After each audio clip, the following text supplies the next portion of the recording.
And we are live. Hello, everyone. Welcome to the Alien stream. And you could be watching from anywhere around the country or the world. And I really appreciate every single one of you. Some of you may be seeing this as a rerun. I may have said that a second ago. Or be seeing this live.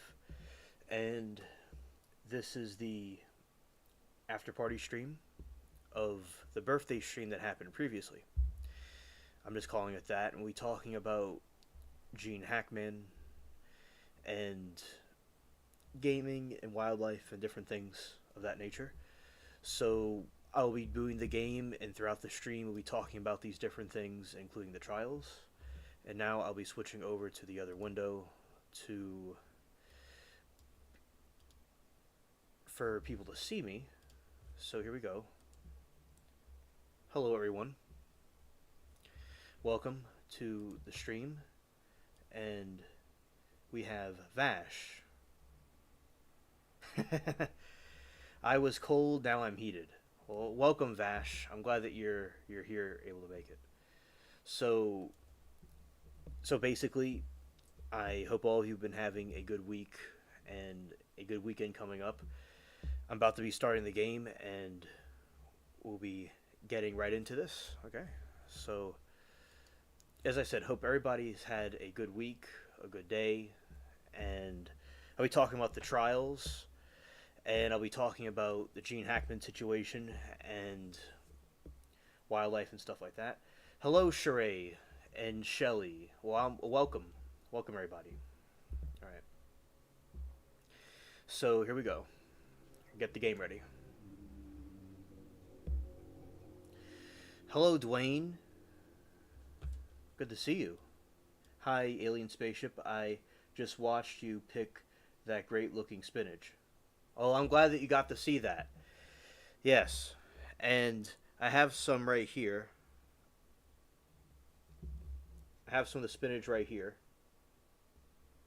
And I'm going to eat it after the stream. Hello, Steve Kerfuffle. I'm glad that you're back here on the streams. That's good. Okay. I'll tell you in a moment. Steve, I got the game already. And here we go. All right. And now we're going to get into business here. Okay, so we're going to put this window. Well, there's something else. We're going to look a little bit weird for a second. We're going to put this one down and just kind of completely, you can just close this out. It's not necessary anymore. Okay, and we're going to put them up here, and we're going to get right into this. Let's go.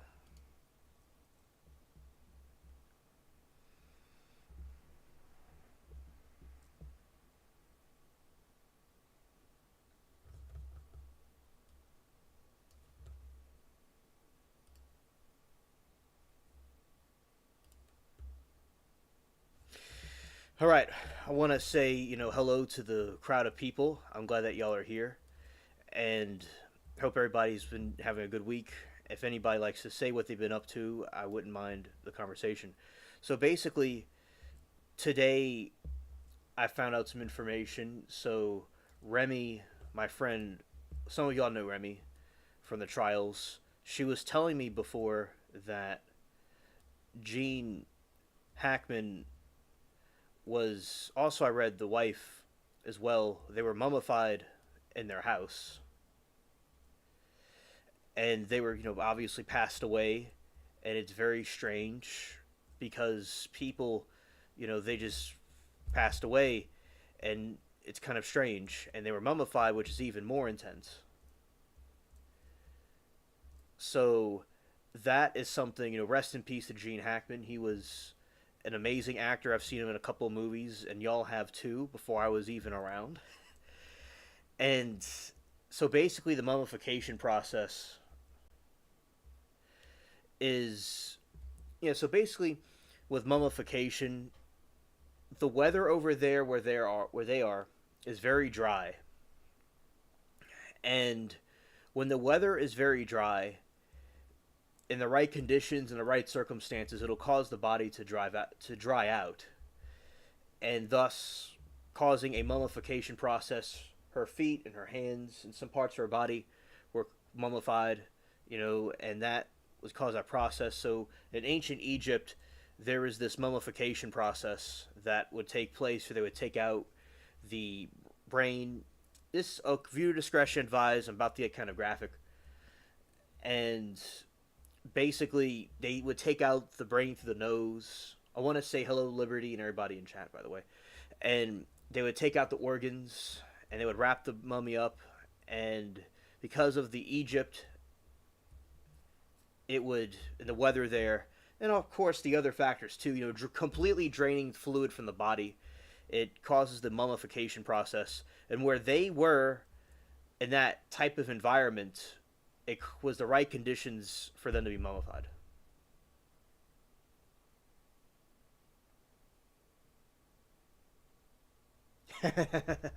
Good point, Steve. Good point. So basically, I've heard that it has to do with a problem. It has to do with a situation where it was carbon monoxide poisoning that happened to them. That's what I've heard. But I don't really can't confirm exactly what has happened to them. But yeah, it's like, how is that even possible for people to be mummified? It is very bizarre. Like, people could decompose, but being mummified, hey, now, you feel me? That's a really big thing right there. And I will tell you all, of course, about mummification. And so basically right here, I'm going to pull this out of my pocket, and so to speak, and I'm going to tell you all what's going on. So, Steve, today I have been watching the trials, and I saw a nice verdict today, and watching the couple of different trials, and managing the chats, and make sure everything's going right, because there was some drama today, but it's all good, and we'll see.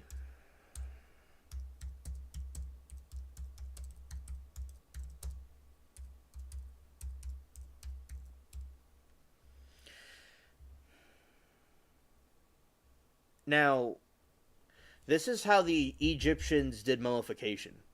So this they did by covering the body with nerton, a type of salt which has great drying properties. Remember I told you all before about drying out the bodies. And by placing additional nerton packets inside the body, when the body had dried out completely, embalmers removed the internal packets and lightly washed the nerton off the body.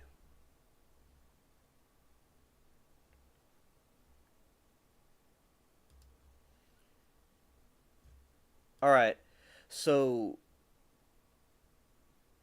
let's see.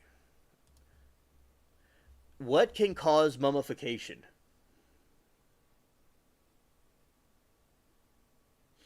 Gunsmoke birthday's coming up. I'm excited. Awesome. Awesome, Vash. Thank you for mentioning it. In nature, a number of environmental conditions can lead to mummification. Drought, deserts, oxygen depletion, peat bogs, and ice glaciers. The mummification process stops autolysis, more commonly known as decomposition. And how does a body mummify instead of being decomposed? That's the question of the hour as well. Natural dry mummies are mummies that are underwent desiccation, water evaporation, generally in desertic regions. Exposure to dry and hot air and direct sunlight are the two most important factors allowing for the body to be quickly mummified, thereby hindering microbial activity. Basically just what I said. And, this is verified from scientists, what I'm telling you, true information.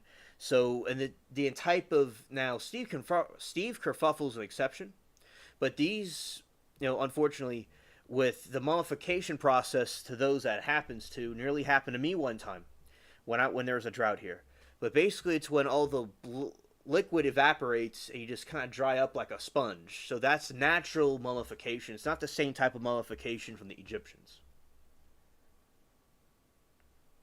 Yeah. And just as a fun fact, the how the Egyptians did mummifications through a couple of different steps, just a few steps. The process of preserving a body after death by drying it out or embalming it. The process can take several weeks to months. Prepping the body, wash the body, remove the brain and soft tissue, dry the body, use chemicals or natural preservatives like resin or natural salt to dry out the body, stuff the body, fill the body with linen or sand to help it keep shape, wrap the body in layers of linen, placing amulets between the layers, protect the body, apply a top coat of resin to protect the body from moisture. Place in a coffin, put body in a sarcophagus or a coffin, and seal it in a tomb. Hello, Grays. Yeah, Shelly, beef jerky. Yes. Grace says hello from the snowy Alaska. How is you guys? Snowy. I always get the name mispronounced, Gray's Essentials. Arkridge, I think it's pronounced. Shout out to Gray's Essentials. I've met him over a year ago on a different stream. Nemo's Dreamscapes. He's a cool dude. You learn something new. Yeah, so Gray's Essentials, I'm educating them about mummification. All of y'all about mummification. And the reason, so Gene Hackman was found mummified with his wife. And Anchorage. Thank you. And I appreciate your patience about the pronunciation. Anchorage. All right. So basically, Gene Hackman was mummified, and it was because of allegedly carbon monoxide poisoning, allegedly. And the way this happens is in nature, a number of natural mummification happens from environmental conditions and could lead to mummification, drought, deserts, oxygen depletion, peat bogs, and ice glaciers. The mummification process stops autolysis, more commonly known as decomposition. Anchorage. All right. Yeah, it sounded like a gas leak.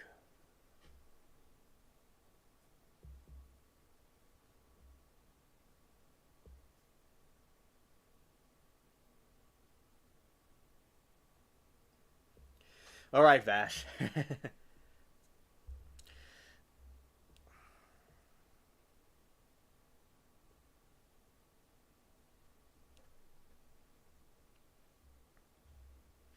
How long can a body stay mummified? In general, the preservation effects of embalming tend to last longer in cooler climate temperatures and drier environments, as moisture and heat can speed up the natural decomposition process. However, it's not perpetual solution for preserving bodies, generally lasting from several weeks to numerous years.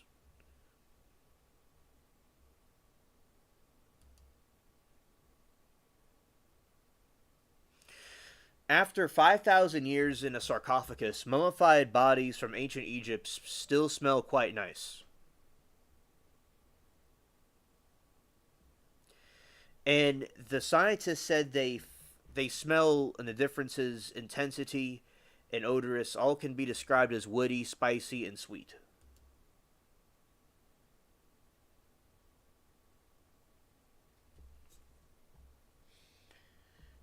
Anytime I hear the name Hackman, I think of South Park, where Christopher Butthole Reeves is eating features of stem cells to get superpowers. Right. So rest in peace to Gene Hackman, because he was a very great actor. And it's so tragic that this occurred from a gas leak. Wow.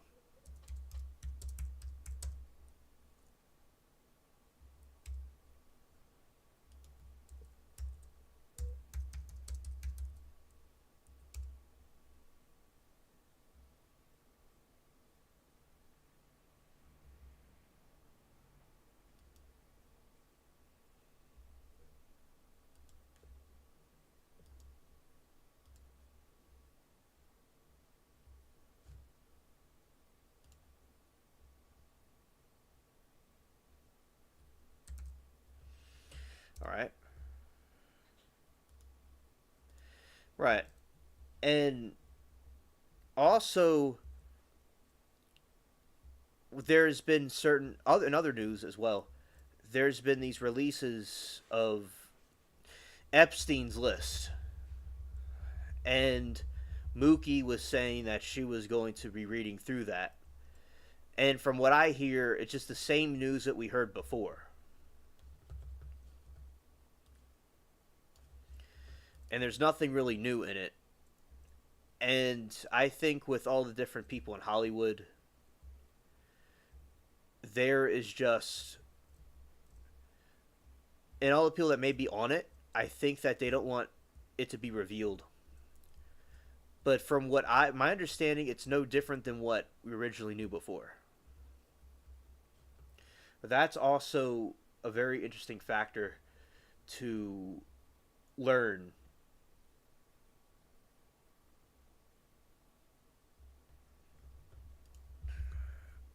To learn about, because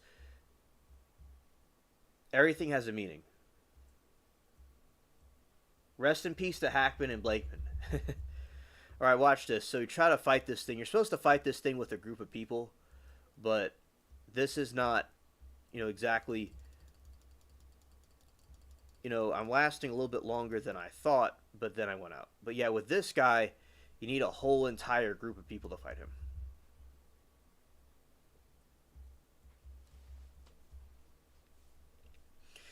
A little bit, we're going to get more into articles and things regarding the this situation, and also with Epstein. We'll go into that. We'll continue to learn more about it as the stream goes on. And because I understand, like with mummification, I'm glad that I was able to explain it to y'all. And it's allegedly a gas leak. And I think that it's a horrible tragedy that could happen to anybody, technically, if there is no foul play involved. So, yeah, gotta be careful with gas leaks and stuff, because, it could really obviously cause, lethal, something lethal about it. Obviously would cause deaths. And I think I heard that over time they're going to release more and more information on Epstein's list, but they may not release everything all at once. So basically, like with Epstein, they'll have a flight list, and with the flight list, anybody, Joe Schmo, Elmo, Emilio, and Wojak could be on a plane, but it doesn't mean that they're involved with anything.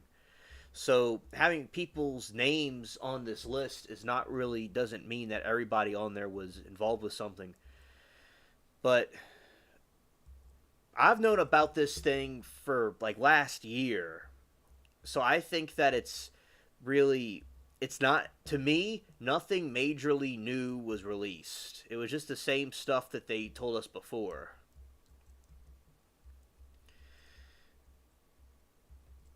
And I think that, a lot of people were associated with Epstein that weren't necessarily involved with stuff. He was involved with a lot of different things with famous people in that area. But, but as I said, we don't know who did what exactly. We know people that did stuff, but, there could be people that may have known him that didn't have anything to do with it. It's a very creepy situation.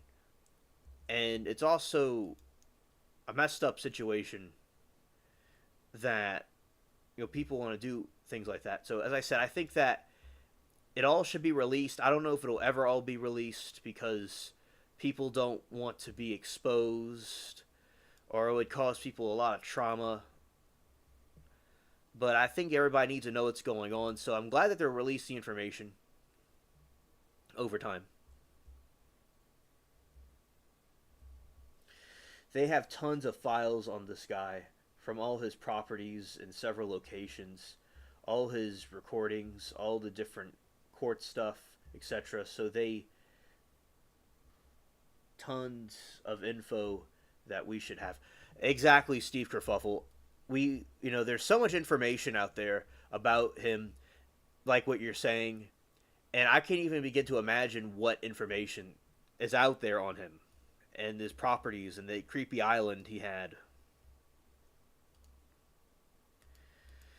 And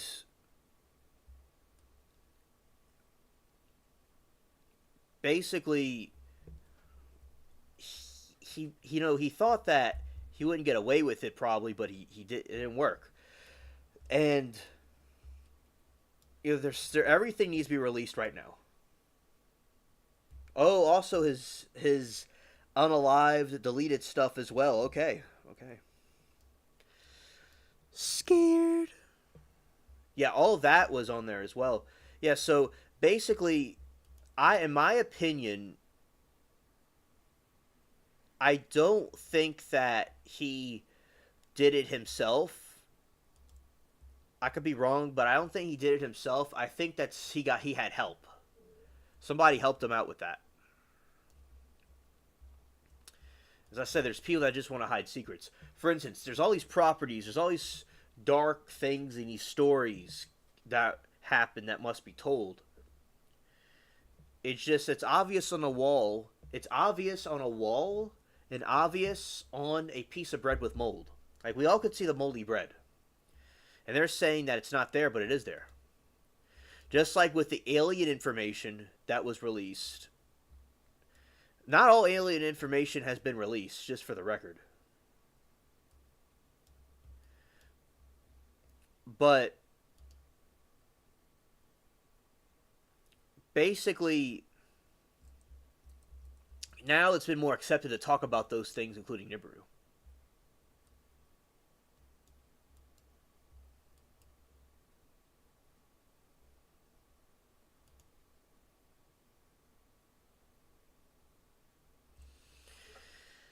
FBI, CIA, Mossad. I've heard about those conspiracy theories, Steve. Yes, I've heard about that. And I, at this point, it could be anything. I can't personally confirm one or the other about those things. But I'm sure that there's a lot of involvement by different organizations, more than they would want us to know about. And that could be a reason why they want to keep it sequestered. And I remember there is something where a lot of information on these documents are being redacted. Redacting names. It's like, when you look at legal documents, like I read a lot of affidavits for the law and crime stuff, and it's like you'll see like a document with a blacked out name, which y'all would know this. I'm just learning it because I'm the baby of the group. So, but when they release this information, they'll just show this black spot did this, black spot did that, black spot. Like, it's, they don't release all the information. Shabazz place is good stuff. Absolutely, right. Life is a biatch. Treat her good or she'll get you back. Shabazz places. Absolutely. Yeah, that's a good quote. I love that quote.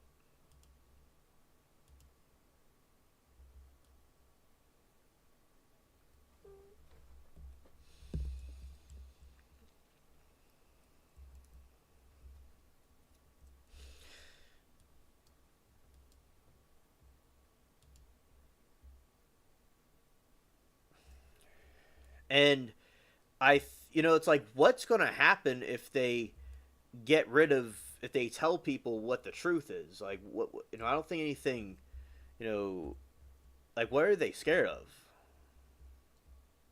Well, Alien X has been going nuts all day. Pam Bondi is not getting let off the hook that easily. It's PAL access. Hilarious.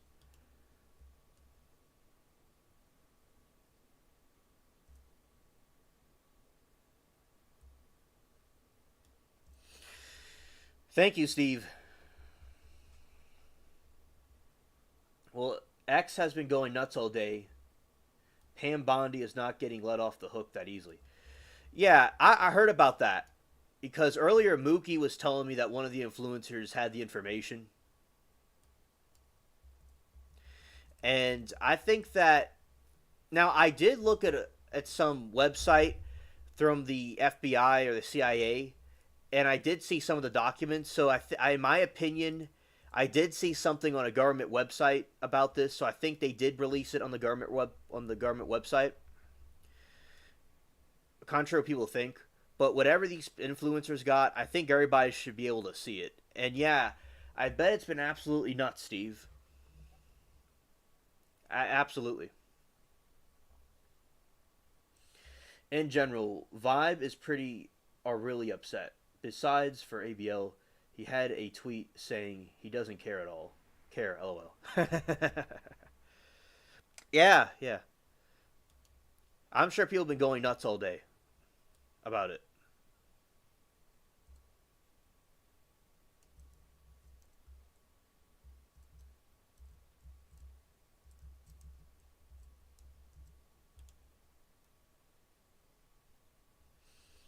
Now, that's how you do it.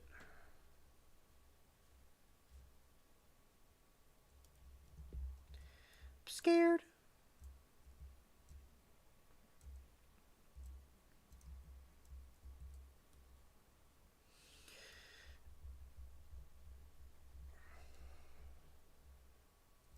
Hello, Danielle. Good to see you.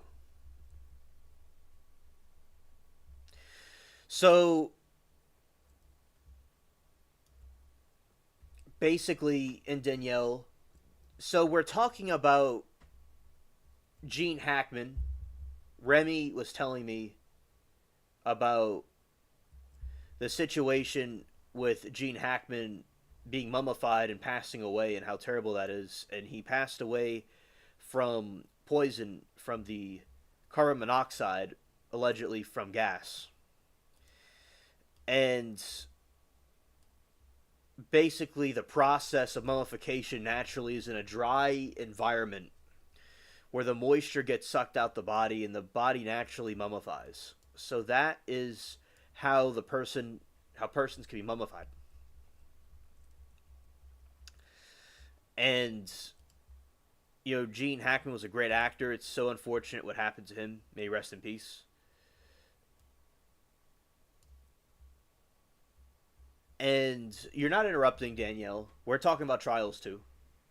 We just had some breaking news going on, and don't want to interrupt, but finish the Monica trial. Oh, I'm glad you got to see that today. Because I was into trial chat. I was in trial chat today, and it was a very active day. Very active day. And there's a lot of trolls. There was some trolling incidents going on. Somebody was saying they're going to take snapshots, and they're just being trying to police the chat and being stupid. And for a whole entire day, we were joking around about taking snapshots of each other's messages. It was hilarious. Yes, thank you, Danielle. Rest in peace to his wife and the doggy. And part of her foot and parts of her body were mummified.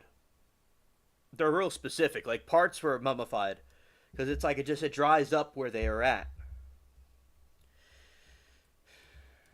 And also with Epstein, the list has been released. Parts of their list have been released by influencers. Now, I looked on the FBI or CIA, whatever, their website, and I saw information on their website about it. I couldn't really make out too much because I would have to like zoom in. But they're saying influencers had it, and all over X/Twitter today, people were going crazy. I heard, and Game catches up. Shout out to him. He's a good YouTube. He's a good streamer. He likes to make little models and paint them. And he was talking about it and reading some of the list. This is basically things on the Epstein's list that we already knew about. It just, we need to get all the information released, but I'm sure people don't want the information to be released.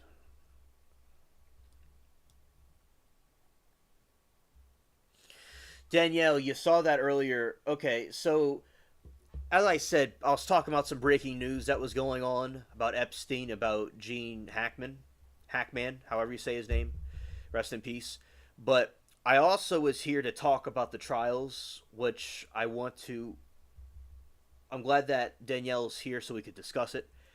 And first of all, I want to say, before I get into Monica, is that I was very glad to see today this trial. It was about this case where this man allegedly, I'll tell you about the verdict. He murdered his kid with a firearm, a pew pew, in a disgraceful manner. Just like, and people have mixed feelings about the trial. And it was very unfortunate, very sad about the situation. And the I'll say again, the jury deliberated for about 6 hours, and they figured out that he was guilty. And it was nice seeing him guilty because, no matter how you look at it, he either did neglect but he actually did take the pew pew and shoot the kid, so for whatever reason. So yeah, and he's locked up. And Jermaine Bass, thank you. Yeah, and he was found guilty. And that was a satisfying thing to see. And I was telling the other chat rooms at Law and Crime about what the verdicts were. Because they weren't all there, and I like kind of giving the information out. So that was a great thing to see. And I was very anxious about it. And, Lauren was seeing it, and she was anxious about it too because nobody was saying anything. And we thought that it would take 5 minutes. And that's how we always think it'll take 5 minutes, but it just takes them a little while because there's people that agree and disagree. There's people that are holding out. There are people that are holding out. There are people that are scared. So that is basically what happened. That the jury was taking their time with it, and they've understood the dude was guilty of sin. So that was a good thing to see today. And also I was watching the Corn trial of the lady that got impaled by the farm tool. And there is not a lot of regulars there, but I go to every single Law and Crime chat room, interact with the people there. I do it every single one. I feel as my duty to do that. And these newbies, these freshmen, these Law and Crime freshmen, they didn't know about like the courtroom, and I was telling them it's probably because in the courtroom it's muted, not on our side, it's on their side. So the Law and Crime has no control over it. So I was telling them about it, and Law and Crime said it themselves what was going on. So that was pretty cool today. And then, hello Eugene, good to see you. Right, and allegedly the husband murdered her and had her put on that. So the thing impaled her through the back and the heart and the lungs. Yeah, ouch.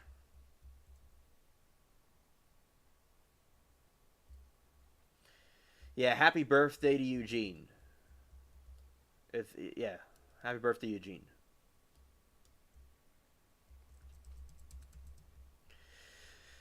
So basically, what happened was they had some experts and some witnesses give their testimony, and they're kind of acting like Timu a little bit, but they had some interesting things to say. And we're just kind of chat is debating and disputing if it was an accident or if it was done on purpose.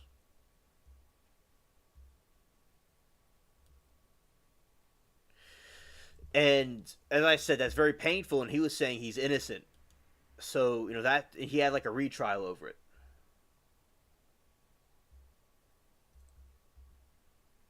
Yeah, that is not the way to go, bro.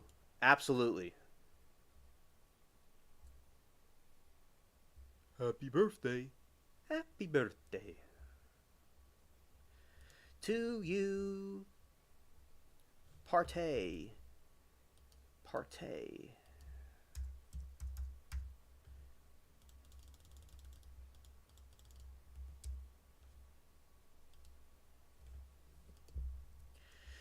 Yeah, so yeah, shout out to Eugene. Cool dude.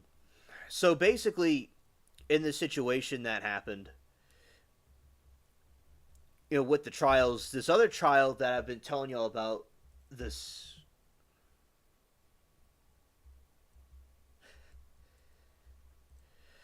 All right, he said it's next Thursday. Well, happy early birthday. Happy early birthday to Eugene. You were telling me about it. I didn't think it was this time, but maybe it was this time. I wasn't really too sure. All right, so happy early birthday, Eugene. We'll celebrate your birthday again on Thursday. So Eugene, we'll still celebrate your birthday on Thursday. All right, we got you covered.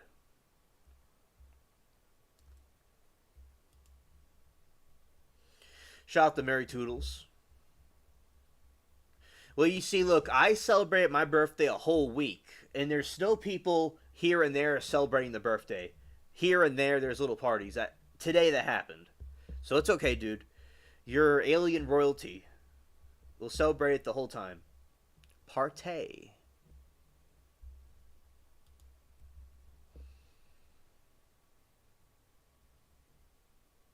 A week-long celebration.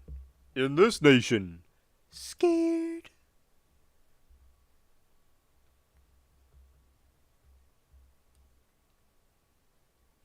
All right, so basically, the Monica trial, which is called the Semen trial, was very graphic today. It was horrid. It was horrid.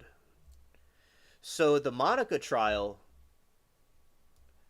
she's accused of murdering her husband with Baker and this other accomplice. And because she was with this very talented hairstylist named Fabio Sementelli. And she was a promiscuous woman that was all over the place. And today we got to see what's going on in her dirty mind. So yeah, Mary Toodles, I don't know if you want to plug your ears about this because it's going to be disturbing and awkward. As you said, you feel awkward sometimes if certain things we talked about, but there's going to be an awkward moment. It's like Nosferatu movie on steroids. So here we go. So basically, she had these letters of a spicy nature. And she was talking about, I'll make it PG. So kind of like, these love letters that were really passionate and cringe. Also, yeah, lower it now. Lower it now, please. Thank you. All right.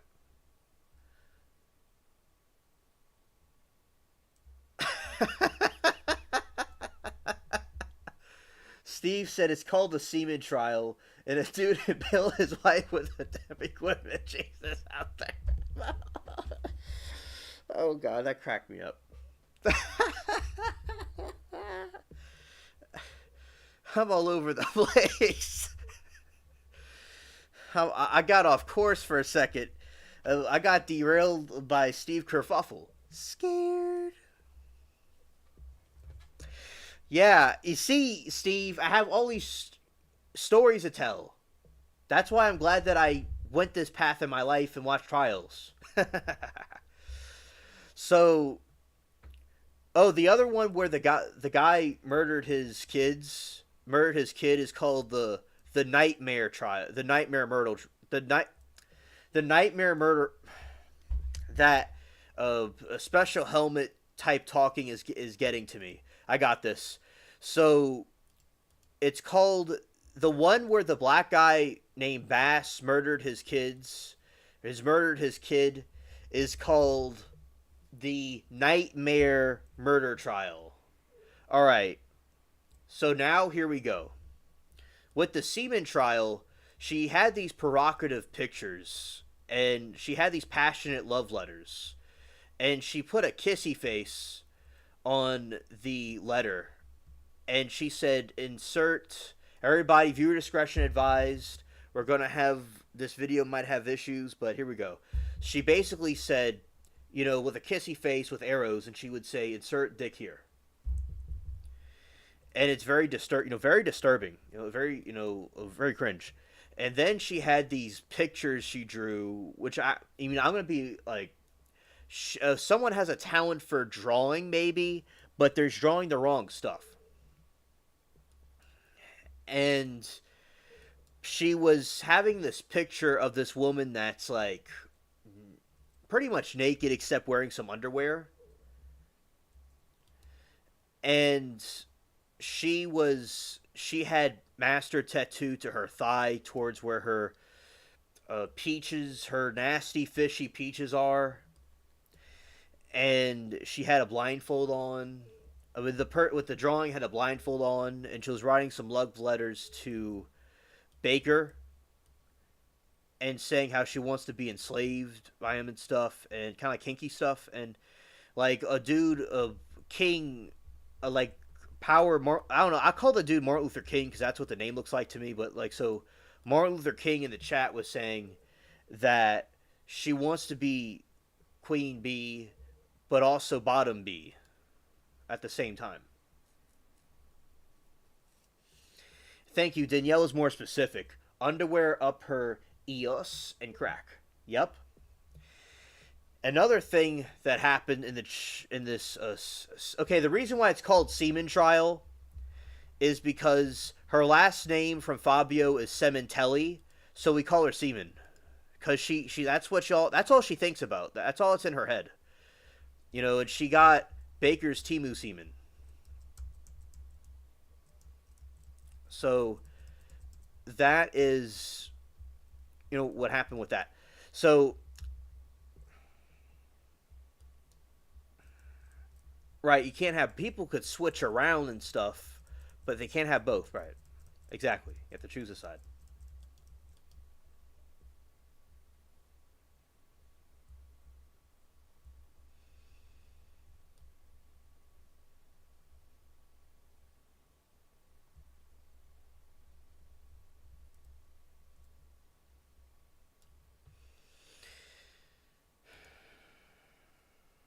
I missed.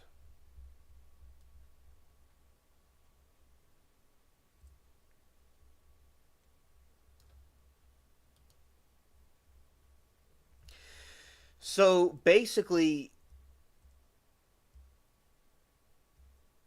what happened was with the Seaman situation. This other part of the trial that I'm also going to mention is that she had this other drawing of these ladies at this pool that were not wearing any clothes, and all these men were doing spicy activities with them.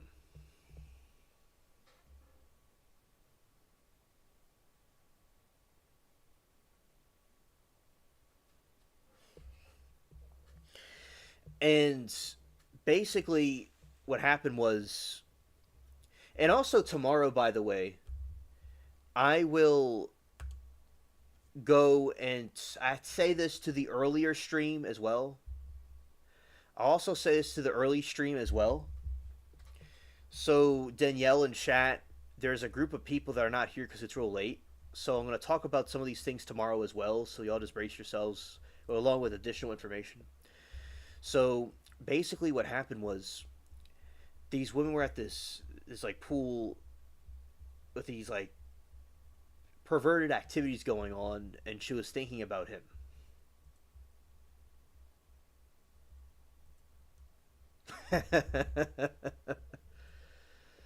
Yeah, yeah, hilarious. Yeah, Vash.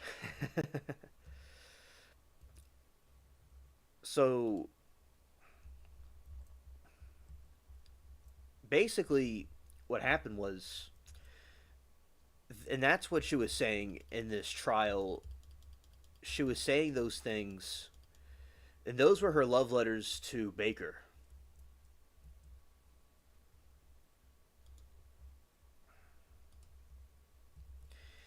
And with the love letters to Baker, she is such a perverted, saggy, bottom feeder troll. And she's guilty because she had her husband had her husband murdered, and that is very disgraceful. Like what she is. So the reason why I tell you all this is like I cover the trials and stuff, and you see how she's such a bottom feeder,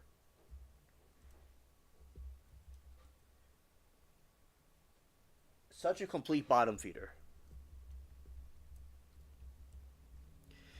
And yeah, bottom feeders literally. So yeah, so that's what she did, and she did that with her husband. If she cheated on her husband, she is a complete disgrace for society, and she sits there and smirks with her attorney. They're both pieces of garbage. Saggy bottom feeder. Look, it's a piece of Timu shrimp following the leader. Scared. Chetri. Scared. I didn't know. You didn't tell me about that. I would have gone to it. Scared.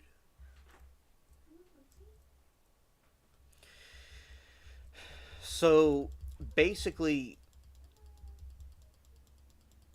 yeah. And so we're watching it in the chat, and in the chat we're being unhinged. Yeah, you saw that today. And today it was unhinged. So basically, there is a moron in the chat that was saying they were going to that they were taking snapshots, and Remy and I were talking about. I was talking about a saddle to Joyce, and nothing like crazy. I was just saying like we're her and I are rhyming. We're rapping to each other, and we're talking about the saddle.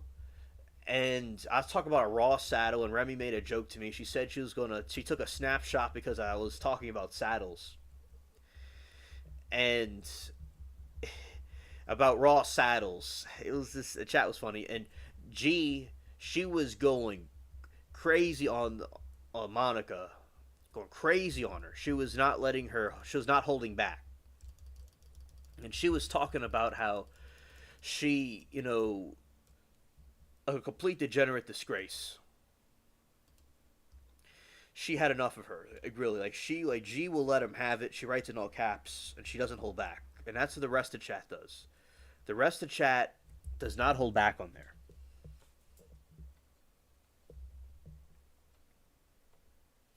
Smelly always gonna tell you. And also, so basically, Steve, while you were on your journey to Netherland, on your noble quest, and you're back with us, Jeffrey Williams of YSL was found. He took a plea deal. The other YSL members were found not guilty. And I was in the chat, and we were like roasting Woody. Like we were like we love Woody, and we talk about Woody all the time, but we were like getting at Woody. So basically, with Woody, we let him have it.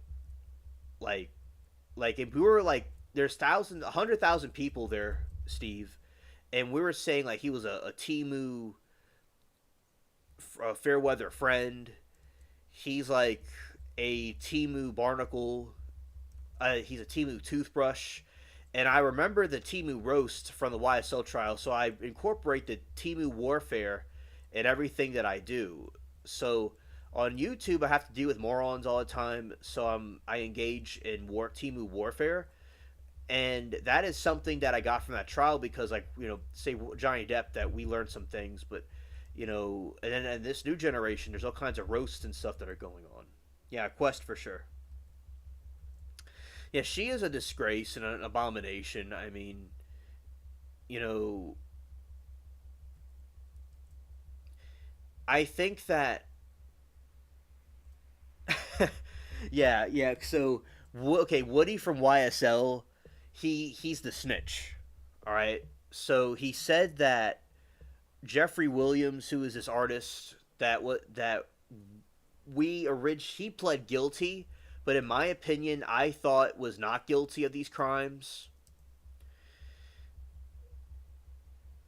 Timu shop like a millionaire.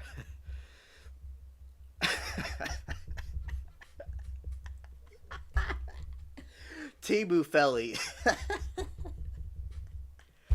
Oh God, y'all are wild. Y'all are wildin'. Shout out to y'all. So basically, with Woody, he was stitching on Jeffrey Williams and all the group, and he was saying that they were responsible for these crimes. Well, okay, Sheree, you have a good night, and thank you for staying up this late with before with Gam and with me. Thank you, Sheree. Have a good night. We'll see you on the next one whenever you come by, or I'll see you on some stream this week somewhere. All right. So basically, as I was saying, with Woody, with YSL, so he was snitching, dozing off. Have a great stream, Alien. Okay, Sheree. Hugs, kisses. All right. So Woody was snitching, and he had to testify. And then Woody for YSL kept saying over and over again that he made everything up, and YSL was just a music group, and he never said those things. Like, he said those things about Jeffrey Williams and YSL because he didn't want to be in prison anymore. So to get out of prison, he threw everybody under the bus. So yeah, like, and when he was on the stand the first day, Judge Glanville was saying how he was pardoned of anything that, like, he could say anything, and he would not be held in prison for anything that he said. So he could say any crime, and the state would forgive him.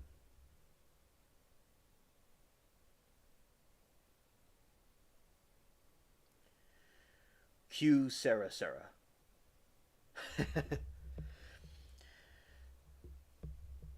Shout out to you, Liberty. So, all right, Vash. Yeah, so basically, that's what Woody was doing.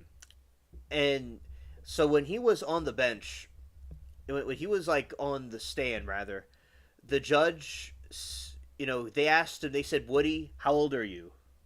And like how you pronounce his name is Woody. And Woody, or Woody, they said, how old are you? That's what Miss Hilton was saying. And he said, grown. And they said, what's his age number? And he said, I'll plead the fifth.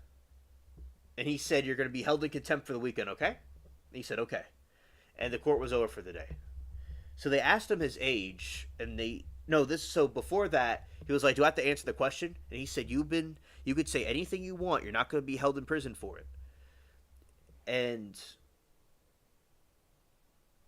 And Shelly says that her mother said that term. Well, that's a cool term. You know, that's an interesting term. I've not really heard around. I've not seen that expression being used. It's my first time. And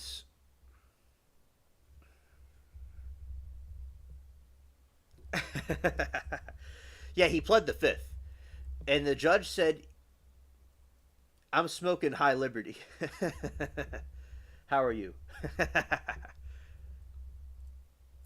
So basically, what he was saying was the judge said that he was, pardoned of anything. He could say whatever he wants. And he pled the fifth. And he was held in contempt. And so, in this whole day, so with YSL, Steve, the whole day she would ask him questions, and he would BS around with her. So she was saying, basically, where were you on the night of December 2015? And he says, say it again. I don't understand. Say it again. I don't understand. She says, sure. She doesn't say sure. She says, sure. Were you at a certain place on the 2015 in October by Timbuktu in Atlanta? He says, I don't recall.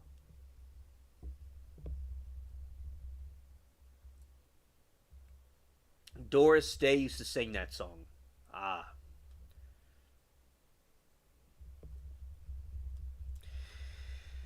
So that's the whole time, and he was him. He would say that he does not recall. That was his famous line. I don't recall. And then they would show him a picture of people flashing signs and stuff. And she said, "Who are the two boys, the two guys in these pictures? Or these two boys in these pictures?" And he said, "That they." He said, "They a little ugly boy right there."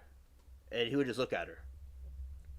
And she said, "Who? Do you know the two boys in these pictures?" He says, "I don't recall."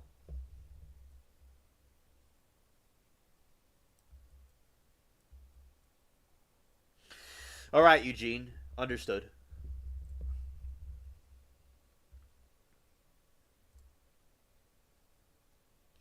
I just have not seen that expression being used before.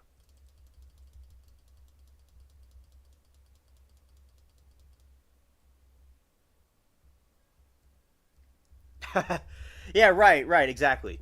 So basically, I don't know what I remember from all those time ago. I mean, I was 10 years ago. I was in civics. I was in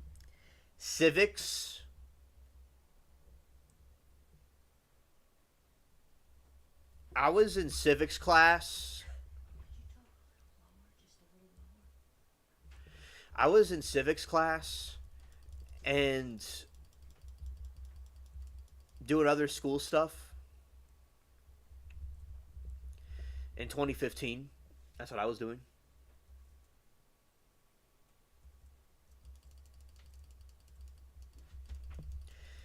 But yeah, I can see why 10 years ago could be a while to remember. Now, some people think that he did remember and he was just trying to fool or play the courtroom. And there's on YouTube, you can look up, there's completions of his videos of him being cringe. Yeah, I know. All the scorpions are on the beach because Jolly Roger, the evil pirate, the zombie pirate, disrupted their nest and caused all these critters to come out and play. Scared. How old am I? I'm 27. It was my birthday on the 25th. Thanks, Vash, for the song. My birthday was just on the 25th, so yeah, I'm now 27.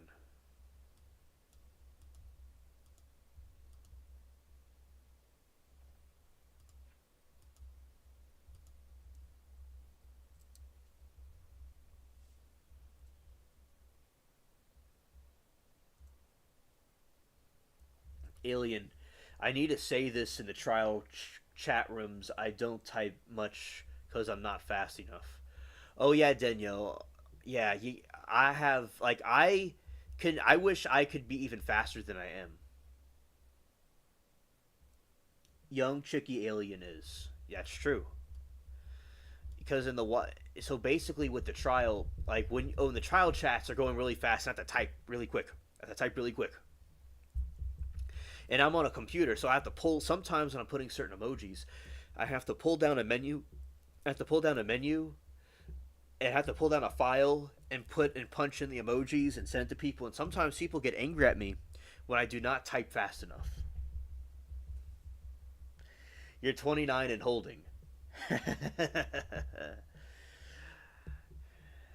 And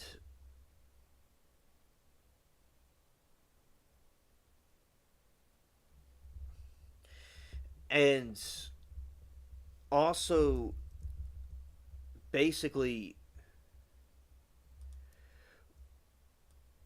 what I do with the trial stuff is basically I'm always doing these different things, and sometimes people get angry at me when I don't respond right away. And it takes me a moment. In 27 years, you're not going to be forgotten. Chill with the law topics. It's dark. Thank you, Vash, for the nice words. And Vash, I it's something that I'm very passionate about, and it's something that I talk about, and I understand that's where I met you at. And a lot of subscribers and people have come from the trial chats, and it's something that if it's the wrong path or the right path, I feel is part of my destiny to pursue. And a lot of people, I help a lot of those people in the chat because a lot of people have mental strain from being there, and I help them. I ease the tensions.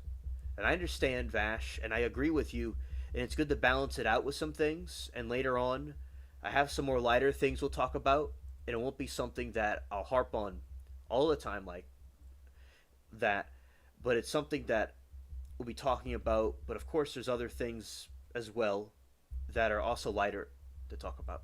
And I think that pain and dark things, I think the in the darkest places, you could have something bright can come out of it.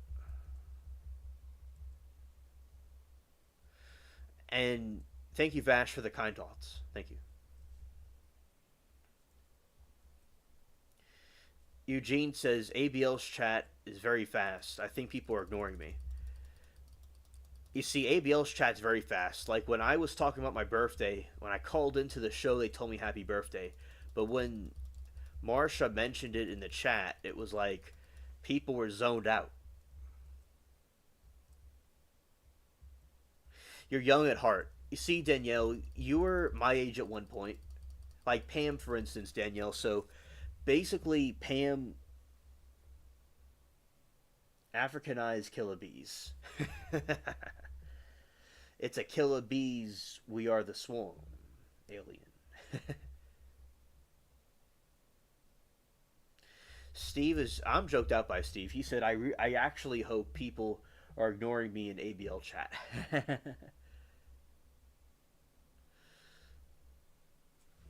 It's true they do heated. Alright, so Liberty says, do you ever watch those court reporters? I don't know about. I watch court reporters on Law and Crime and Court TV, but I don't. I watch other court reporter YouTubers as well, so I am well versed in that. I don't know if I've seen the ones that you've seen, but I certainly have watched them.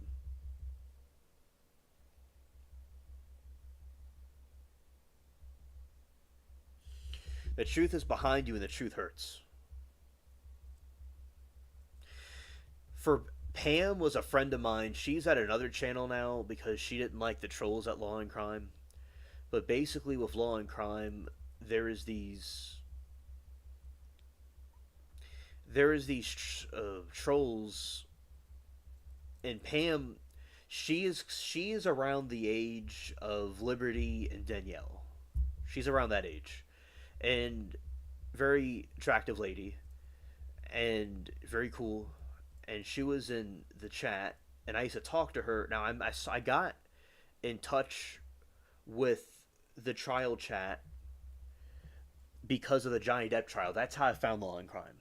Now, Pam was somebody I was friends with there, and I used to go and talk to her in the chat, and she wanted me to come a little bit more frequently because I was watching some trials with them.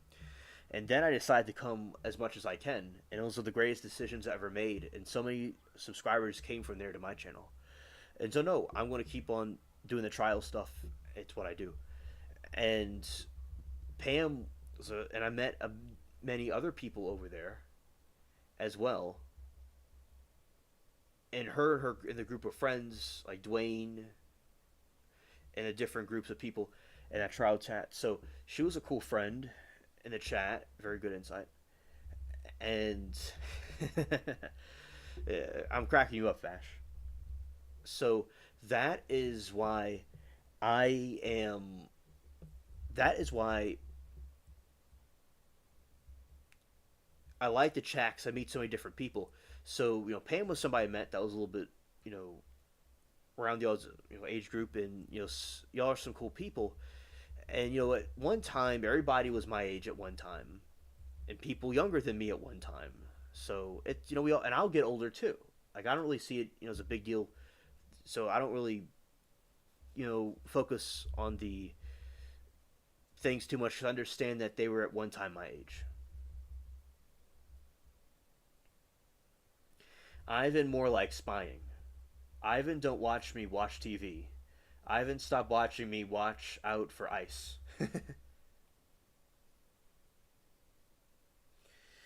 Damon is close to our age, the Smoke and Scan host. Yes, yes, yeah. Shout out to him. He's a cool dude. All right, everybody. I found a new part of the pirate game.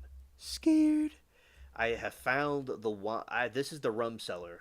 This is from the pirate movie when Jack Sparrow and Elizabeth Swann were stuck on the island in the rum. This is the island. This is the rum cellar.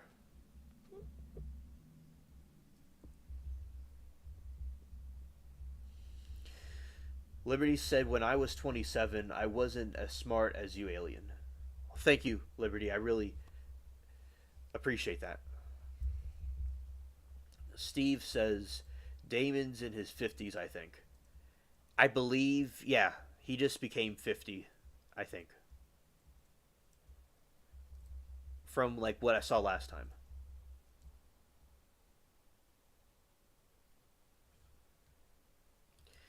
He went with Cypress Hill. Well, that's pretty cool.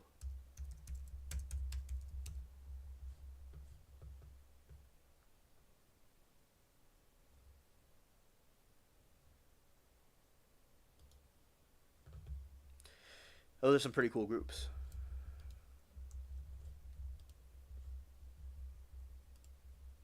You're hungry, bro. All right.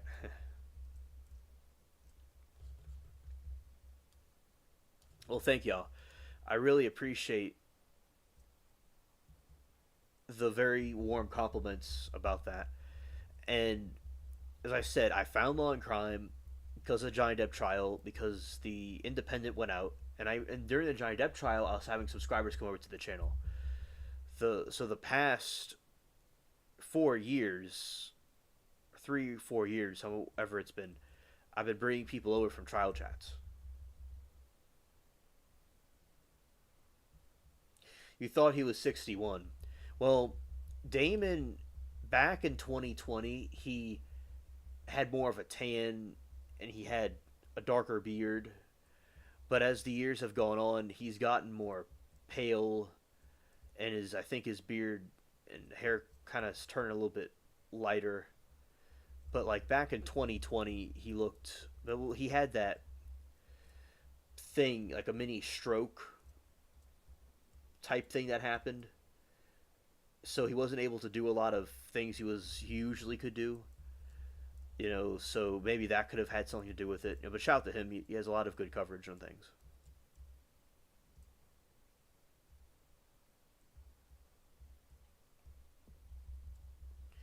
Do y'all monitor Schumann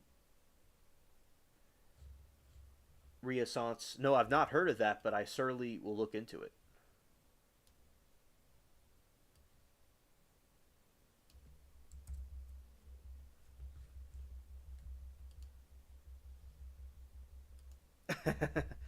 Shh, let him live with it. All right, so I have to repair this ship. So,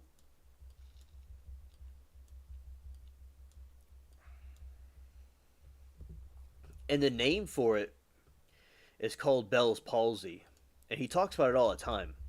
But thanks for Liberty for mentioning the name of it. Yes.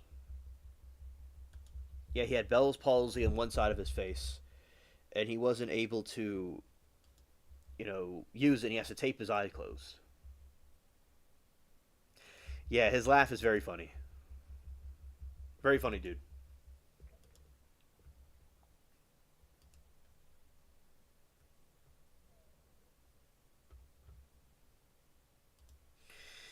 Yeah, and also in my logic was always about living each day as if it were your last. And I'm very popular at the Law and Crime chat, and they all. That's how I met Vash. I brought Vash here from over there, and Danielle and a couple other people. So that's why I am so glad to have met all of them there. Yeah, that is wild. Yeah.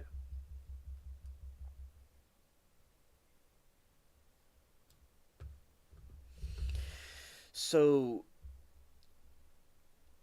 and also, Steve, there is this trial that happened that I recently looked at, and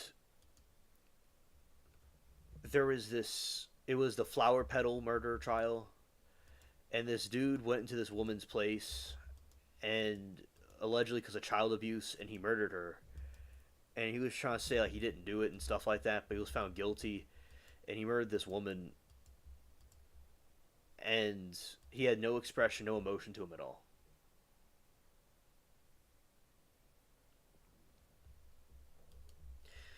Well, I know how to craft a lightsaber, and getting the crystal and putting it inside the lightsaber and using the force to manipulate it, and I know about making it into a Sith lightsaber or making it into the red or green lightsaber. It's about a certain type of meditation.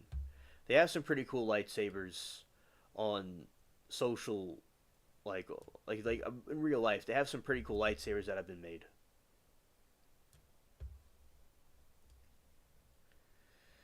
And but the in the myth, like the other thing, yeah, I know how it works.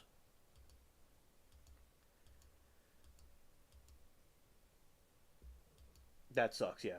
If I lived like that, I'd be eating donuts every day. Oh yeah, it can be pretty rough. Liberty. I think Star Wars is a very good movie and a good topic to talk about.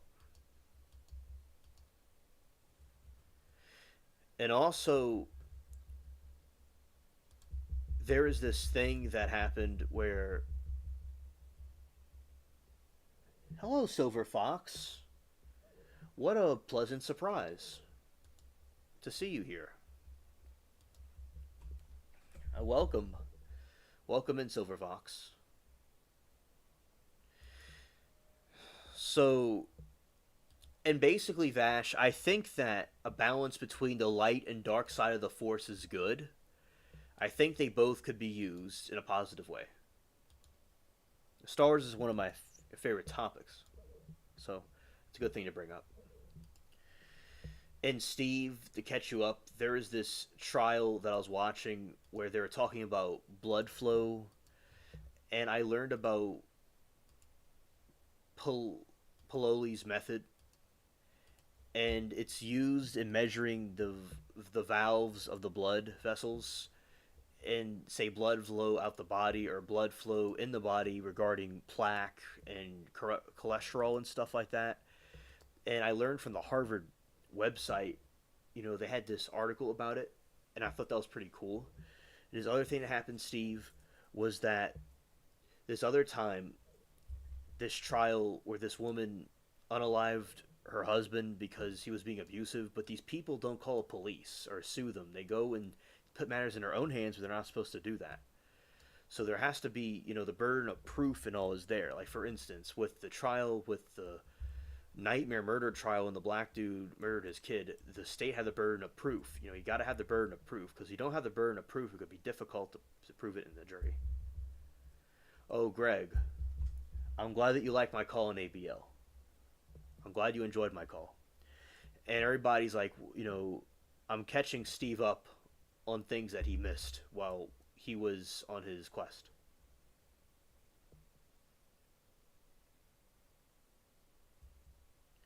Yeah, Qui Gon's a gray Jedi, and we know the term a gray Jedi. Okay, Greg. So basically, what's going on is I'm talking about some trial stuff with my trial junkies, which is that's something that we call each other the trial junkie. and we're talking about Gene Hackman that was passed away from allegedly carbon monoxide poisoning, and his body was mummified, and it's been very sad. Remy told me about it.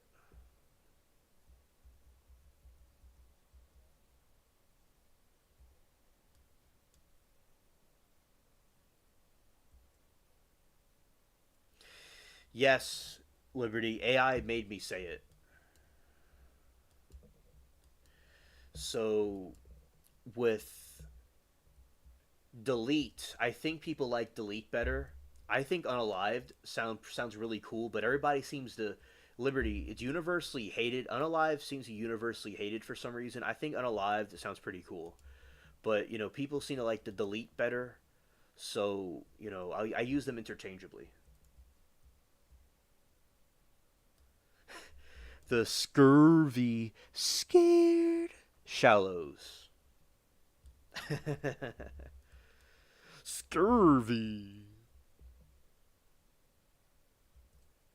All right, Steve. See you later, bro. Thank you for stopping by. Hackman was well up in his age. He was well up in his age. He was 95. Awesome, Greg. I'm glad you're going to go lift some weights. And I earlier I did some sit-ups and some push-ups. That's what I did earlier. I'm glad you're going to go lift.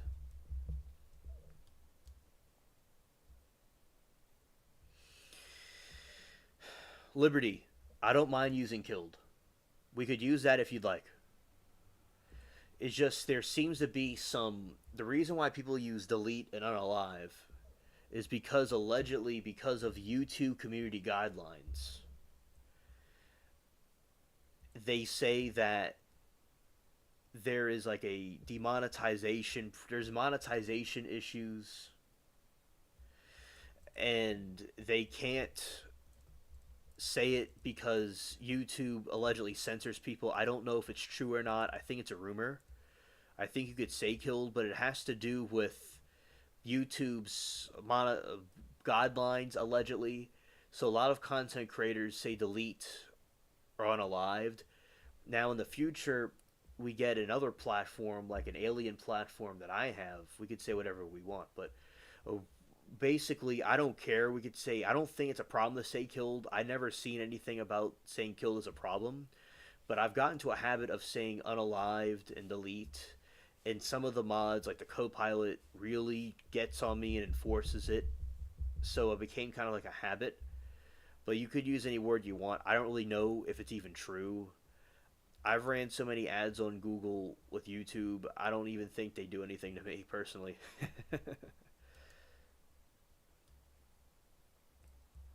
But I don't really know if it's even true. YouTube cops. Liberty said, I walked for an hour and then ate brownies.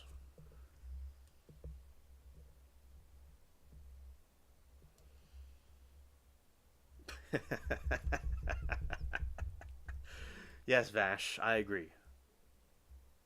Logan Paul, please. Oh, God. All right, so we've talked about some of the trial stuff. We talked out.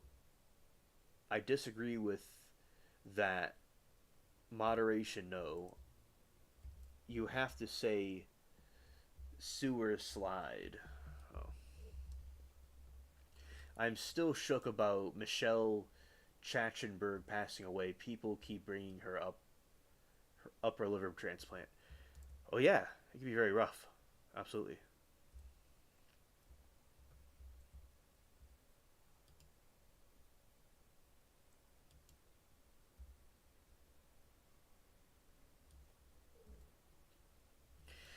And Vash, what is your favorite Star Wars movie?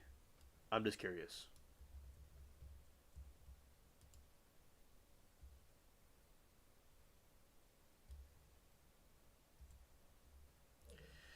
Also, earlier we were talking about Monica and her cringe, and we're talking about a couple of the different trials and the guilty verdict. for the dude that killed his son or killed his kid, whatever it was. And yeah, so that's what we're talking about also. When I was a kid, I couldn't see Revenge of the Sith because of, Mary Toodles thought it was not appropriate for children. Arkankide is a new word. Arkanside. Okay, it's a new word. I have not heard of that. We'll look into it. You like Revenge of the Sith, Greg? I like Revenge of the Sith too, because Revenge of the Sith, it really tells you about how he became Darth Vader. I think it's a pillar, it's essential to the movie. And, the characters are there. But I saw, like, I remember when Revenge of the Sith was coming out, and I remember there's Mace Windu chicken nuggets, and I got down on that. I like those chicken nuggets were very good. Yeah, so Mace Windu, very cool character, and yeah, I like Revenge of the Sith. The classic Star Wars movies are cool too, but just the newer Star Wars movies from like the prequels, I just feel is this more modernized feeling to it. But I like the old ones too, because like the type of quality of the '80s movie, like it looks like an '80s movie, but now this movie, like with the new technology and stuff, that's another thing. I like the new graphics and stuff in the newer Star Wars, and I think that was just very cool what they did in that movie. So yeah, I think Star Wars: Revenge of the Sith was excellent. They went really hard in that movie. Return of the Jedi, that's another good one.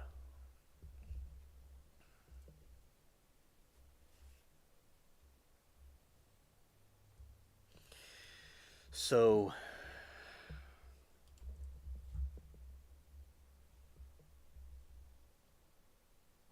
um,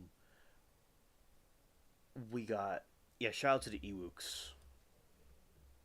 Shout out to the Ewoks.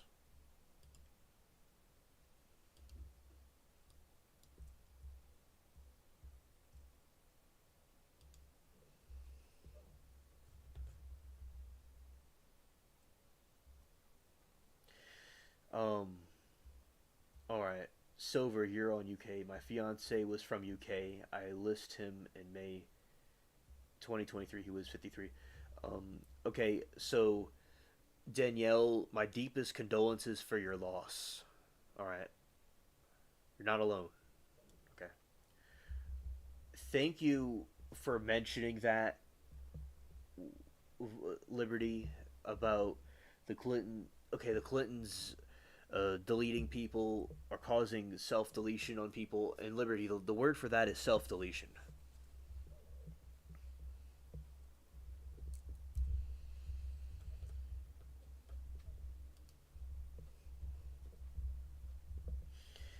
And Greg says most people like the Empire the most, the old ones, but I like Return of the Jedi.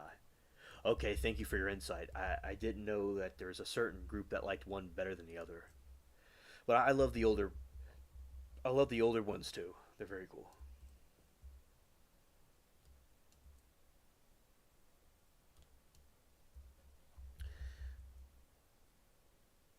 Vash says Mace Windu is like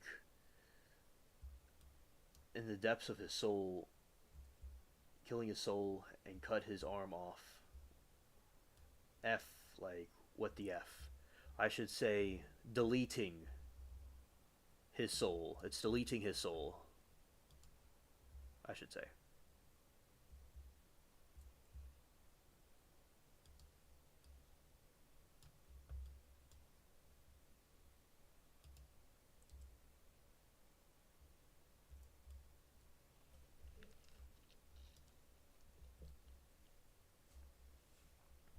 It's more fun to say sewer slide. That is more fun. Yeah. So basically, Liberty, I remember that trial, the treadmill trial. That was very heartbreaking. And that one, I remember G and I, were she wanted me to research information on his stupid attorney that was real. He thought he was the big boss. He was all cocky, and he was well educated around New York, New Jersey, and he was an attorney. And I gave her all the information that she needed on him, and we're also talking about the burden of proof and different things. And I was looking up some terms for Capri law. Also, she wanted me to get, and it was a good, not it was a good learning experience for me. But yeah, that was a heartbreaking trial. And Greg had, not the Greg in the chat, but the other Greg that did the treadmill incident. Yeah, the dude that made his son go on the treadmill was a disgrace. He had like this harsh, mean devil look on his face. It's just these people are some wild people, man, and they're trying to bring up about the mother's problems, and it's like, bruh, like, look as you, cuz like, look what you did. It's just crazy.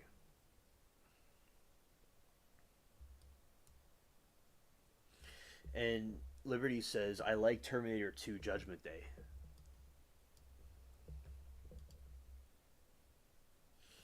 Oh, Terminator 2 Judgment Day, that was a very good movie. I watched that recently. Arnold Schwarzenegger, very good actor. And yeah, that was a very good movie. I enjoyed it. And yeah, so when I was a kid, I watched the tapes. Vash, and I understand it's a sensitive topic. I know you've been through some things in your life. I understand it's this is very sensitive. I understand. And also, so basically, I watched the tapes. So like everybody's like Aliens Young, but I watched the tapes of Star Wars. When I was coming up, we watched VHS tapes, and I watched the VHS tapes of Star Wars, and it was a very good, very. I was just blown away by it. It was very great. And there's the Mandela effect debate about Luke, I am your father. There's the debate about how that was said. So I thought, I think the story of Luke coming up and rising in spite of all of his difficulties that he was facing, I think that is a very inspirational story. And bringing his father back and all that was very is very well written, and it's the prequels. I think now people, if the Greg's still here, I just think that with Star Wars, people complain about how Anakin Skywalker was written. That's just how his character was, and he was. And the people talk about the prequels are not good. That's just how it happened. I mean, people would be tripping, but I think that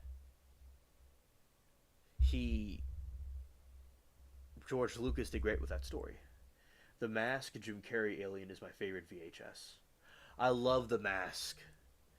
That was hilarious. I was in a school play one time and I played that character because they said that I would be good for it because I'm real funny. Yeah, that's a very good movie. On YouTube, they had some live stream about that movie. All right, so here's a story. So with that movie, they they had you know that movie, The Mask, was being played on a live stream on YouTube, and you had these people that were in this chat room with no mods or anybody, and this one dude was talking. I'm a Christian, as y'all know, of course. I talk about it all the time. But there's this person that was kept preaching and preaching about Christianity. Nothing wrong with that. But these people weren't necessarily receiving it, and he kept doing it over and over again. And this dude was an atheist, and he kept on saying about like his point of view about God, and they kept on fighting. And I said, look, we're gonna sit here and we're gonna watch this movie, okay? We're gonna watch the movie and get along. And I told the Christian, Amen, thank you, bless you. So that's what I was doing, and I got everybody in chat to be in line. And I was just taking over that wild west of a chatter. And there's this other dude that was from the Middle East, and he was asking questions. He was going blah blah blah. Everybody's going blah blah blah blah. And I want to say, Danielle, have a very good night. Thank you for stopping by. We'll be live on Friday around 7 p.m., so it'll be 8 your time. All right. Peace. The actor that played Chewbacca lived near me. Liberty, no way. Scared. No way, Liberty. That's just incredible. I love the internet where you can meet all these different people at. That's so cool.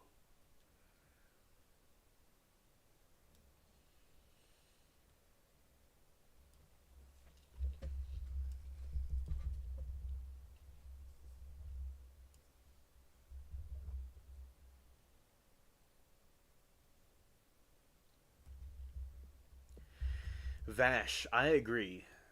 I think Hayden did the greatest job. And I think that the hatred that he got, I may have been even envy. I think that was so wrong what they did to Hayden over time. And in Ahsoka, I've seen the Ahsoka series and I've seen scenes of it, and he has done excellent with Ahsoka. And seeing him in these different dimensions, like in different dimensions, Darth Vader might look a little bit different.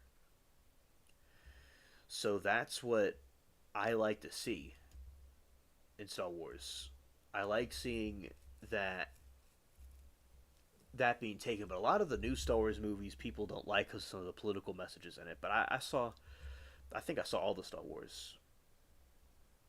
Right, that's it. He's the best. Facts.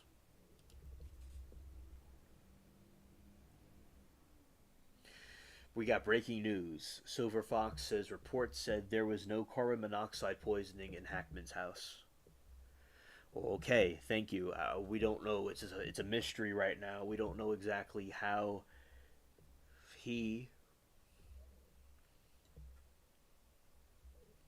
how he and the wife passed away. I would be interested to hear different theories about what caused them to be deleted.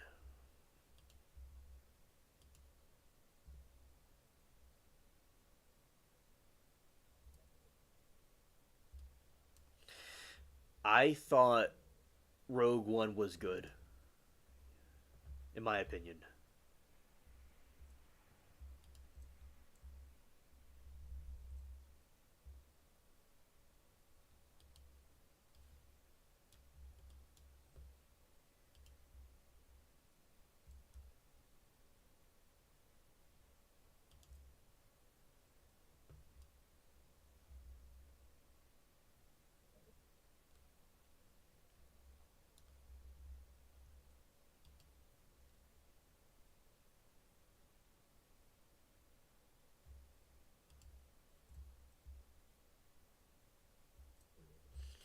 I think some kind of frequency weapon on Hackman. Okay, okay, that's interesting perspective. I have no idea there was two dogs found alive in the house. That is strange. That you would think that would do something to them. That is very interesting. I didn't know that.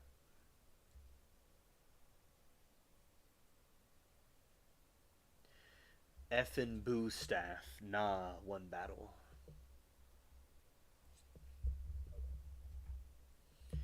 He's the best. Scared.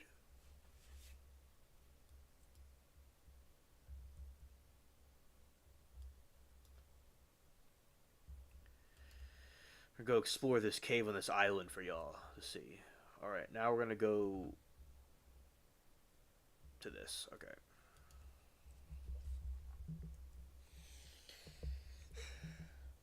Eugene said, my uncle had a heart attack and passed away, and they didn't find him for 9 days. I was upset my cousins didn't check on him. Eugene, I'd be upset too.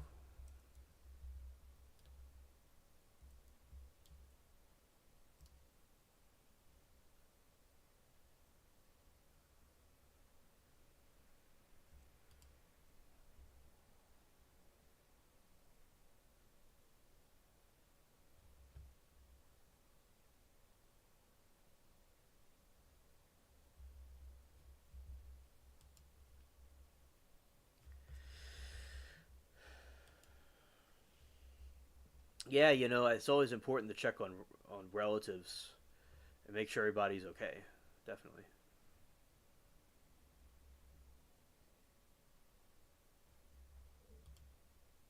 And condolences for your loss, Eugene, about what happened.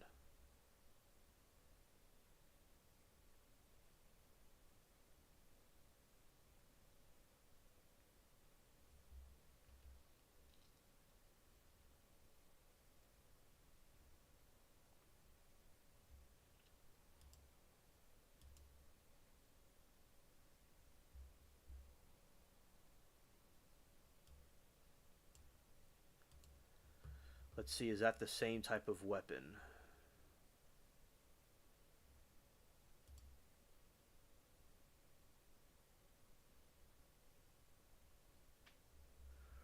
Let's see.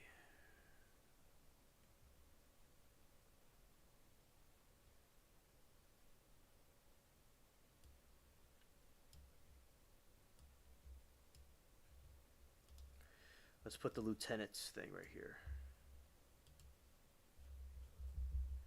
All right.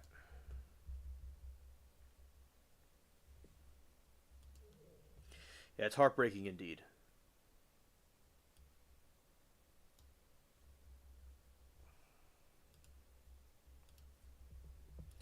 I got the new sword, and it switched to the wrong weapon. See how this goes.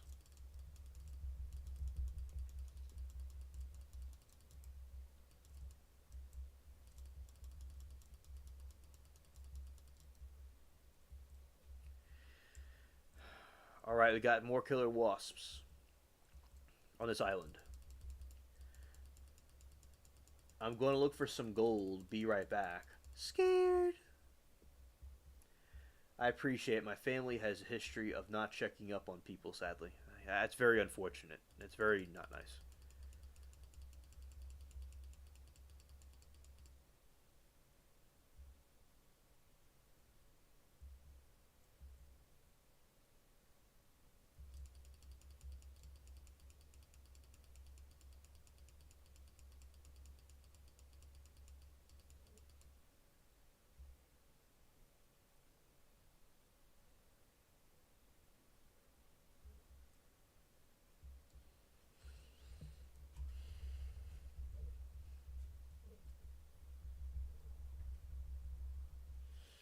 Eugene, it's everybody's responsibility to check on their older relatives. Can't blame anyone.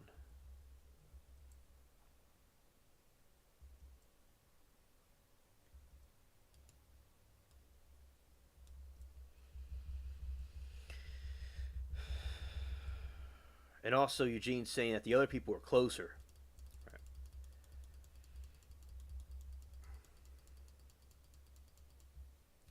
Now, this sword is pretty good. The part that the class might have heard. All right. All right, these are a bunch of wasps. Scared.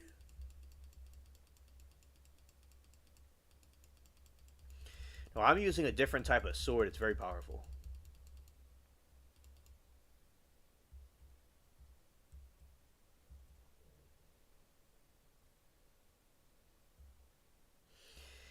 Yeah, that is true. That is true, Vash. That is true.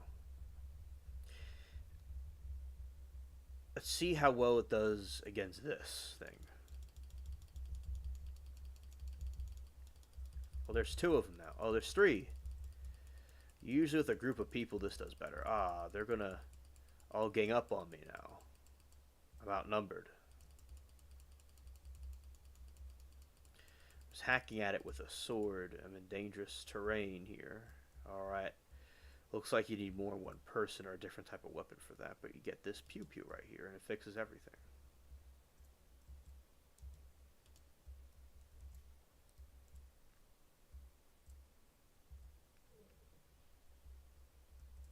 Yeah, soldier wasp. Y'all see that.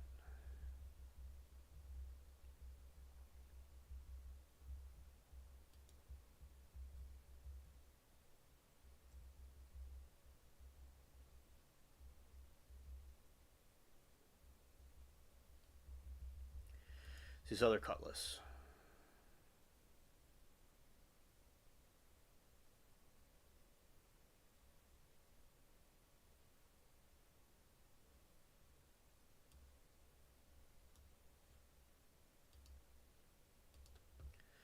then put this one right there. Two different swords.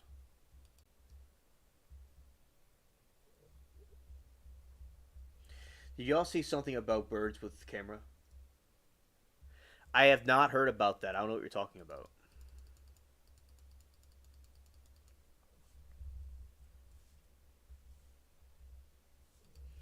Let's see the voodoo doll.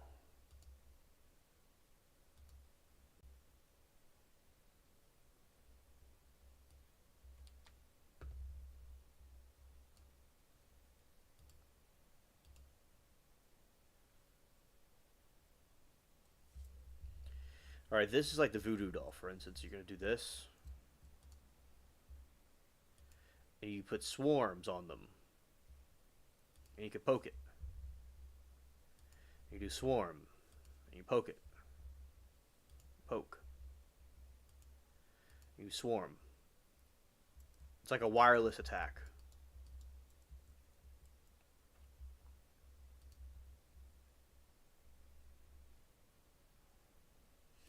All right, there's the swarm.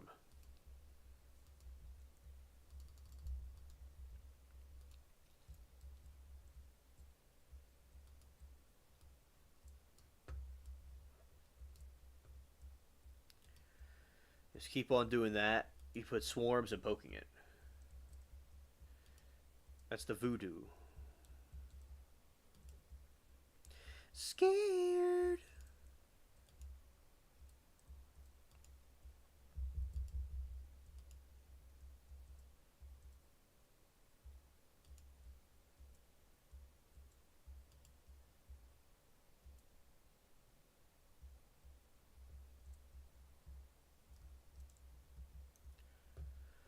All right, the swarm is attacking me.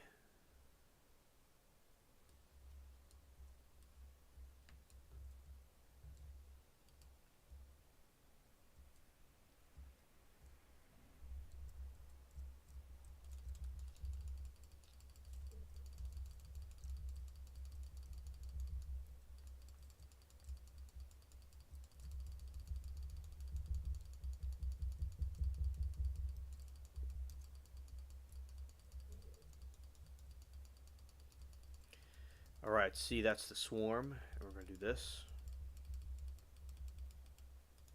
Attack all of them. And then we're going to do that.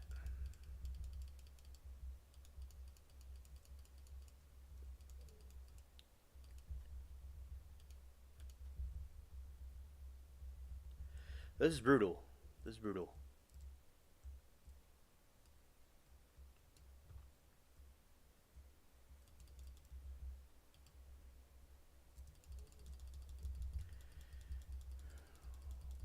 Hacking them all away.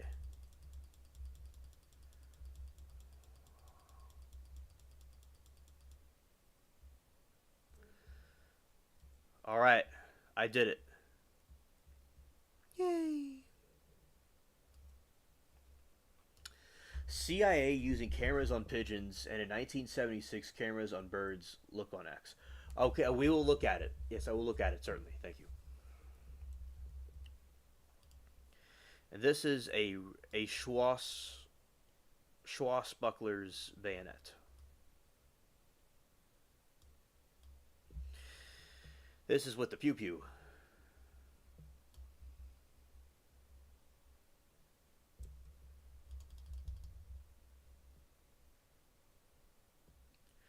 Okay, Liberty. Good night to you. Thank you for stopping by and hanging out with us for a little bit.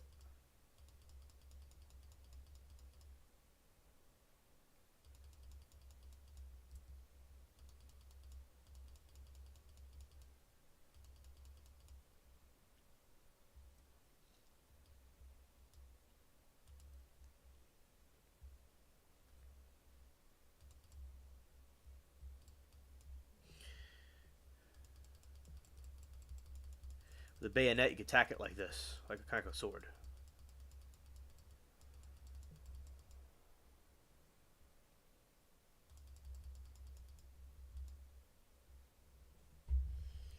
Then you have these other types of shots too. This is lead.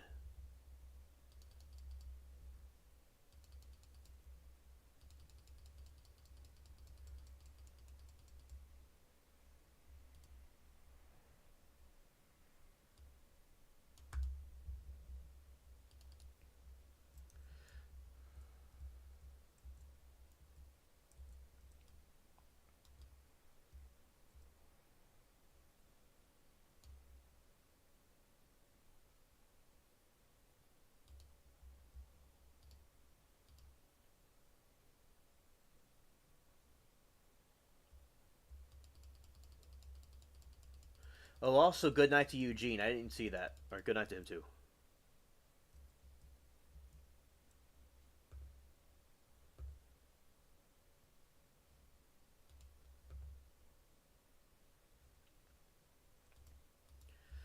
All right. Let's see about the changing the hat on this pirate I got.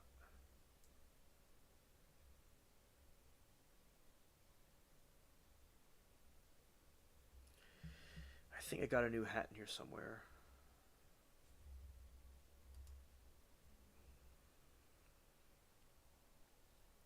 Well, I have so many hats, I kind of lost track of everything. Or that hat. It was the St. Patrick's Day hat.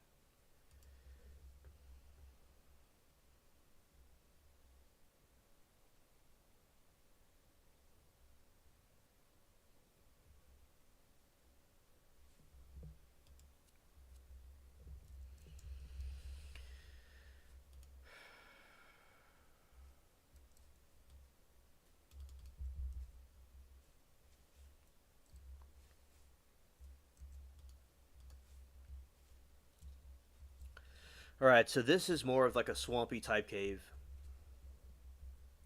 My day is just starting and everyone is saying goodnight across the pond. Oh yeah, over here where I am it's 2:06 a.m.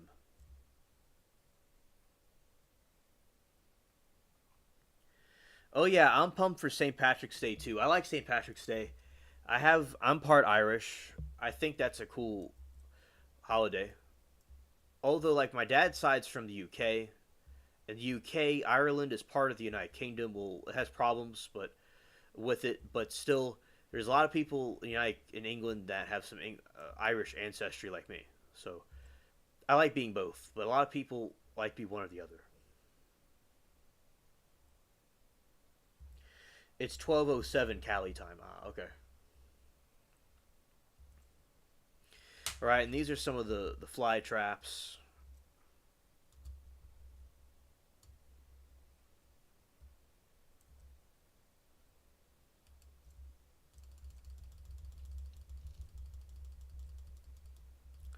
Have to hack at this thing.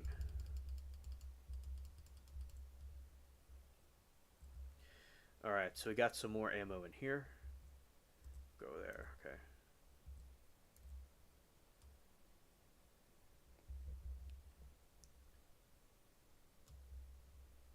I got him.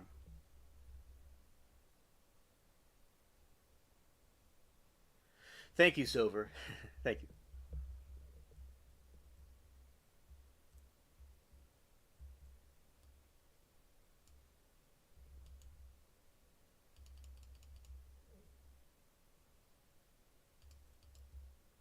Not to this game. I'll be tripping. Yeah. So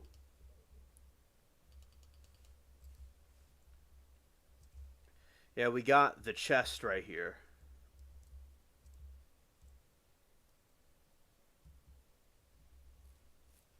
Got the monkey thing. Let's do this. To the weapons. Let's put this in here.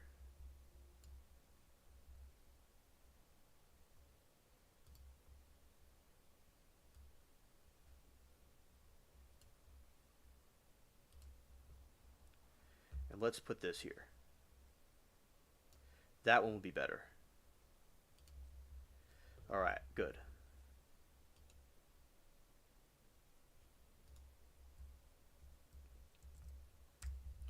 Continuing over to this area, let's see, going through this. It's the other way, I think. I'm not too sure. All right, let's go forward.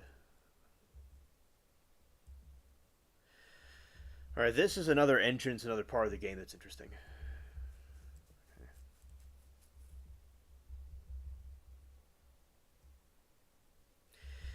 That is the wrong way, actually. But anyway, so basically, the daikon is getting gigantic.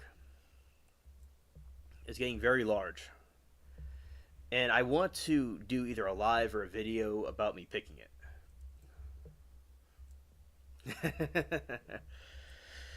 Sometimes it's like a labyrinth. You get kind of confused on which parts to go. Got some nice ambient light shining through. All right, so in this game, there's no horses or any kind of transportation. You just kind of walk around everywhere. That's the moon. I didn't know the moon was creeping in like that. All right, so I didn't know. I thought it was. I didn't know it was an open canopy. That's pretty cool. All right, he just like walks right up to the ledge, to the ledge. During Halloween, I think there's a part over that mountain earlier where the creature is, where the wasp creature is. That's where there's this part of the game where you could go to a Halloween world. Got this guy just digging. Oh no, it's a nutty woman. It's a Karen. Scared. Scary Mary. If I had my sea legs back, first thing I do is buy a fishing boat. Scared. It's a twerkathon or something. Like,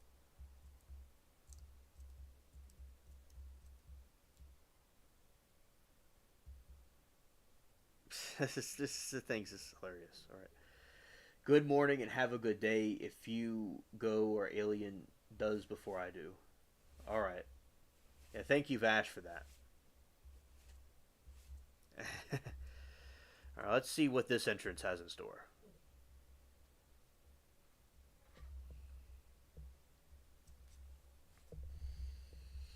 You know, and that entrance also leads to another exit. So both of those exits lead out. To lead EO.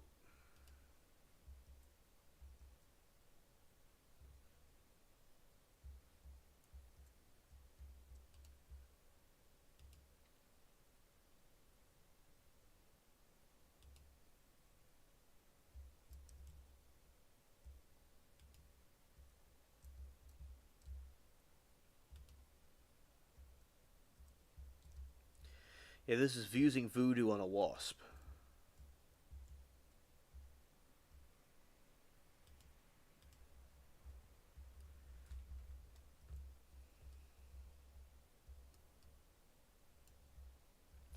One more, I'll be level 12. Let's get one more, and I'll get it.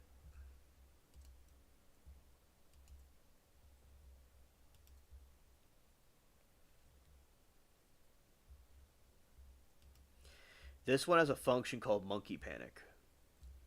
Scared.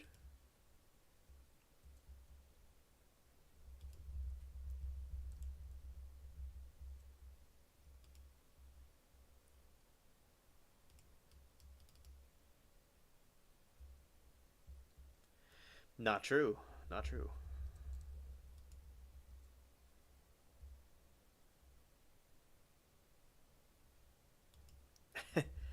You know, Dad, there's better dependable depiction in this book. Lex Luthor.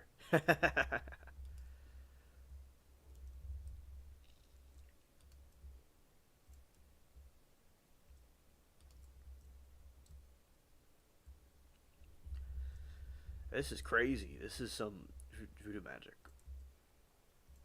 Yeah, so I think the conspiracy theories are quite interesting, and they're very interesting to look into because we never know what could be real, what can't be real. That's why with the alien stuff, I always thought it was important to study the conspiracy theories and take people's conspiracy theories seriously, even if they didn't make any sense to me.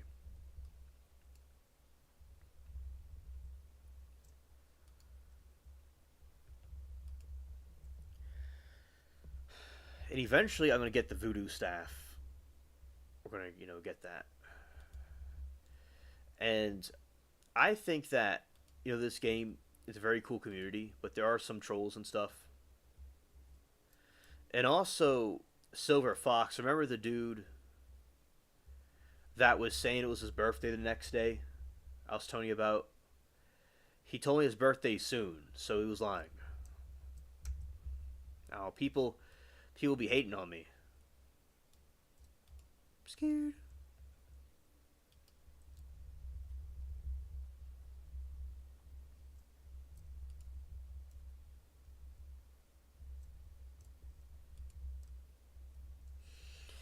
All right, see this one more, and I think I'll be able to level up.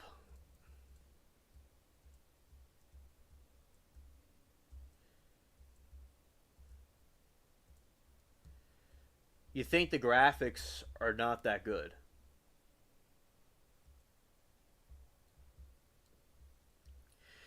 Well, I think they certainly could improve with the graphics, and surprisingly, Vash, and I do agree that the graphics can be better, but to your surprise, they have improved.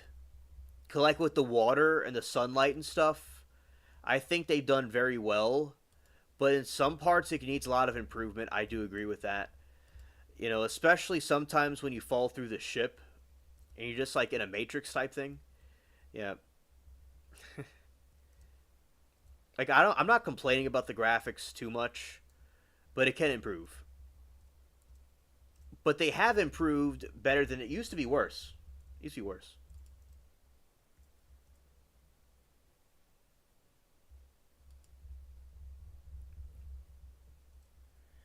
Yeah, Silver. He wanted to steal my glory, and I was nice to him, and I talked to him.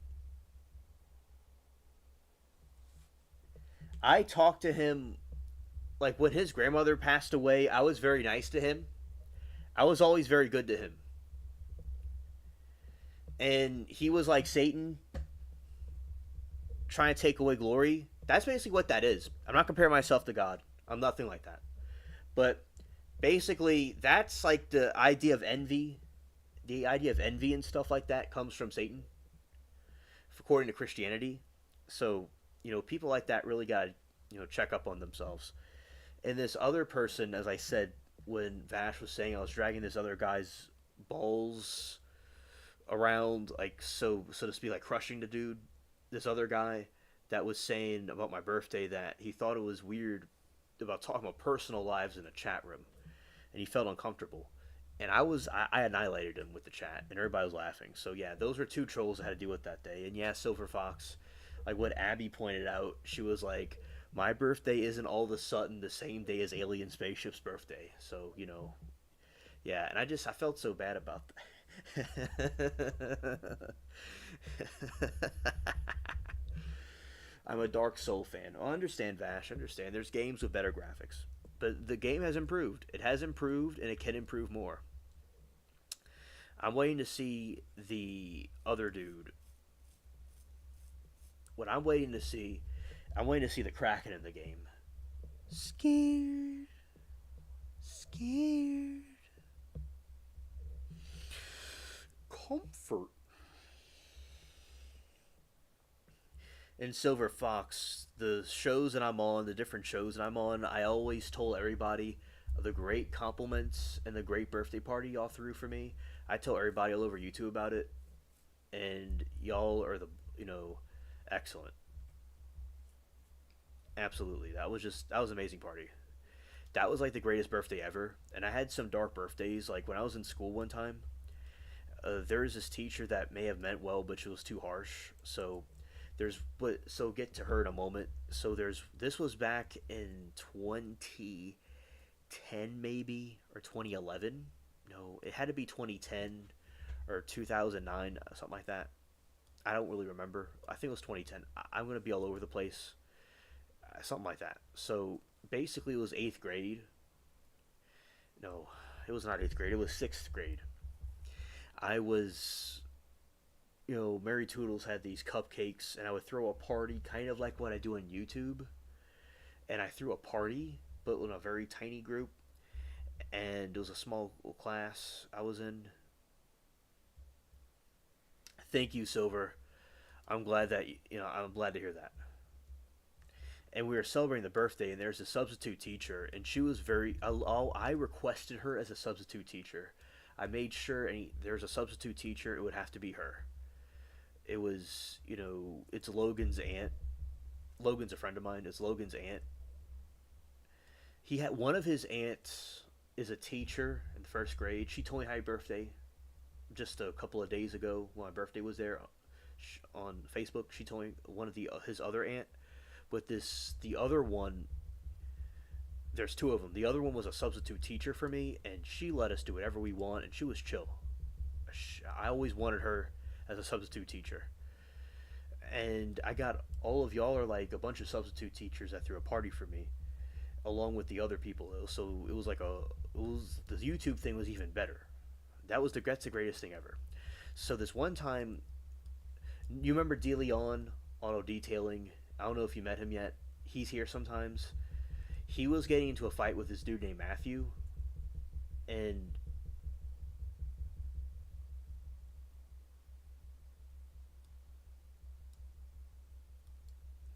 you don't like my birthday. What I read that literally, but what he really meant was he doesn't like his own birthday. And so I know, right? Now, DeLeon Detailing, he wasn't bad. He wasn't trying to do anything bad to me. But him and Matthew Berg had to get into a fight on my birthday. He was okay. He didn't do anything to me, but he wasn't trying to ruin my birthday or anything. But he had to have a problem with Matthew, and they got into a fight. And a substitute teacher, she just wasn't really the person to stop people from fighting. She said, "Why are y'all fighting?" And she just couldn't really handle it. And then I had to bring the director, Stacy. I had to bring her over, and she wasn't really having. She could crush people, and sometimes she tried to crush me, but it didn't always work. But when I was older in high school in her class, she really was. She really thought it was cool people. I was the class pet.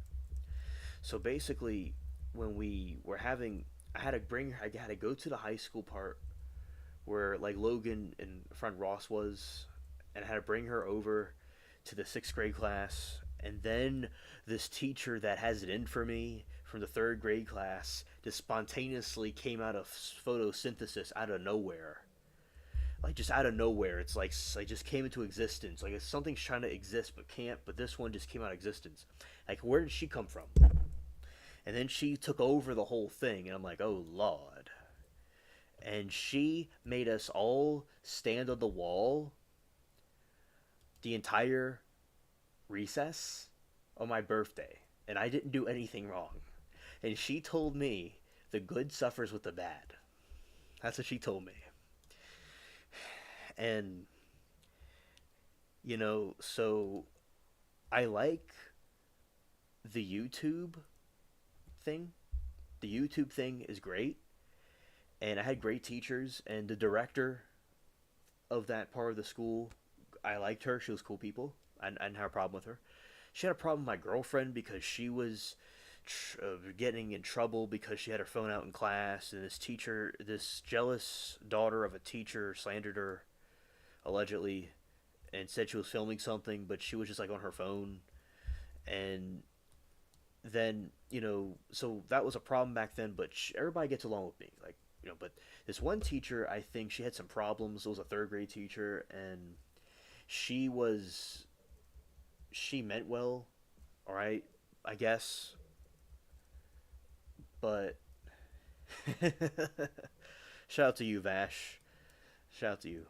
So yeah, that was quite a birthday, and then you have this dude, the AMC dude, and he was taking the spotlights, or somebody's trying to rain on my parade, man. I've had haters the whole time. Like one time, I was doing the school election for this key club thing, and they kept rigging it against me for these other students that were like connected. Their the school say they had a teacher had a kid there, stuff like that, and then you know, I didn't run for the president thing. I had just some other position, but the son of one of the relatives of the people that ran the school, which is a cool dude and cool family, I liked them. But the people wanted me to run. I'm real popular on YouTube. I was popular at school also, so they wanted me to run against them, and I didn't win, and everybody was upset because they, wanted the other person. So there's people that have had envy against me and stuff, and the dude was like, I don't even think they did it on purpose. I think him and the teacher had something going on to rig it against me, but it was like The dude was scared I was running against him. In the secret, they had these secret meetings, and he was like, "Oh, which I'll say my name. My name's Hansel, like Hansel and Gretel. Oh, Hansel's running against me, and it's like he was all scared. But don't worry, we'll rig it. They didn't say it like that, but don't worry, we'll take care of it. So I was always popular. Now my birthday at school, in high school, the dude on the football team, a very good friend, I had at the time. I see him on social media and stuff like that. But like at school, we are good friends, and he told me, okay, so all the girls and the guys, everybody, I would go to this one classroom and everybody's throwing a big party for me, sort of like the Law and Crime Chat, but on a much smaller scale. And everybody would tell me on Instagram like, "Happy birthday, happy birthday, happy birthday." And basically, what happened was this dude, a good friend of mine on the football team, he was like, let's go to the cafeteria. And he said, "Remember, I'm not always nice, but buy whatever you want for breakfast." He was like, "I'm not always nice." So I was always treated very well, but there was a little group of people that try to rain on my parade. And it looks like on YouTube, I still have haters and people that try to rain on my parade. Why did the teacher have something against me? I don't really know. I have this, I just have this face that's everyone likes, and people don't always have a face like mine, so people, can't punch their own face to make it more ugly, so they have to try to do it to me in some other sort of sense. So that the teacher, she thought my Mary Toodles babied me too much, and I don't. I guess I don't know. I'm disagreeable or something sometimes. But I saw later maybe she wanted me to be more independent and stuff like that. But she was a little bit harsh, and Mary Toodles like told her something one time, and that's what I don't really know. I just and maybe she just was more of a strict person, but it's like the good suffers with the bad. I'm like, damn, like come on, man. And then you had the AMC dude trying to rain on my parade. Dude needs to chill with his autism and drink some lemonade. There's people that are autistic that are very cool. As I said, I kind of rock back and forth. That's called stimming. All right, but so there's people that are autistic that are fine people, but envy has no boundaries. So yeah, those are some stories from school that were interesting that happened. But it was a good school. I enjoyed it. I liked it. A good family-owned school. But there's just some interesting stories that came out of it. It was a good school though, but there are some interesting stories. Right, and Silver says people will push your buttons just to get a reaction. Exactly, and I've noticed that because I've ran ads for my YouTube videos. So I've ran ads for these videos, and basically, like for the alien, and I wanted people to know about the aliens and the Nibiru and the stuff like that, and thousands of people saw it. And sometimes you'd have some trolls, and they would tell me, like, one dude said these pictures of aliens or UFOs. Dude said that my pictures are pathetic, and I'm a pathetic loser like my pictures. And they're telling me I'm lame. I need to lay off the weed. And I do the phone lives. Mary Toodles doesn't always like the phone lives because there's people that will talk really harsh to me, from their saggy basement and their saggy basement dwellers. And they got nothing better to do. They don't have the fame and glory that I have. And they want to go take on a parade, but they not getting nothing from me. They're not getting nothing. All right? Because it's like I understand people getting a reaction off of things. And thank you, Vash, for saying don't listen to the haters, because there's a lot of haters. There's a lot of people that will go and will go and hate on me. And one time they'll say stuff about like, "Oh, I got big lips." The dude was like, "You got some big lips," but it's like it's like the dude, like, really, dude. Come on. Like, a lot of people check me out. There's straight and gay people that check me out. And he just didn't, he was uncomfortable about, at that moment, about being out in the closet, which is, that's fine. People could be whatever they want. I'm not against that. But dude was trying to like roast me, but he's checking me out and saying, "You got big lips." It's like he just needs to be comfortable in himself, and he was checking me out, like a lot of other people do. So, yeah, just these people. And I looked at the dude's channel, the other guy that was calling me and the aliens. Yeah, they want to kiss alien. Yeah, yeah, Vash. Yeah, and basically, with the dude that was calling me a loser and stuff for having alien pictures, I looked at his channel and he had like no subscribers. He had like no views. A lot of the people that talked bad on me and said I'm lame and stuff, they had no views and no subscribers. You know, they didn't even have Timu subscribers. Timu we're talking about here. Shop like a millionaire. They didn't even have that. Lord. Oh, hello, Greg. I'm glad that you're back with us. I'm glad that you got to work out. That's really cool. And also, but one of the people, one of the teachers, he taught me about these research papers we had to do in history and give us like an index document we had to fill out, and he said that you had to do everything to the finest detail. And I remember that type of logic. And I the next grade when I was in 12th grade, I had to do these. I referred to essays always because you could defend your position why you should get a good grade and talk about what you learned. And I felt that was better than A, B, C, D answers. I see what you're saying, Greg. I'll get to you in a moment. And that teacher, he also showed me pictures he took of these from a satellite view of these people. Like you'll see something from the sky. It looks like a person, and these things the ancient people made. They'll make these little structures of a person that you can only see from the sky. So he told me there has to be alien life out there because they're trying to communicate with something from the sky. Or like in Ohio, they have that snake mound that you can only see from the sky. So they're good teacher. There's some other very. I was very well liked by teachers and students. As it's just like YouTube on a much smaller scale. That's what I could describe it as.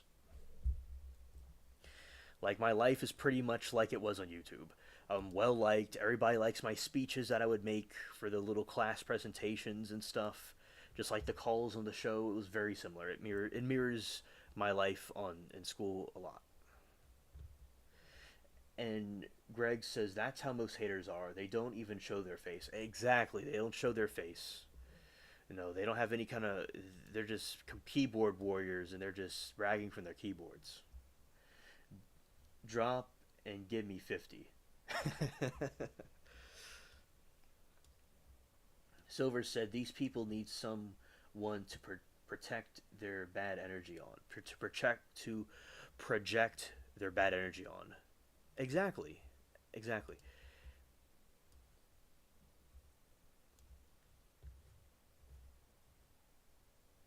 Well, look, Greg is a friend of mine from the show, so he didn't say anything bad.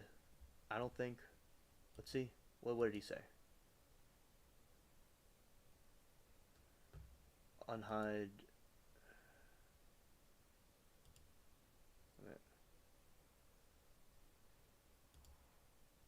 Let's see. Let's see what the message. Greg, you're okay. You're okay, Greg. All right. I don't know what that was about. Okay.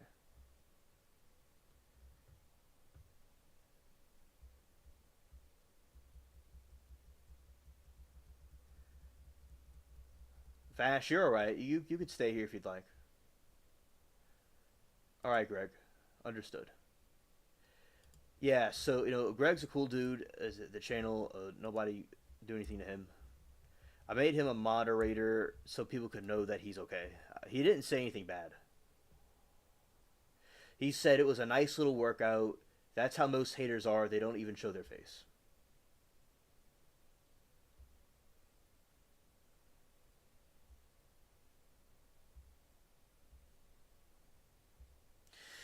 Okay, Vash, you're okay.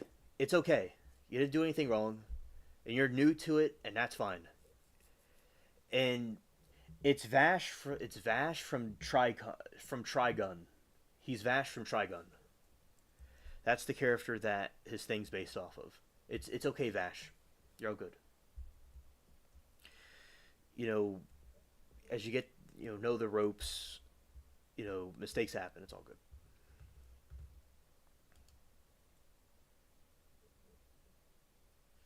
I want you here, Vash. I appreciate your take on things.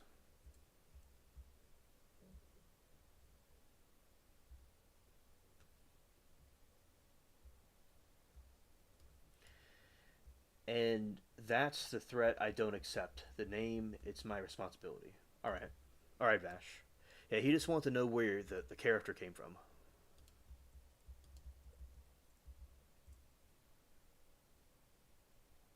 Oh, they sunk me. What happened was they threw a fireball at me that sinks the whole ship. That's what happened. Darn it.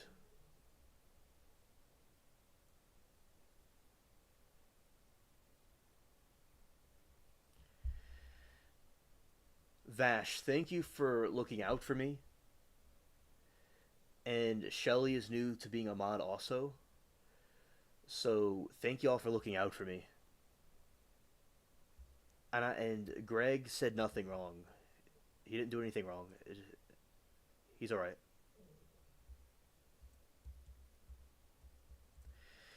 I know. Okay, Greg. I know him from another show where I call in on the podcast show, and he's a big fan of mine. He didn't do anything. But thank you, Vash. But I want to thank you for looking out for me and trying to get rid of people that might be causing a problem. I really appreciate that. Thank you. I'm glad you're looking out for me.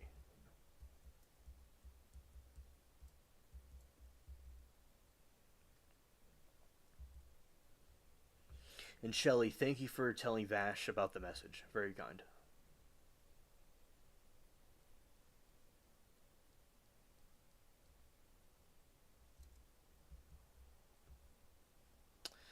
I have to go and repair it now. And lose some gold. Scared.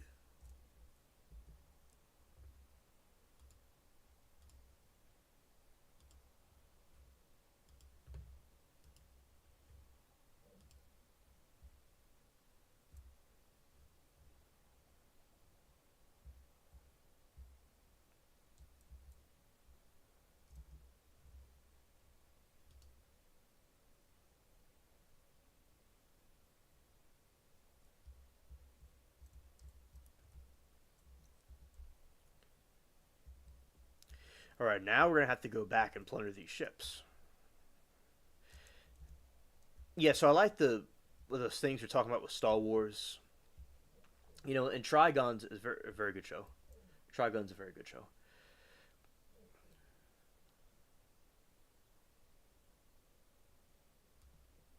All right, Vash, understood. Thank you for letting us know what's going on.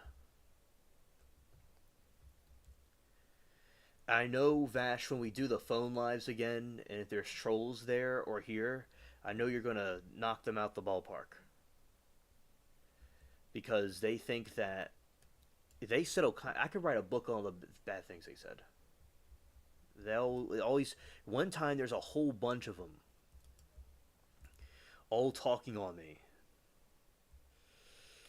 There's this other person, and one time she she brought in these people that trolled me, and I got rid of them, and it was just these people were on like this Discord call, and they were talking smack on me, and they kept on like trolling the chat, like this chat. And that's why I like having a bunch of mods in here because it's like these people just come out of nowhere and start saying stupid stuff. So that's why I just don't tolerate nonsense. You know, these haters. As the saying goes, you don't get to 500 million new friends without making a few enemies.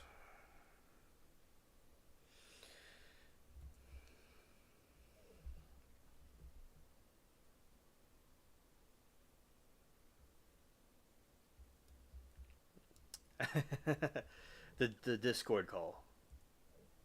Yeah. And also, Greg Vash is a friend of mine from one of the other chats, from the trial chat. He's also a good friend of mine too. And I think that we all need to get along, and we're all aliens or Earthlings on an alien spaceship, however you want to view it. So I think the passion's very important, but we got to also not let each other get at each other's throats when, of course, emotions can be high. You know. Okay, the trial, Shelley, the trial chat that I speak of is, how I tell you about these trials. So I watch the semen trial. I watch these things I've been talking to you all about. So there's a channel called Law and Crime Network and Law and Crime Trials. There's two channels, and there's a whole chat ecosystem of people there that I'm also friends with. Like, I know you from ABL and you and Greg from ABL. There's a whole nother universe of people that I know over there, and I'm in the chat all day long, and it's like another channel. And that's how Silver and Vash got here. So I'm all over YouTube, and I'm on live streams all over the platform, channels y'all don't even know about, and I bring a bunch of random people here. So that's and y'all could see me over there. Some people from ABL are over there, and that Miss Adams is there sometimes. Polka Dot Suzanne is there sometimes. Denisha is there sometimes.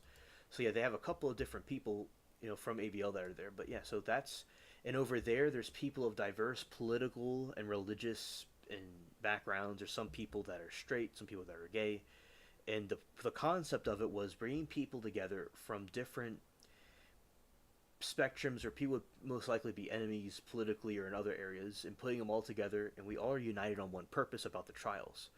So that's what I liked about it, that they weren't separated by politics. And like, if an alien invasion happened, so many people would be united, and these trials unite so many people.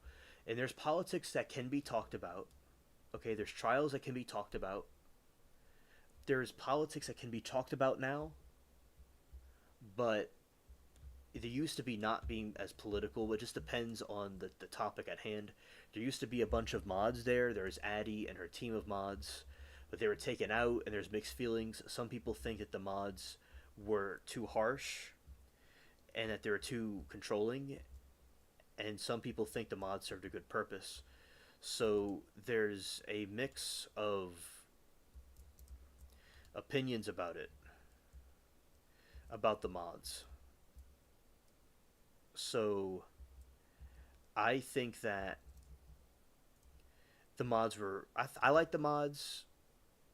Oh, come on. The mods were very good, but other people say the mods were censoring different words and censoring politics, and they just were going overboard with it, so they had to be taken away. So as I said, that is just up for debate about that. But I knew Addie and her mods. Linda was one of the mods at one time, but as I said, some people are glad the mods are not there. So it's more of a Wild West. At one time, there's a bunch of trolls there being stupid on all of us, but now Law and Crime, and Kathy Rusin is monitoring the chat more, and there are some mods in there now. So it's much better now than it was right after the mods left. So basically, that is a trial chat that I'm talking about. Law and Crime, Law and Signed and Crime Trials, and Law and Crime Networks.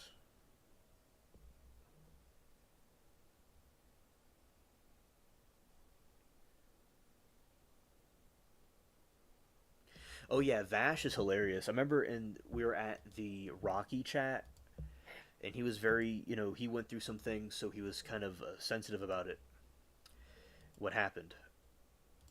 And basically, with the trial, he was very funny, and he had a lot of emojis. He was real animated, and I brought him to the channel immediately. And Silver said it's much better without the mods. Okay, okay, understood. and they were trying to enforce different policies. And Addie was saying that a company bought out law and crime, but she also said maybe she was too controlling. And I think that's probably the reason they took her out, because I think it's still the same people that own it, in my opinion. You watched Koberger and Gabby stuff. Ah, oh, okay. That's good. Yeah, we're looking forward to Koberger. That's going to happen in August.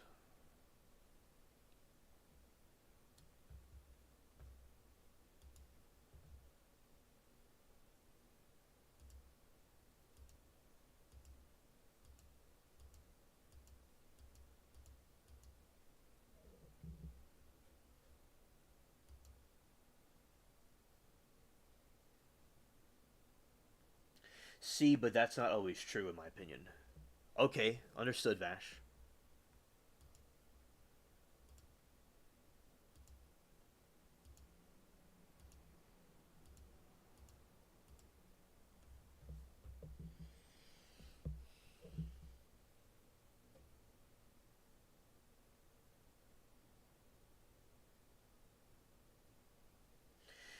Vash said you need someone to promote the AKA I'm the wingman. Ah. Yes, absolutely, Vash, absolutely.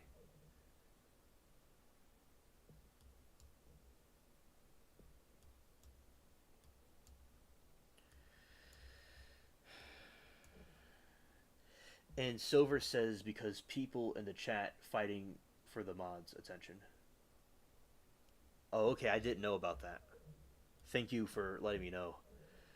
But, like with school, I was very popular with teachers, and I am popular with the mods on there. It was the same thing, it mirrors the same thing.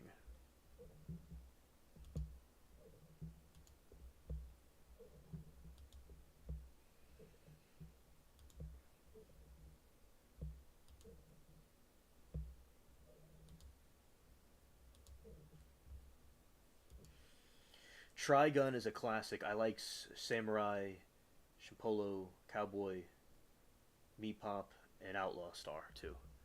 Yeah, I think they're very good shows, yeah. Very good shows, and I like Trigon. That's a good one. I recognize Vash's character. It's been a long time since I've seen it, though.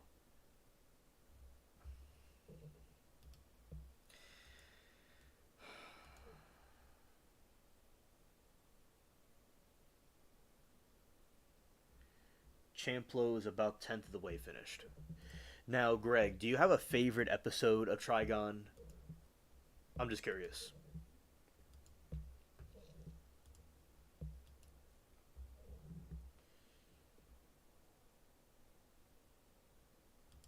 I know about Full Metal Alchemist, and Bleach is good too. The ones that I'm most familiar with is Yu-Gi-Oh, Pokemon, and Naruto.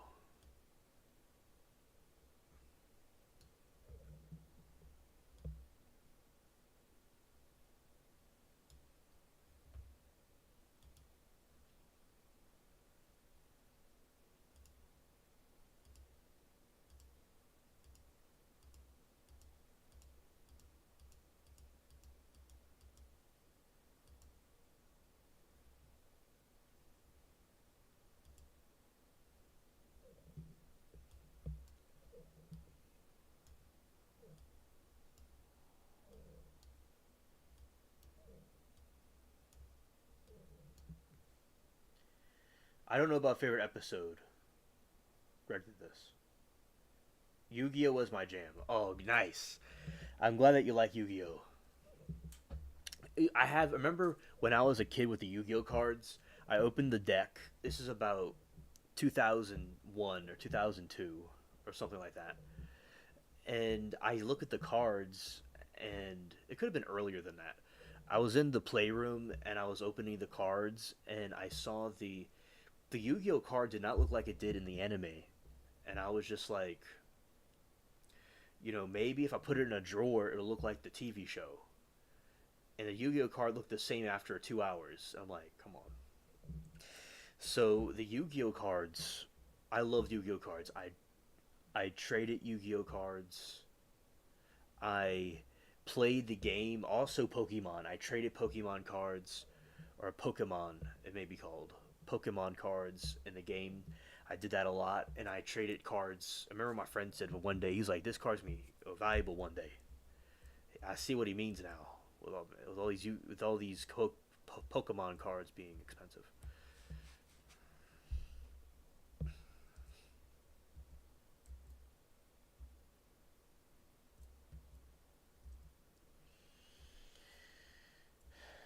In the manga and anime series, Yu Yu younger Toguro is a central antagonist, particularly in dark tournament spirit detective sagas. Hak Usho. He's also a leader of Team Toguro and Apparition Gang, along with his brother Elder Toguro. Okay,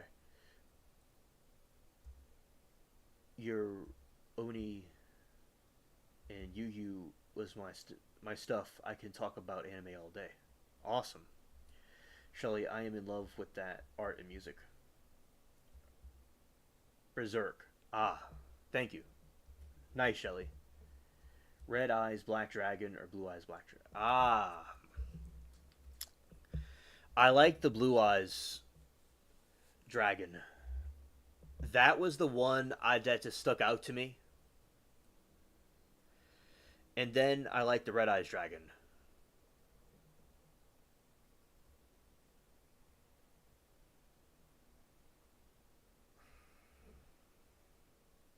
Yeah, the cards in the show only show the picture for the most part with no description. Now, Greg, I found out later there's a certain type of Yu-Gi-Oh card that looks like the anime version. So that whole time, there's an anime version of the Yu-Gi-Oh cards that look just like the show.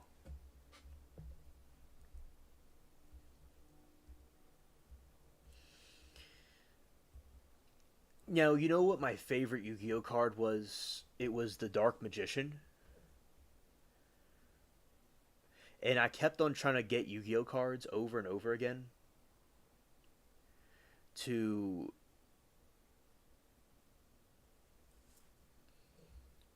get the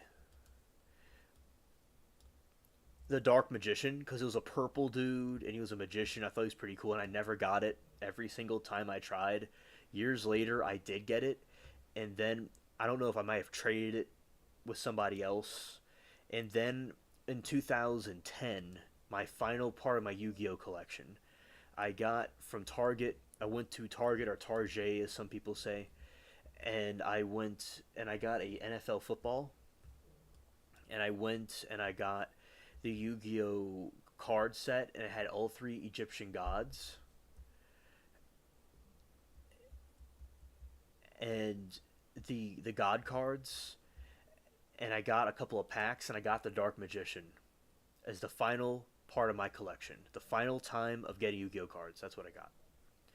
Now I've been bought Yu-Gi-Oh cards since then as like a treat, but that was like the last time of my collection of it.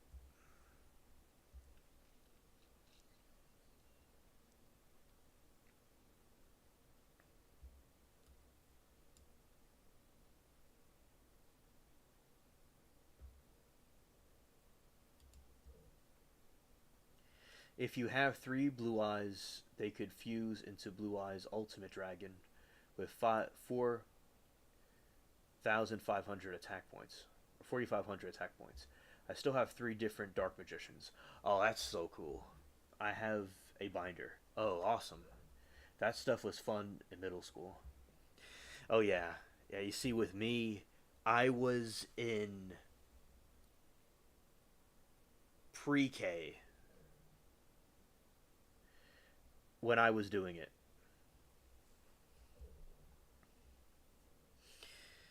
And when I first started, I remember my grandma wrote my name on the Yu Gi Oh cards.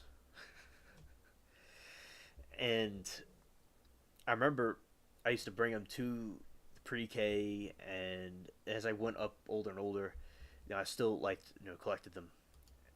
It was so yeah very fun. And with my friends, we would trade them and we would play games. We would play the Yu-Gi-Oh and Pokemon games. Now I always like Pokemon. I always like Pokemon. The thing is with me is that my Pokemon,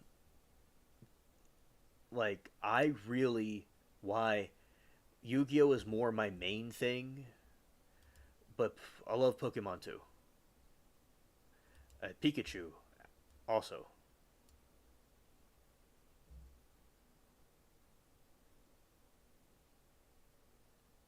Right, I agree, Vash. I agree. Y'all used to duel on the bus. Nice. I think I've dueled on the bus too at the summer camp. I dueled on the bus,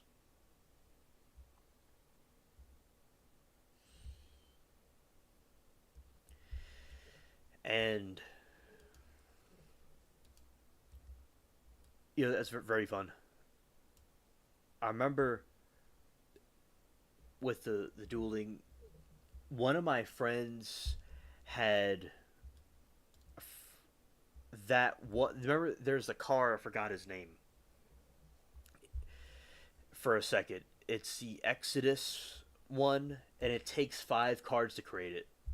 It's a giant Egyptian monster card. I remember the dude when I was playing him when I was dueling him. This man put all of his 5 cards on the board, and it created that one character, and I was done. It had infinite power. I was done. I was finished. My career ended faster than I could blink.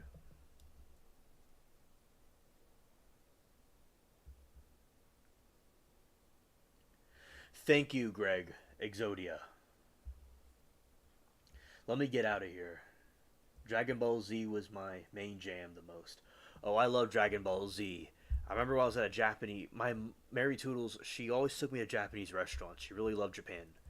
So I was into Japanese things because of those restaurants. Not because of anime, but anime was second. And I like Dragon Ball Z. I love Dragon Ball Z. That was an awesome show. Cartoon Network was great back in the day, and Nickelodeon was too a Disney Channel. Those are great channels back then.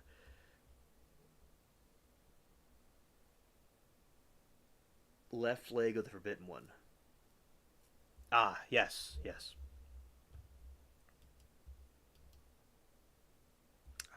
We got it. All right.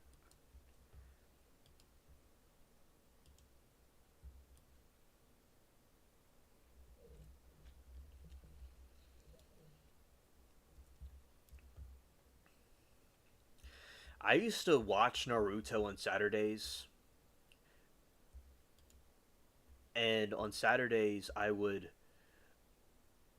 watch Naruto and I'd play my Game Boy, the Mario game. It was pretty cool. So I really enjoyed that stuff. And I figured I didn't know what anime was. When people said anime, I assumed it was the Japanese animations, and I was right. I wasn't completely sure at first.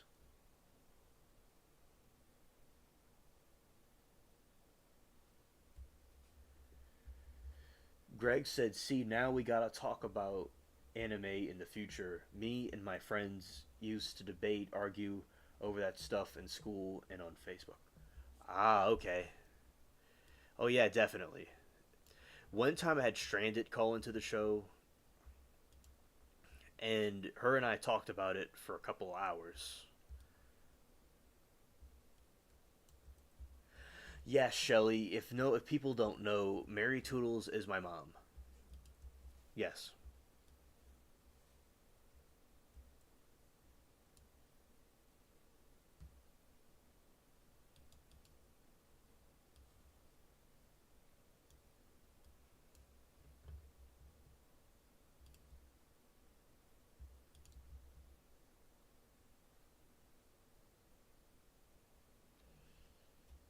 King Vegeta, all the way. Rest in peace.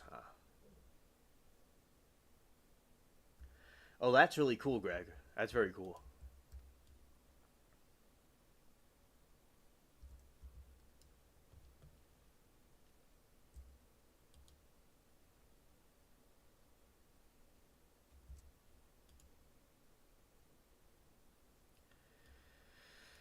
We're gonna turn this thing around and get him good. Scared. Scared.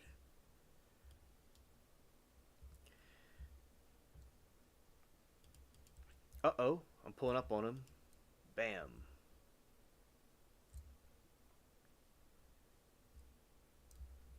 We went to Bridgewater before. Let's go to another island. Oh, it's overcast in the Caribbean. On the Caribbean. It's overcast. Alright, let's make away from these islands and we could go. I don't think we've been to that one yet. Alright, Peace G, it's 3 a.m. here. Ah, okay. Okay, Greg, thank you for coming, and we'll see you next time. We'll talk more about anime as the stream and the future streams. Alright, thank you. Peace. Good night. Take care.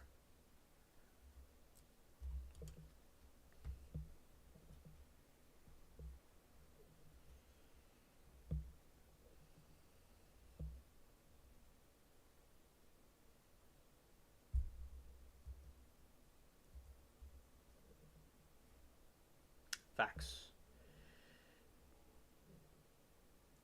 Goku. Oh, Shelly, thank you. Thank you. I remember when I was at a Japanese restaurant, and I remember it was a time I was watching Dragon Ball Z, and I thought it was the coolest show. Like, coolest show ever.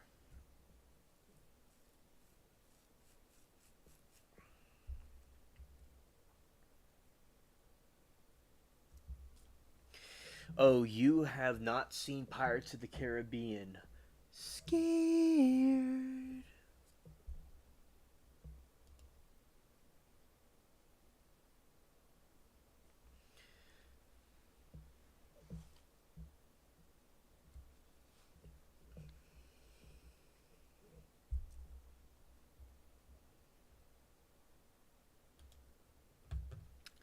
All right, we got 2K more. We're getting all right. Or you have some people that are not alive in this place. You have some zombies in this island. I got the crabs. We're gonna go kind of look at the sun.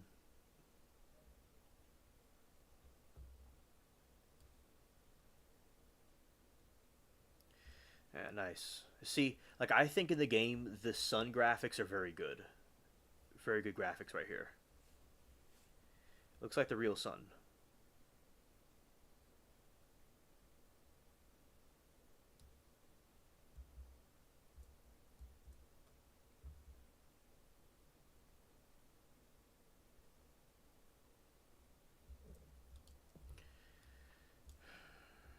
All right. Look, this is the Undead Frenchman. Pirates of the Caribbean. I highly recommend seeing that movie. That like that was Johnny Depp's character that is still with him today. That he's always known by.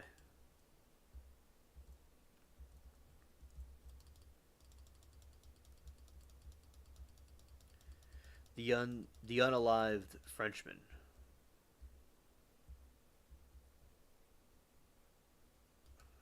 Let's use some voodoo. Scared.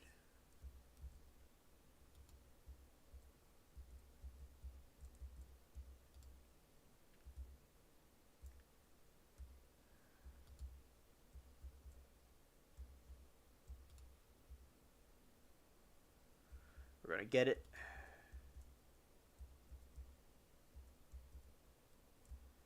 We didn't even completely get it. All right, take this power up. This dude's gonna probably take me out, but we're gonna try it anyway.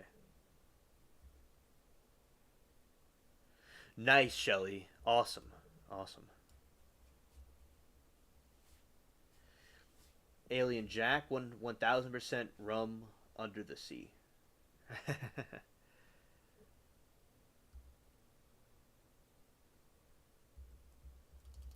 Let's see how we do. Uh oh, that'll take me out. Uh oh, he took me out. He did it. Jacques Leblanc took me out. Oh, awesome, Shelly. That's great. That's great.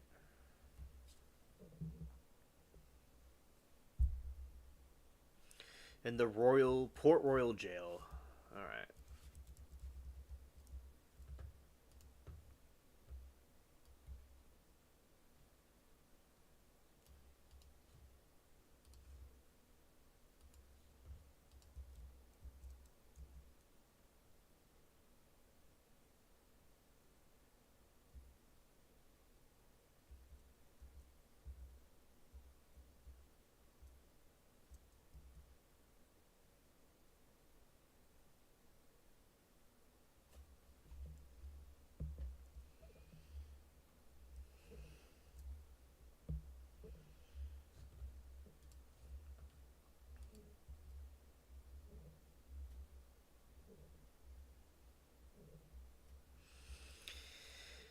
So yeah, so that this is basically Port Royal.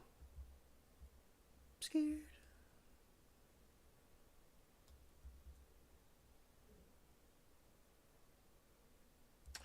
Shout out to Ricky the raccoon and Shelly. I'm so glad that you take care of the raccoons and help them out. Because those they're such cute animals. All right, these are some lower level zombies. Not really much. Let's see. Going back to the island real quick. What something I want to do is that I'm going to read about more about the Mexican raccoon. I'll read that, and I'm going to this island again, and then we're going to go back to it. We'll go to that.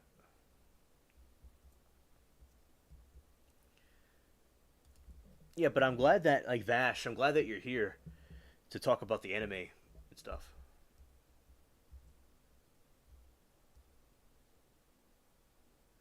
A homage.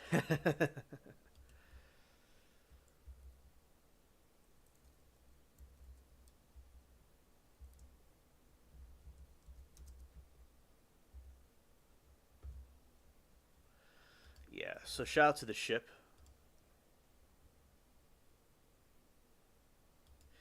I'm glad to hear about that, Vash. Shout out to you.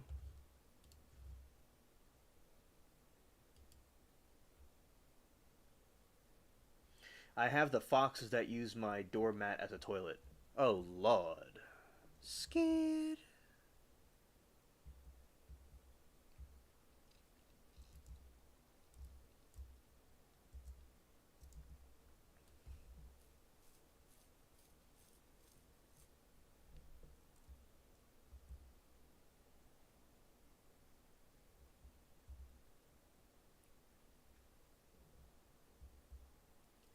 Yeah, shout out to the Black Pearl.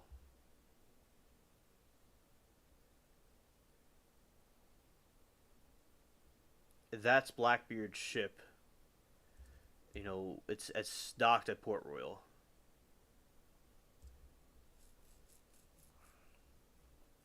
I'm trying to see. Yeah, it's Rum Runners. Let's see.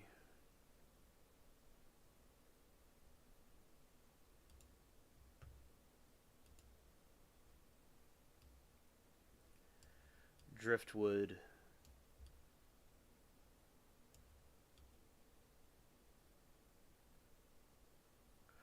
All right, to get to this island, you're gonna have to kind of make a turn, go straight ahead.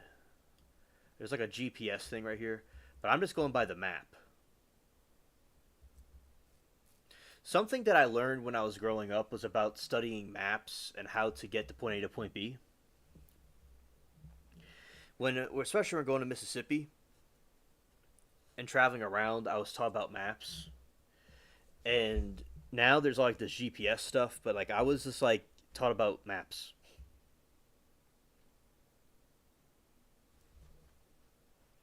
It's been a while since I've used the maps though, or the GPS thing. So you see, there's a line. There's a perpendicular line, and I'm following the line just like you'd follow a map. I'm just going straight. And then when I'm adjacent to the island, I go that way.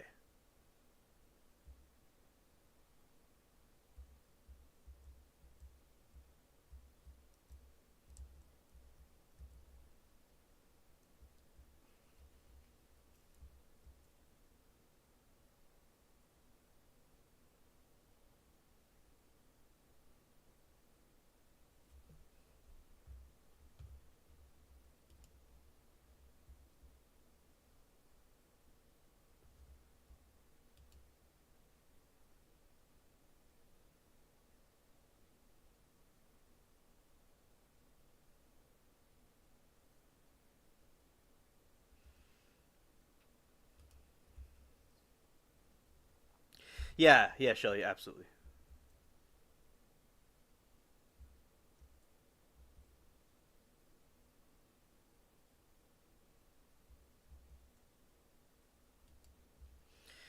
Is this? I don't know if this is gonna work, but let's try to voodoo this man.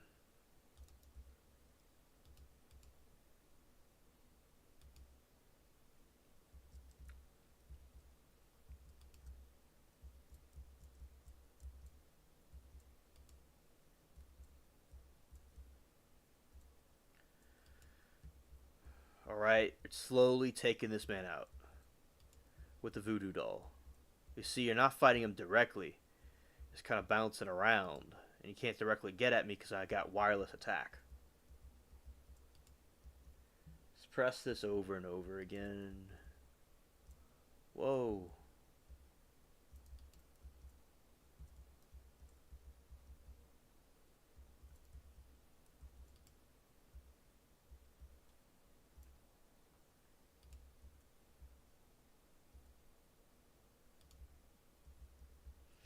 I'm certainly going to go to level 12 with this.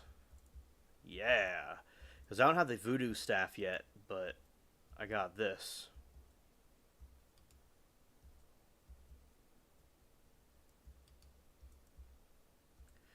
The voodoo doll.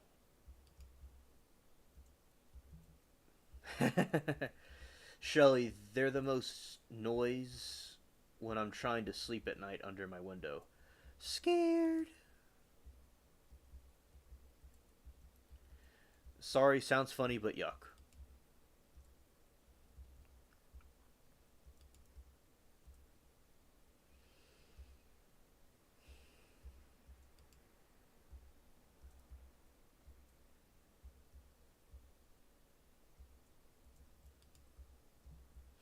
I'll have to Google their noises. Raccoons, other than fighting over food, are quiet. Yes, that is true. That is true. Yeah, dark magic. This man can't even get me. I keep poking this man.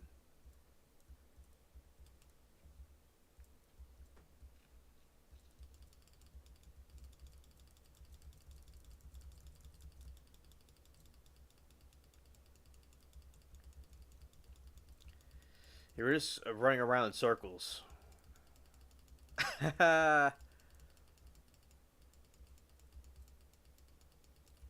I'm defeating the big boss.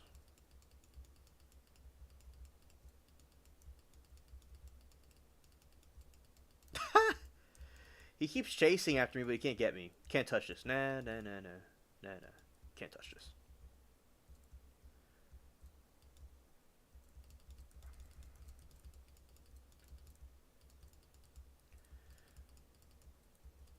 Yeah, I'm not holding back on this man. I almost ran into him for a second. And his people keep trying to come at me, but they just don't. Like his undead zombie horde is just like staring at me. It's like they're speechless. Oh, he's about to go down. Yeah.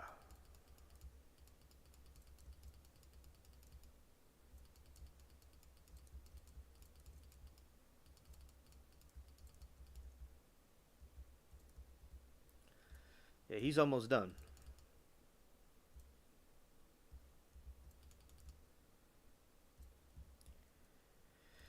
He's gonna go EO.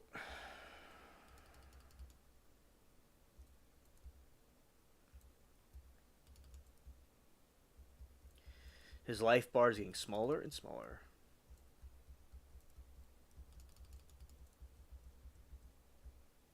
Scared.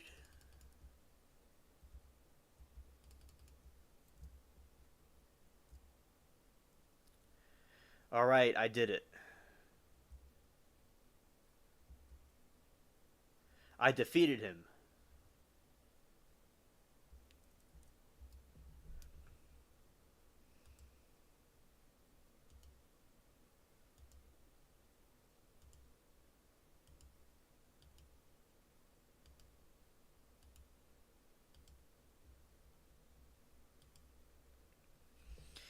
Facts. I got all these things. Oh, I got all kinds of stuff up in here.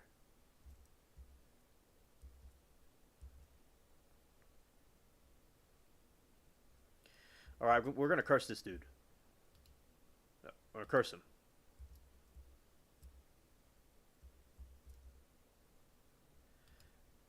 All right, we're gonna curse him again.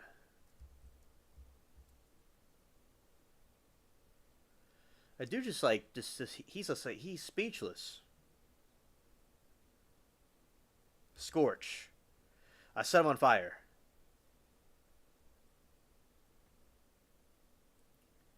He's just stunned. All right, now curse. That's the curse. Now swarmed. He's gone. Yeah, foxes are loud. Absolutely.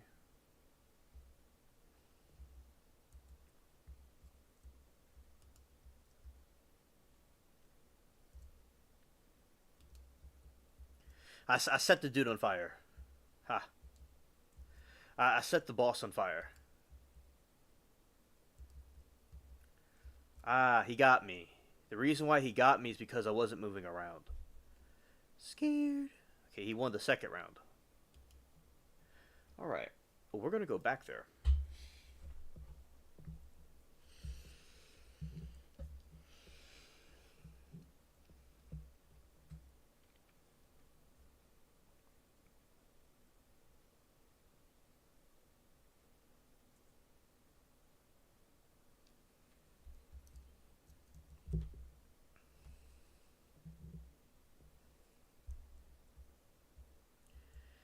We're going to go back to the island.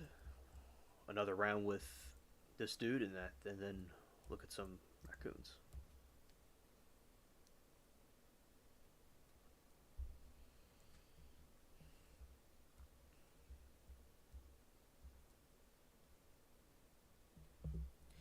Silver, I've seen a few foxes and they run just like coyotes.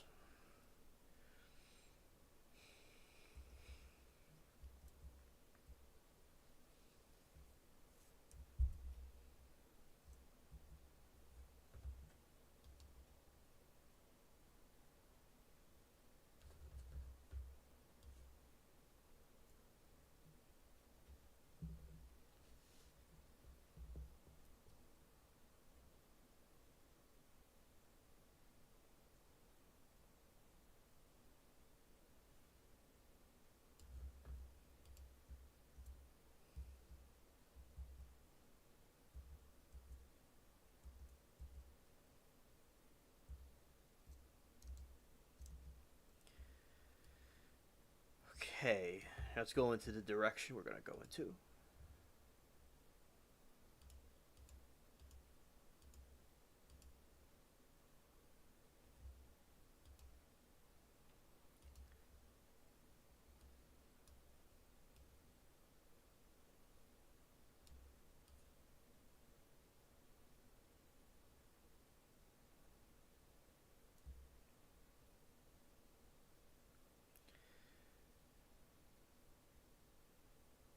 Oh no, you get coyotes in the porch looking for cats. Scared. Yeah, those coyotes can be, cringe. I remember they tried to. There is some out somewhere in some other part of the city or part of the state. Some part of, not this city, but some other area. And yeah, but yeah, I don't really like them either. I mean, I don't like them trying to like hurt the cats.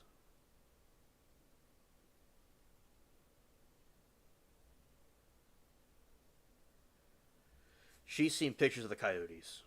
I don't really have coyotes, like, but there's some parts have them, some other areas, and they're kind of like more like a woodsy creature.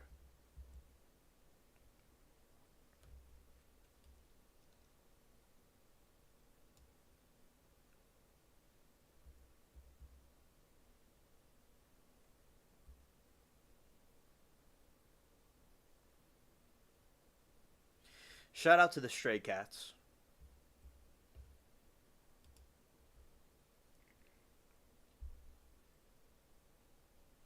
I love these lines that were drawn on the board.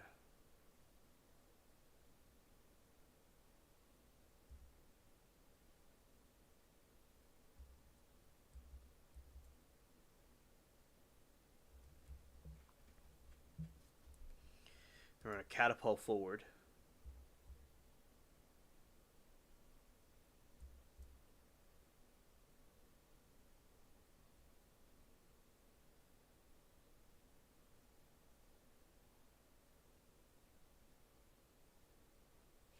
Yeah, Vash, that's very sad.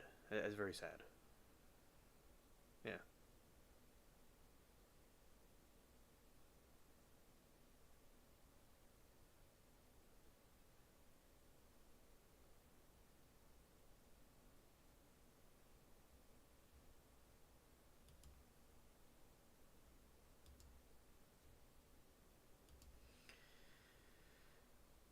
All right, we made it to the island.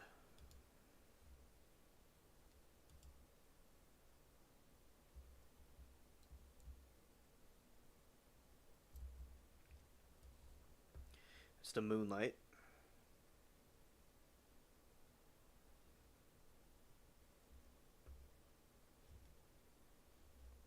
We've arrived at the destination.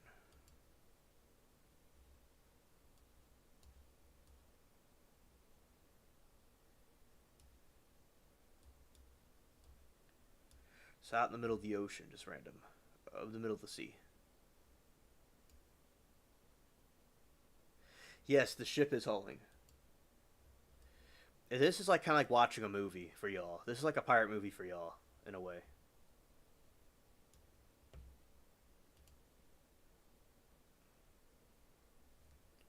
Let's take this thing out. Let's see.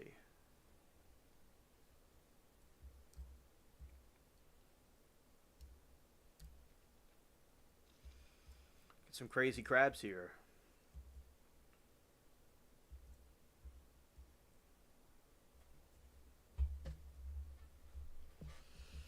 And I'm glad that y'all are enjoying this, and I'm enjoying the conversation with y'all. It's very nice. It's over here. It's a big island. It's middle of the sea.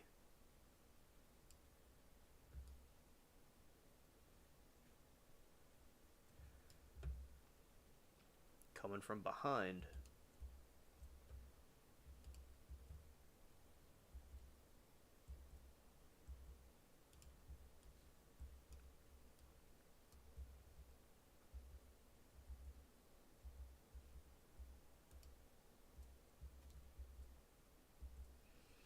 Swarm and poke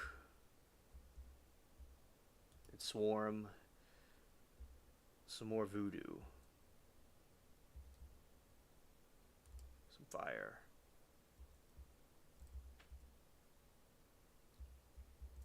You're gonna smoke and be back, alright.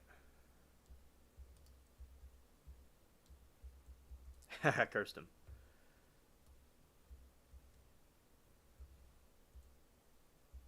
And the crab theory, I've not heard of that.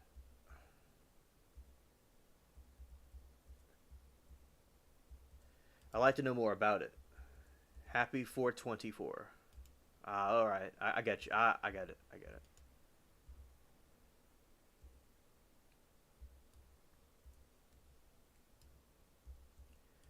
Let's be cursed. It swarms. He's on fire.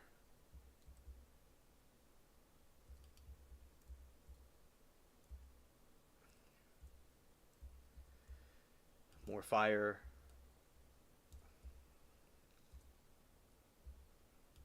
And a swarm. And poke. I'm using a lot of voodoo. On the voodoo scale.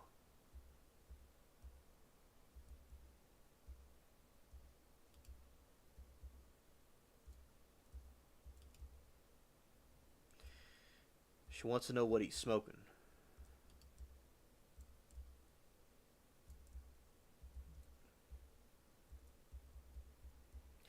Oh, okay, that's interesting. That's like this game. That's basically what this game is.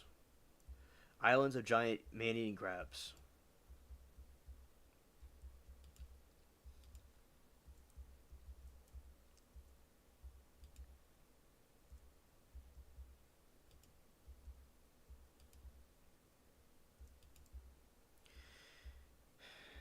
It's like a wireless attack. Scared. Now I'm gonna curse it.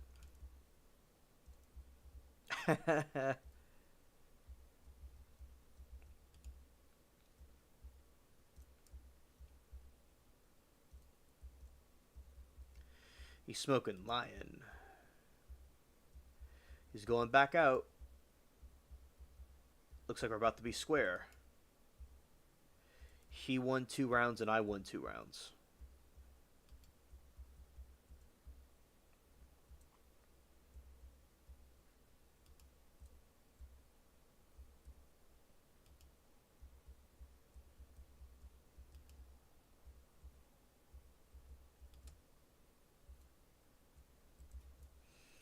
Now we just gotta poke. I use so much voodoo that my scale needs to be refilled. Wow. He's smoking lion.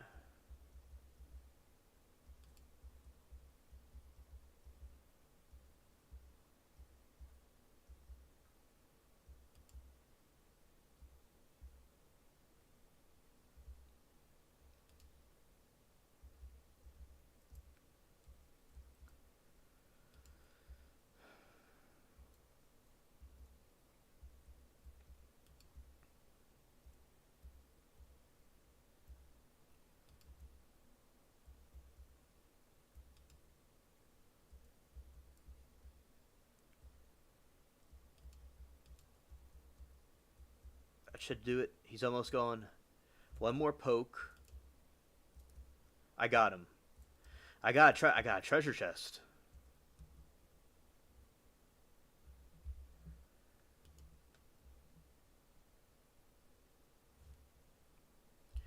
Okay, let's do this.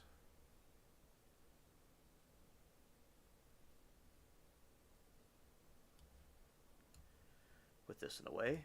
We're gonna take this dagger. A classic hat. Let's see.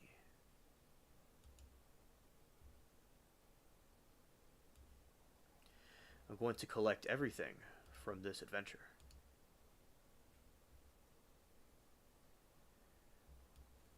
I'll take this here. Alright.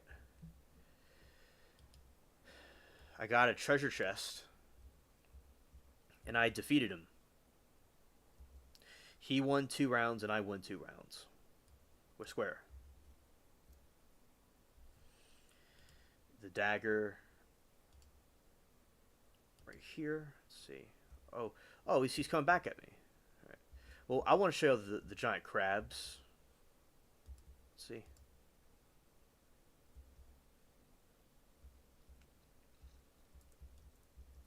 Let's see.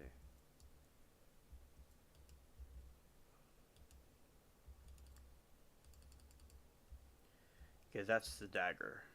See, this is the giant crabs.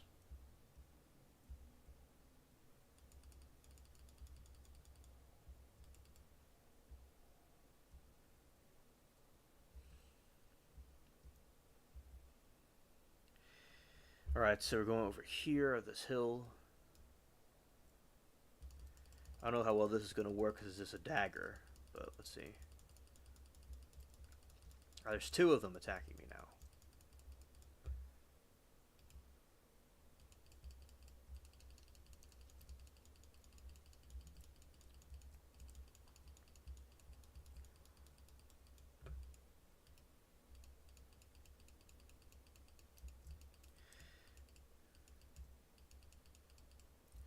Oh, the compass. Yes, I got that. I have the compass. Alright. I got some holy water, mermaid water, and I got a togus. Alright, there's the sun coming up. Well, we're going to go swim back to the boat.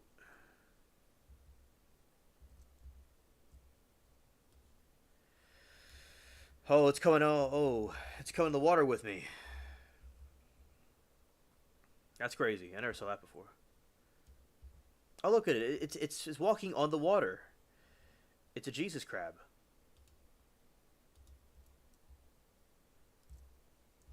All right, we're gonna have to go hack this thing. It came in the water with me. I didn't even know they could do that. All right, I annihilated it. We'll have some nice gumbo with that. All right, the sun's up. It's looking good. All right.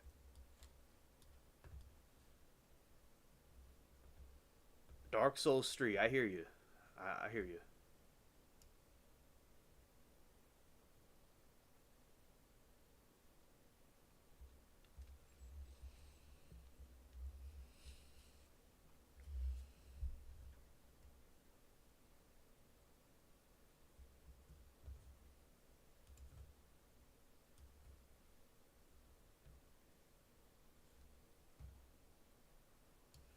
Okay. We don't really have to use this method. See, look, there's a ship right there.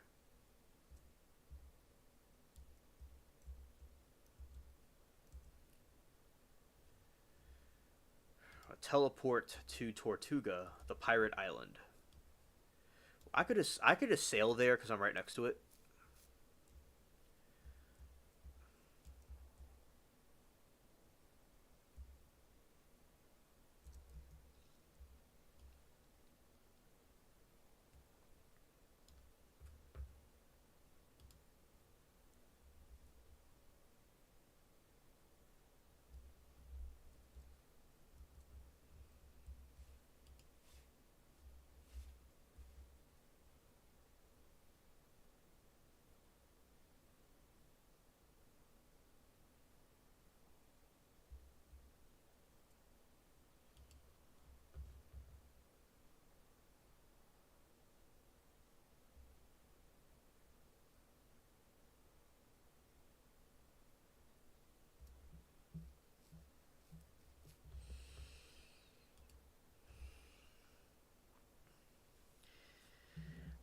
Shelly, I'm not too sure.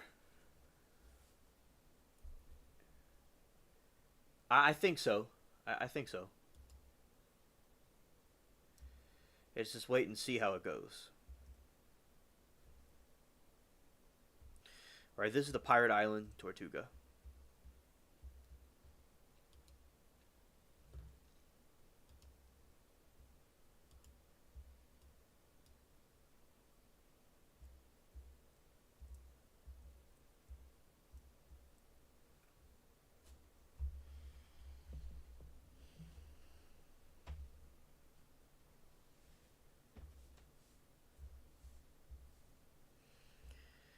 All right, just kind of showing around a little bit. I have to go buy some more tonic from over here.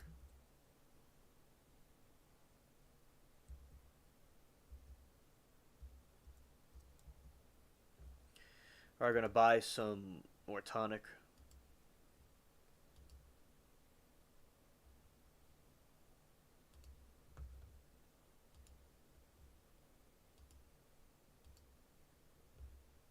Looks like we're all filled up.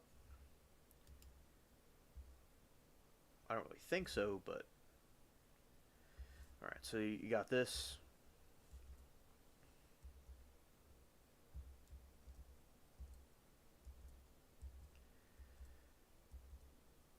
Okay, this is where Jack Sparrow is.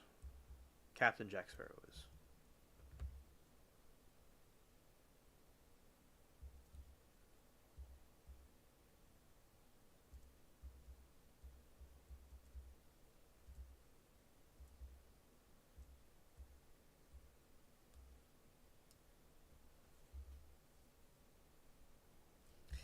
Yeah, I did, didn't I? Yeah.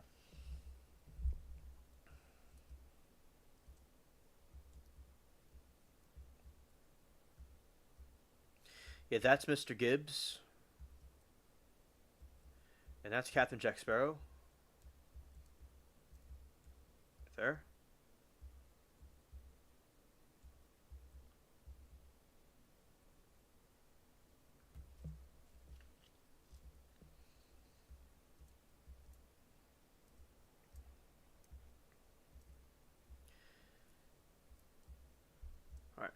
So basically, now we're going to do read some stuff about the Mexican raccoons, some interesting stuff about them, and then that'll be it. That'll be it. Okay.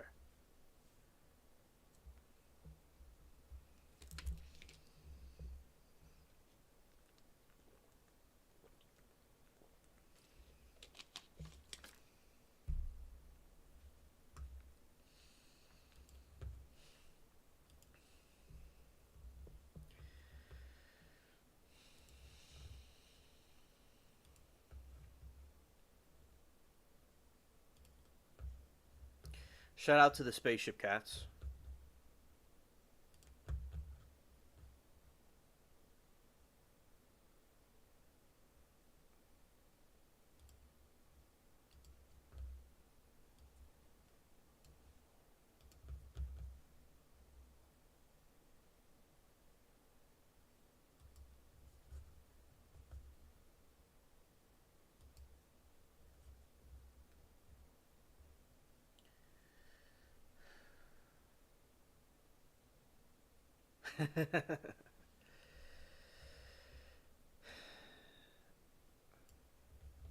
You are funny, Vash.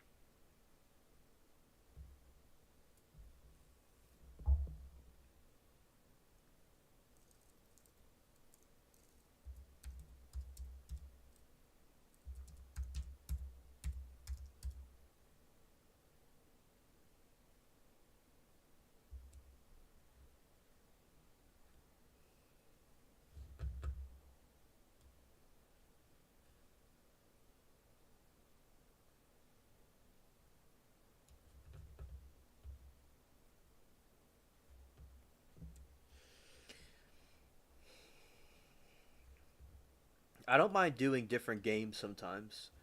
For now, I'll do the pirate game, but I will always will do the pirate game. I always will do it. But I also want to try Toontown and some other ones, and other suggestions are fine too.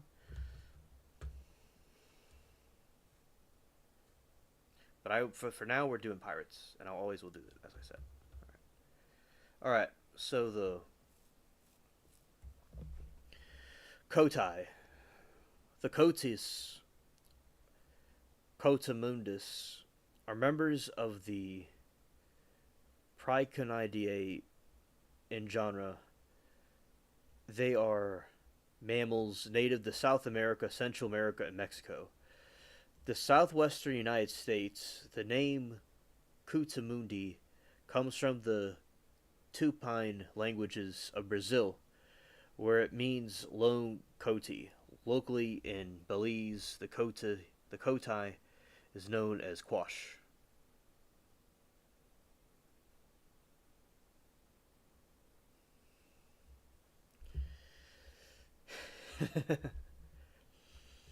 Hilarious Vash.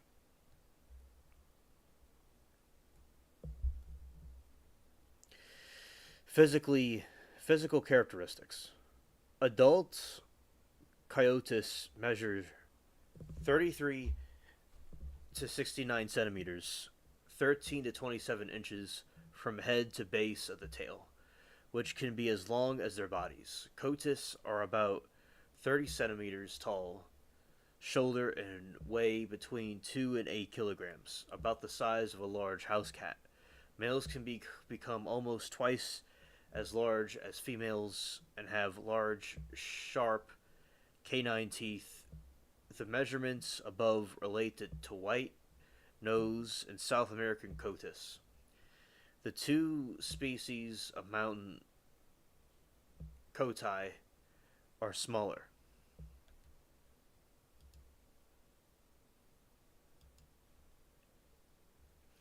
You see that right there.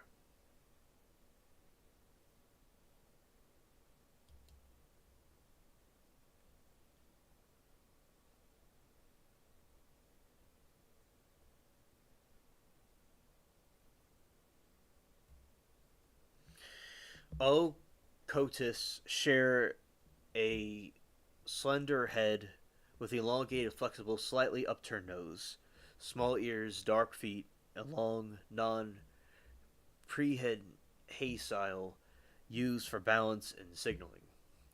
Ring-tailed coyotes have either a light brown or black coat with a lighter under part and white rigged tail in most cases. Coyotes, a garbage panda, right, have a long brown tail with rings on it, which are anywhere from the starkly defined, like a raccoon's, a to very faint, as in raccoons, but not ring-tailed cats. In cacomistles, the rings go completely around the tail. Coyotes often hold the tail erect. It is used as such to keep troops of coyotes together. In tall vegetation, the tip of the tail can be moved slightly on its own, as in this case with cats, but is not prehensile, as is that the ken aju, another procynid.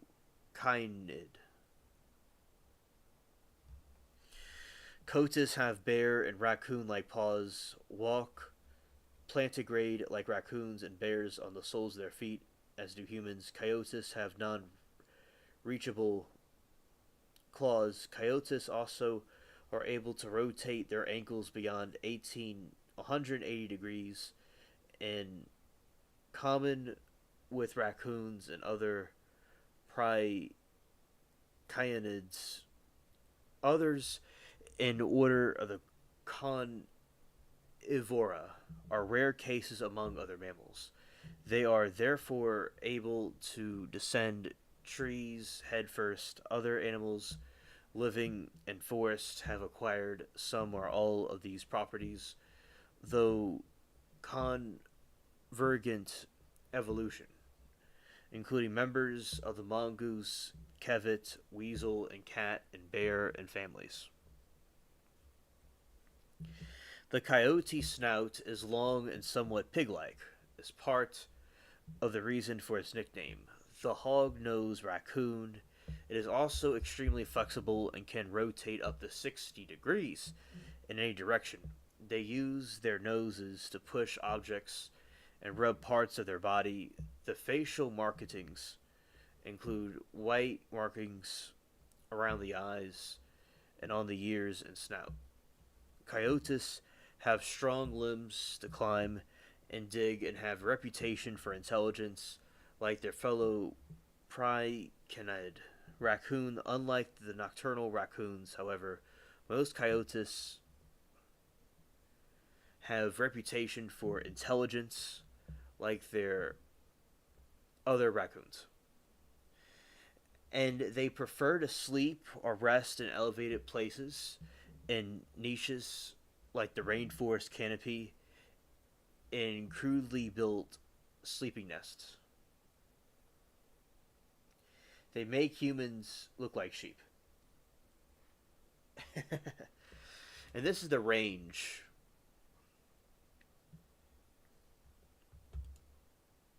That's not how I want to do. That's their range.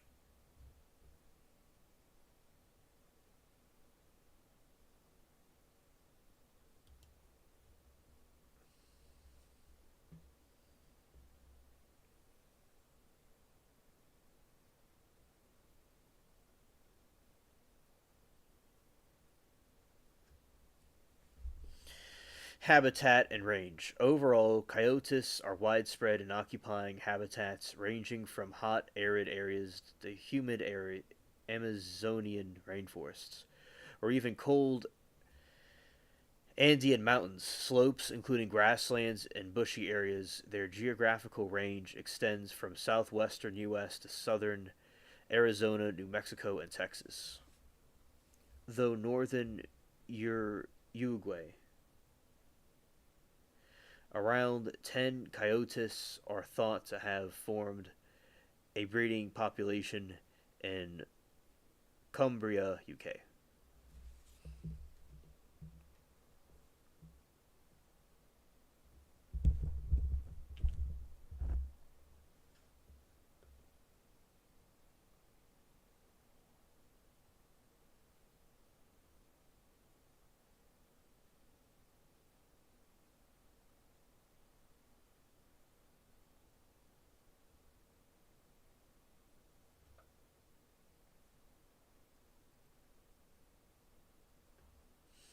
Now, the Wolverines, is that so? Is that an animal or something, or a character? So I just want to clarify. Thank you, Vash. All right, so those came from the one that I saw. Is something kind of like from South America. Interesting.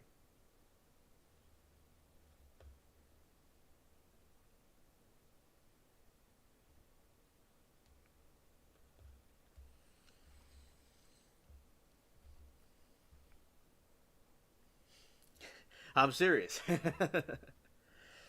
serious. The Cosmil, Cosmil, the Cosmo Islands coyote was formerly recognized as a species, but the vast majority of recent authorities treat it as a subspecies in the white-nosed coyote. Genetic evidence sequence has suggested that Nasulia should be merged with Nasua. Shelley says one of Ricky's babies was here. There are four from 2023 and four from 2024, plus her. Well, Shelley, I'm glad to hear that they're there. That's awesome. And also, Vash, Shelley and I like talking about the different animals and raccoons and stuff. So this is something I think that her and some of the others would find interesting, and also I'm sure you do too. But I also, wanted to talk about this because I thought it was quite fascinating to bring up. Thank you, Shelley, for the update. Genetic evidence has suggested that the genus Nasualia should be merged with Nasua. Other genetic studies have shown that the closest relatives are the Ulingos. It's its other type of raccoon-looking thing that doesn't look anything like the raccoons that we have. So this thing consists of small. Look at this thing. That is like a cross between a raccoon and the Mexican raccoon.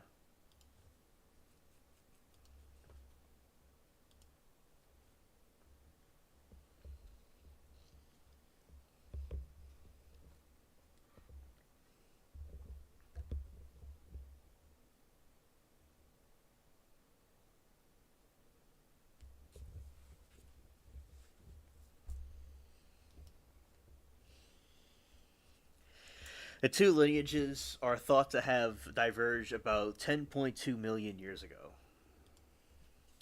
Coyotes can live up to 7 years in the wild, in captivity.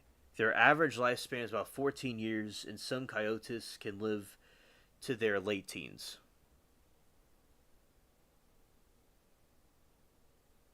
So much more of a tree dweller lemur. Exactly. Yeah. Yeah. It's a cousin of a raccoon.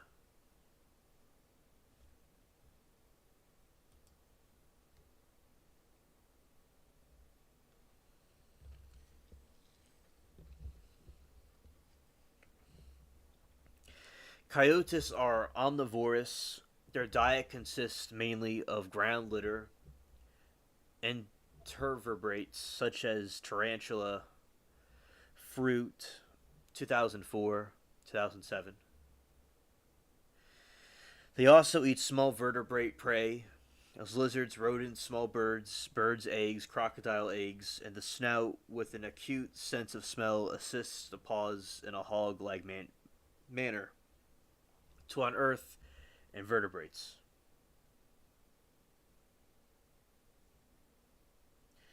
Their hand paws feel like velvet. That's so cute.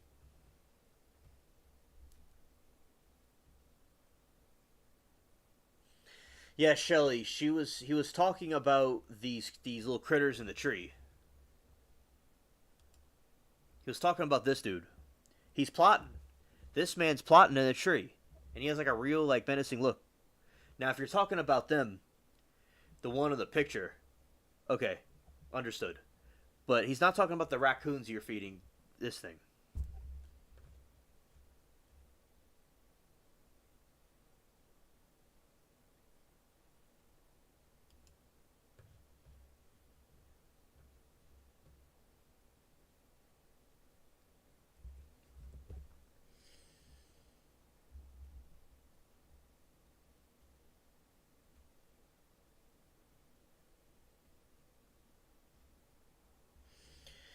Behavior. Little is known about the behavior of the mountain coyotes, and the following is almost entirely about the coyotes of the genus Nasua.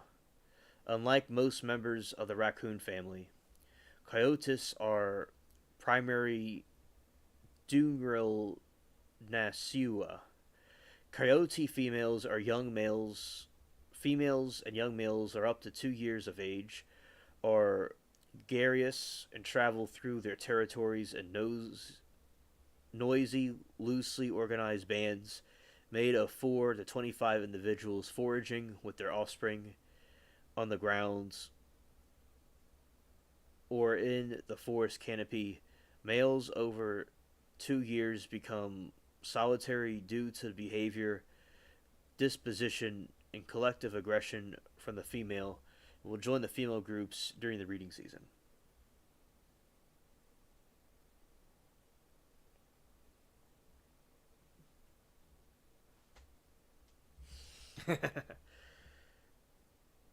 This is one showing its canines.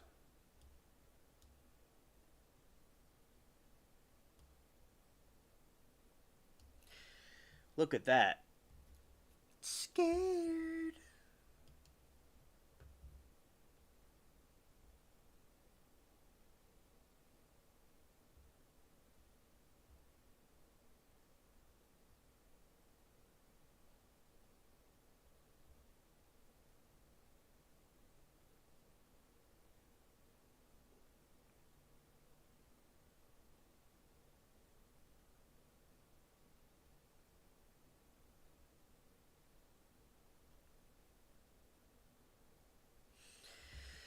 Behavior. Little is known about the behavior of the mountain coyotes, and following almost entirely about that. And when provoked or in defense, coyotes can be fierce fighters. Their strong jaws, sharp canine teeth, and fast scratching paws, along with their tough hide, sturdy attached, the underlying muscles, make it very difficult for potential predators, dogs, jaguars, to seize their smaller mammals. Coyotes communicate their intentions or moods with chirping, snorting, or grunting sounds. Different chirping sounds are used to express joy during social grooming, appeasement after fights, or to convey irritation or anger. Snorting while digging along with an erect tail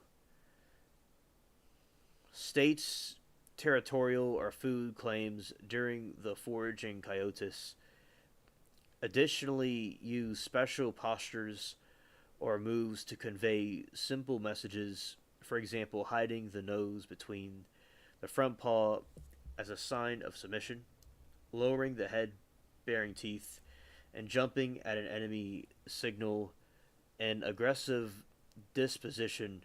Individuals recognize other coyotes by their looks, voices, and smells. The individual smell is intensified by special musk glands on the necks and bellies.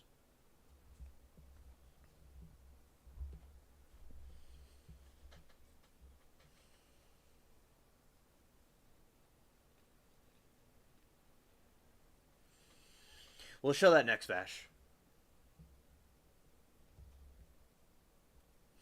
Coyotes from Panama are known to rub their own fur and that other trope may members of the resin's trees, but his purpose is unclear. Some purpose possibilities are serves as an instinct repellent, a fungicide. That's an interesting word. Or as a form of scent making, coyotes rub perpetual gland secretions on the objects in their home ranges but do not have anal glands. Scared. Here's a young one. It's so cute.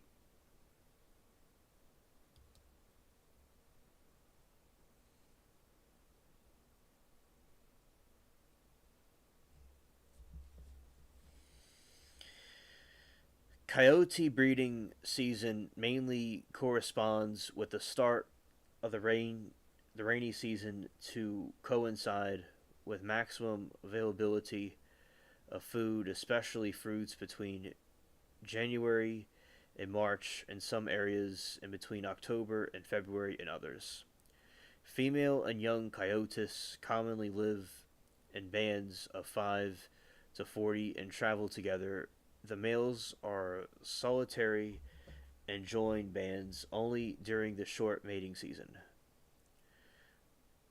For this period, an adult male is accepted into the band of females and juveniles near the beginning of the breeding season, leading to a polyamorous mating season. A polygynous mating season. The pregnant females separate from the group, build nests on a tree, a rock, and on gestation period of about 11 weeks, give birth to litters. Don't catch that, gang. Births litters and 3 to 7 kits. About 6 weeks after birth, the females and their young will rejoin the band of females, becoming sexually mature at 2 years of age, while males will acquire sexual maturity at 3 years of age.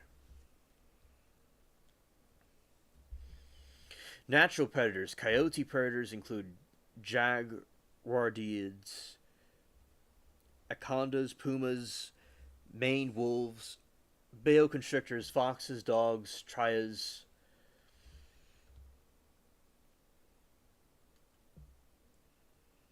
I don't even know what this is. Tyra. Look at this thing. This dude's like looking around. He's checking out somebody.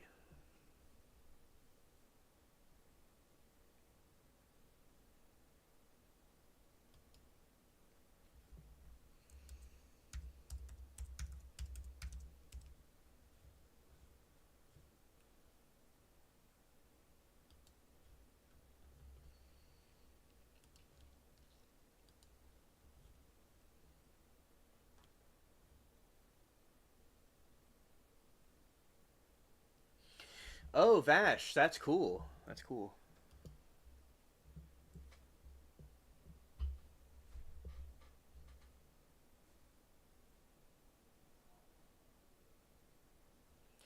All right.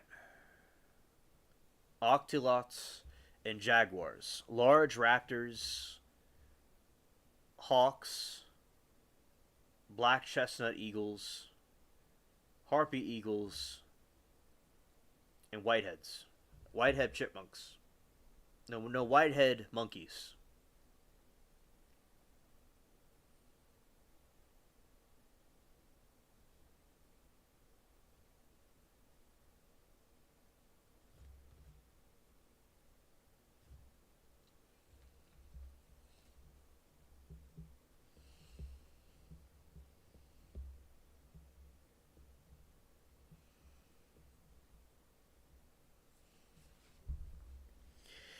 Status. In Central and South America, coyotes are threatened by environmental destruction and unregulated hunting.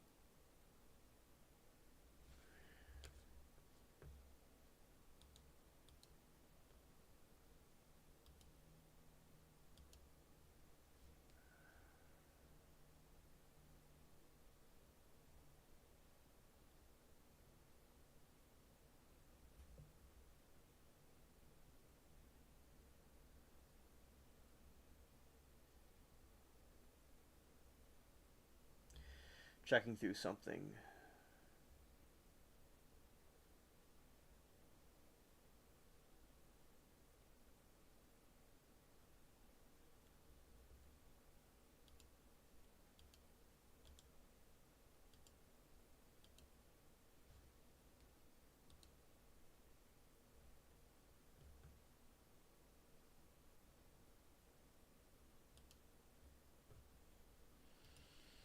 Okay, thank you for your patience.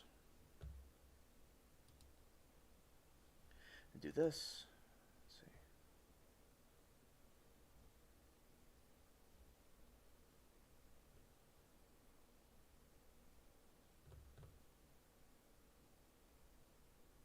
Okay.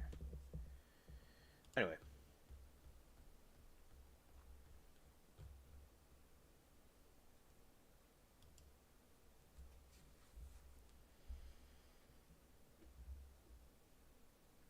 continuing. In Central and South America, coyotes are threatened by environmental destruction and unregulated hunting. A lack of scientific sound population studies could be leading an underestimation of the coyote population and other ecological problems affecting the species.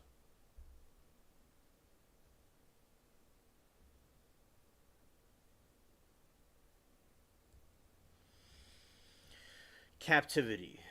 Coyotes are one of the five groups of priocanids commonly kept as pets in various parts of the North.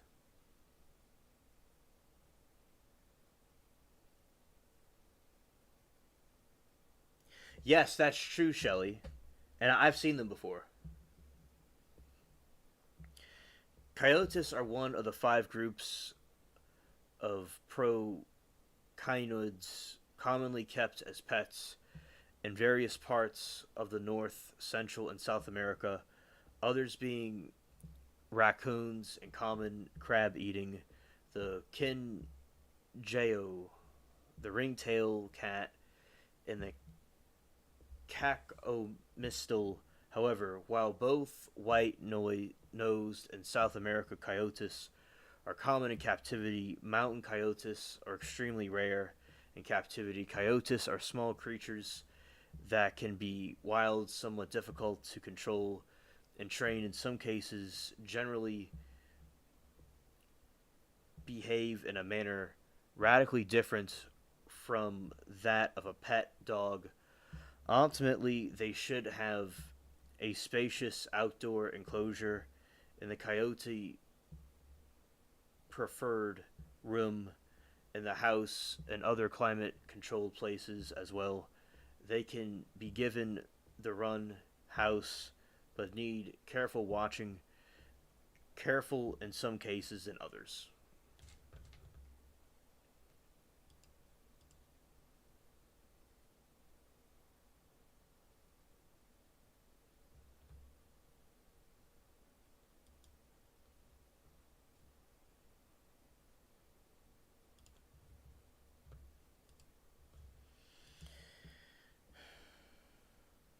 It's possible a litter or toilet train coyotes, if one cannot be trained as such, it is possible to lessen the problems in that they tend to digest latria area, which have a litter placed, and it's done with many ferrets, pet skunks, and rabbits and rodents.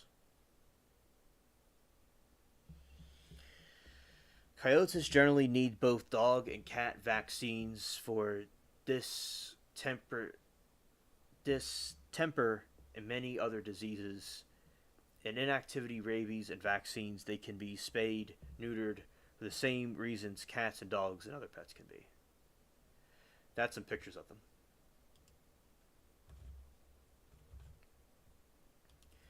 They're very cool.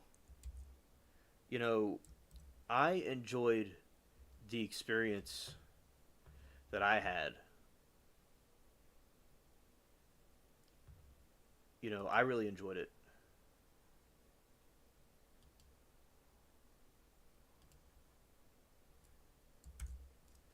Because basically,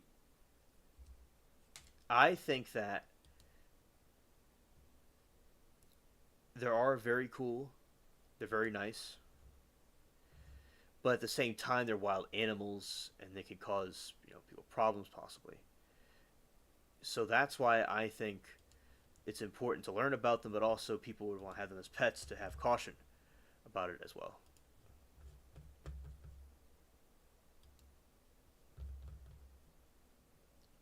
Yeah, Connecticut is cold. Yeah, so that's them. All right, let's look up the Wolverine.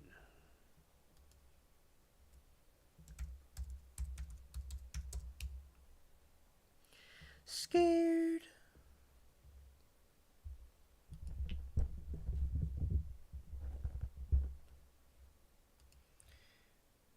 Scared.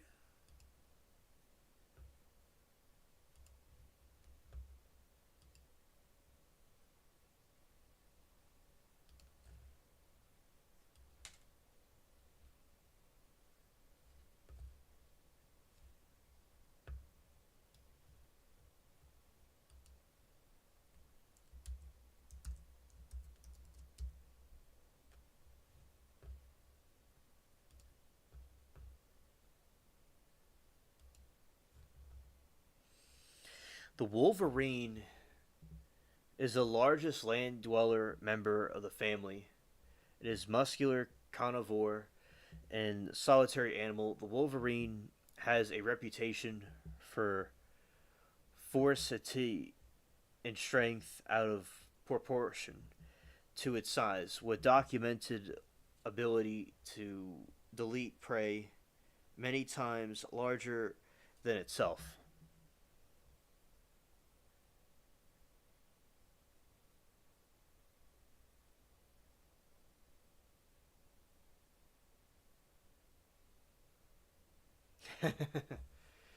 Right. Right on, Shelley. The Wolverines the Wolverine is found primarily in remote reaches of northern boreal forests and subarctic and alpine tundra, northern hemisphere, with the greatest numbers of northern Canada, U.S. state Alaska, mainland Nordic countries of Europe, and throughout the western Russia and Siberia. Its population has steadily declined since the 19th century, owing to trapping, ranging reduction, and habitational fragmentation. The wolverine is now essentially absent from the southern end of its range in both Europe and America. Wolverine's questionable reputation and unsustainable gluten may be part of the false etymology of the less common name for the animal in Norwegian, Gelforce, meaning mountain cat. The little Chihuahua bear is thought to have worked his way to German as Wildfrau, which means gluten. Devorius, its name other in West Germanic languages.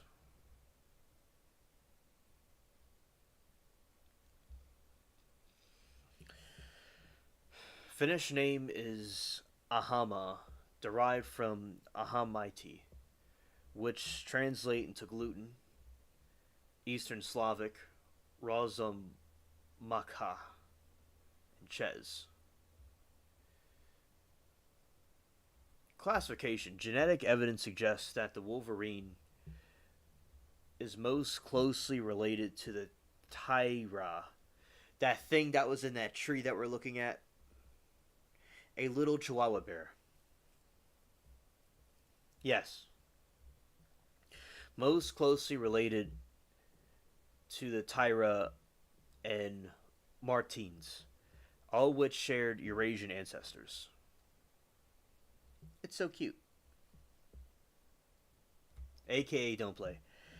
There are two subspecies, Old World from Gulio, New World from Lucas. So there's the New World and the Old World. That's the Old World.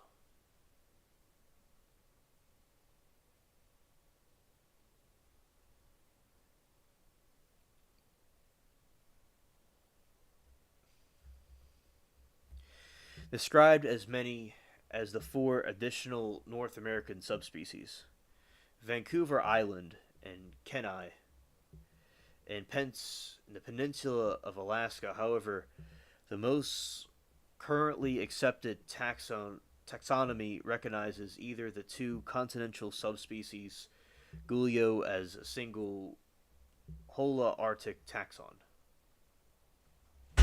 Ow.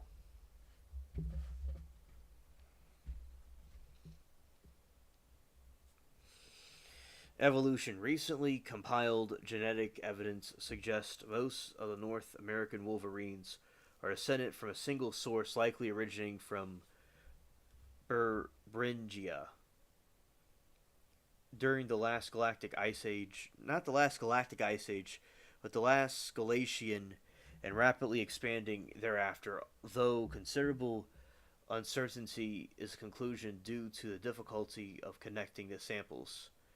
Extremely depletant southern extent of the range. That's their range. It's like in Russia, Eurasia, Scandinavia, and North America.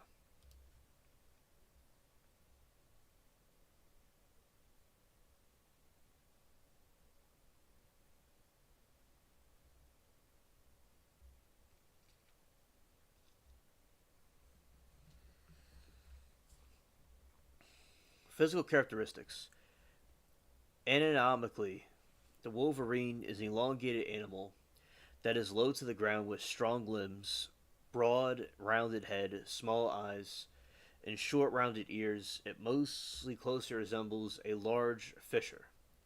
Though its legs are short, its large five-toed paws, with crammed like claws and plantigrade posture, enables it to climb up over the steep cliffs, trees, and snow covered peaks with relative ease. The adult wolverine is about the size of a medium dog, with a body length ranging from 65 to 9 to 09 centimeters, standing at 36 to 45 centimeters or 14 to 18 inches.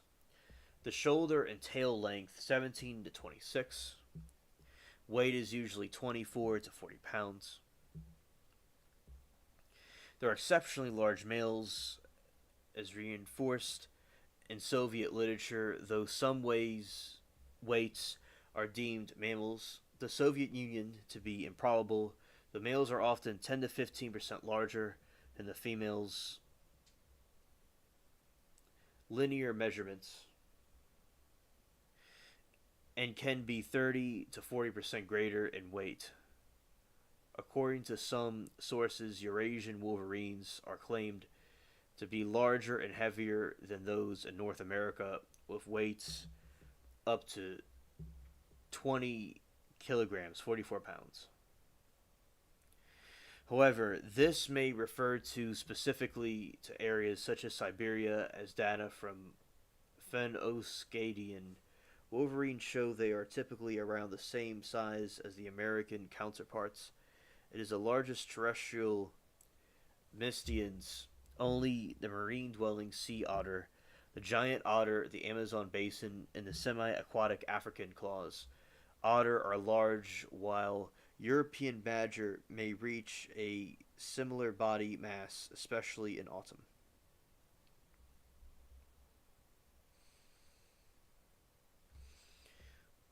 Wolverines have dark, thick, oily fur, which is highly hydrophobic, making it resistant to frost. This has led to traditional popularity among hunters and trappers as a lining in jackets and parkas. In Arctic conditions, a light silvery facial mask is distinct in some individuals, and pale buff stripe runs laterally from shoulders along the side and crossing the rump, just above a 25 to 35 centimeters bushy tail. Some individuals display prominent white hair patches on their throats and chest.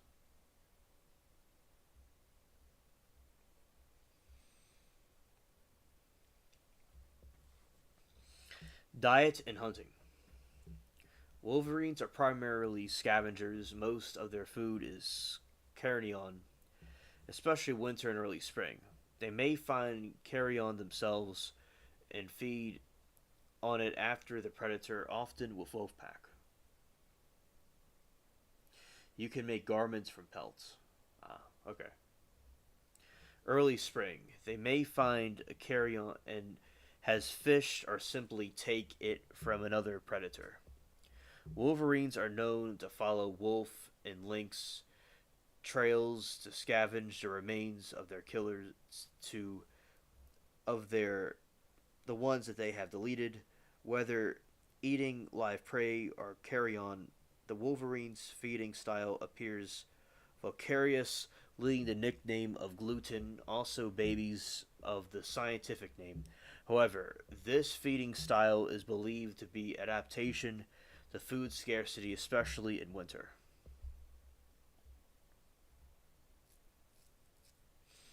Wolverines is also powerful and versatile predator. Its prey mainly consists of small to medium sized mammals, but wolverines have been recorded of deleting prey many times larger than itself, such as the adult deer. Prey species include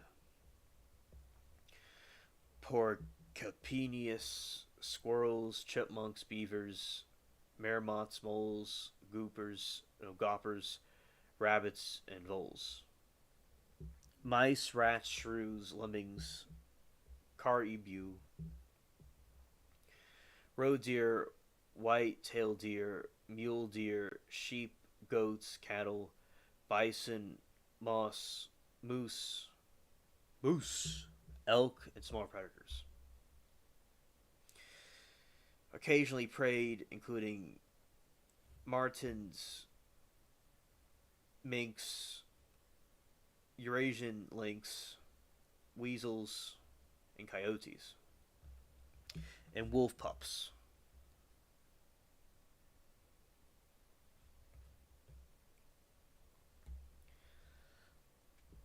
Wolverines have also been known to delete Canada lynx, the Yukon of Canada.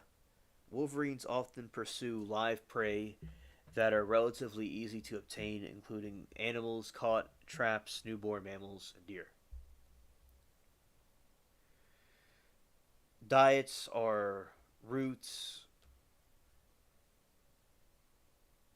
seeds, and berries.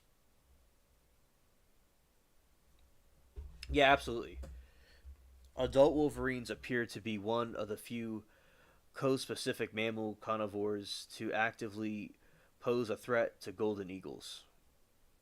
Wolverines were observed to prey on nesting golden eagles Denali National Park during the incubation in northern Sweden. An incubation adult golden egg was deleted in its nest by Wolverine.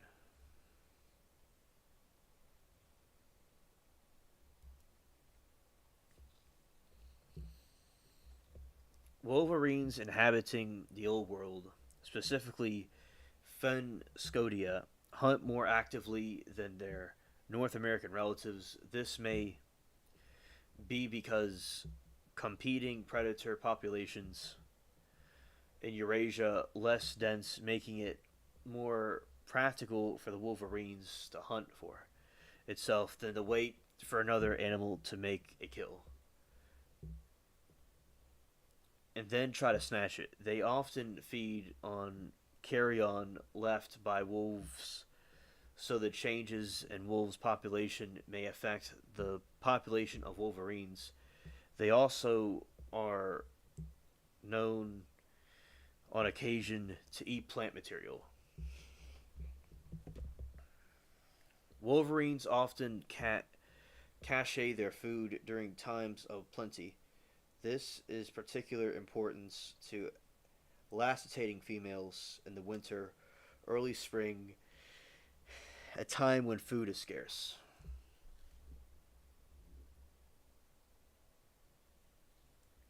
Shelley said, "LOL, these freaking Canadian geese flew over today and pooped in my driveway. Scared." When they are weakened in winter, immobilized, their diets are sometimes supplemented by birds' eggs, especially geese, roots, and seeds. Oh wow, scared that they're going and pooping on your driveway. Driveway, cringe. Wait a minute. Hold on a second. I didn't know a cachet was a bird. I'm a nerd kind of, but like with a cachet, you see, that's in computer programming. There's something called similar to a cache. So that's where it comes from. A bird. So I know about the Apache servers, and that came from something else. It's very interesting how they call these things. In their food during times of plenty. This particularly importance lactating females in the winter, early spring, a time when food is scarce. Exactly, you see? Ha ha ha ha ha. Scared. Scared.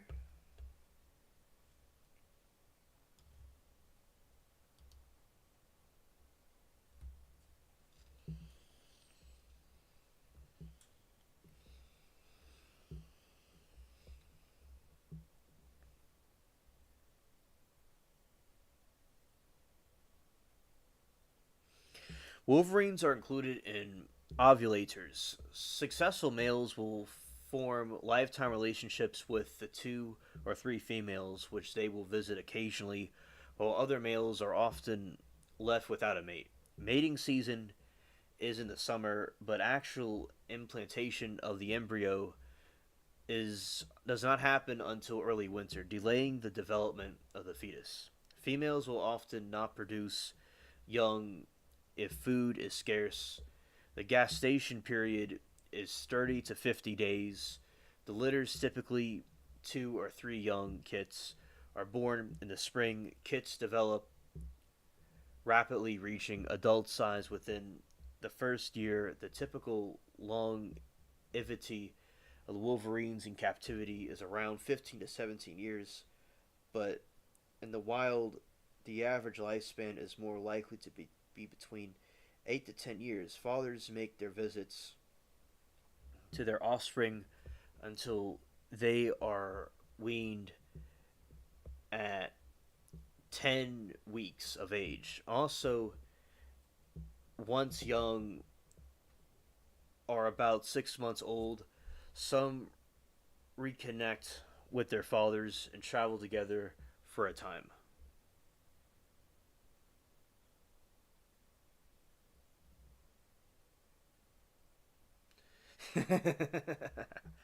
LOL, Vash.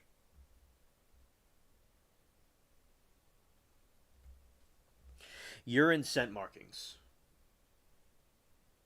Raccoon babies are kits too. Ah, interesting. Okay. Urine scent markings. Wolverines have been observed to use urine as a scent marking behavior. Headspace analysts of the volatiles emanating from the urine samples identified 19 potential semi chemicals. The major classes of identified chemicals are the ketones, hepatone, and non in monterneps, alpha pine, and beta. Other mammals' extraction of these terpenes is usual. The confine the confiner needles that are found in wolverine scat are likely the source of these monotermes. They scratch everywhere. They scratch X everywhere. Ah, that's where that comes from.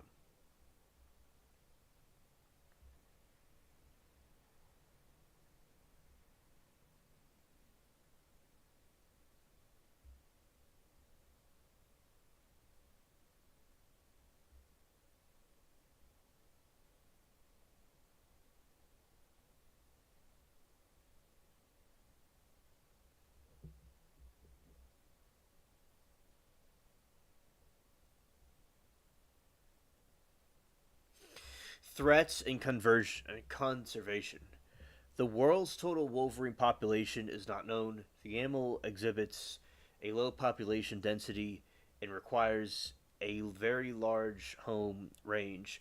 The wolverine is listed IUCN, least concern because wide distribution, meaning large populations and unlikelihood that its in decline rate is fast or growing, trigger even near threatened. Cougar. Interesting.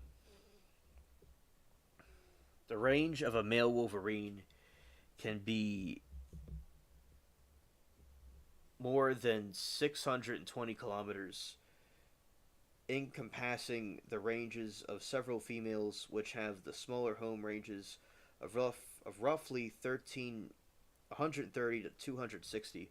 Adult wolverines try the most part to keep non-overlapping ranges with adults of the same sex. Radio tracking suggests an animal can range hundreds of miles in a few months. Female wolverines burrow into snow in February to create a den, which is used until weaning in mid May. Areas inhabited non seasonally by wolverines are thus restricted to zones with late spring snow melts.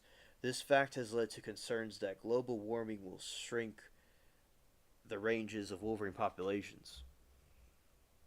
It could always come my neck of the woods with all the snow I had this year. This requirement for large territories bring wolverines into conflict with humans. Development and hunting and trapping further reduce their numbers, causing them to disappear from large parts of their former range. Attempts to have them declared an endangered species have met with little success. In February 2013, the United States Fish and Wildlife Services proposed giving Endangered Species Act to protections wolverines due to their winter habitat in northern Rockies diminishing. This was a result of a lawsuit brought by the Center for Biological Diversity and Defenders of Wildlife.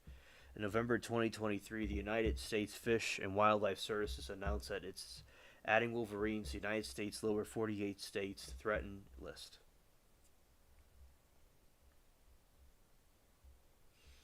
The Wildlife Conservation Society reports June 2009 that a wolverine research has been tracking for almost 3 months had crossed into northern Colorado, Wyoming, and Grand Teton National Park.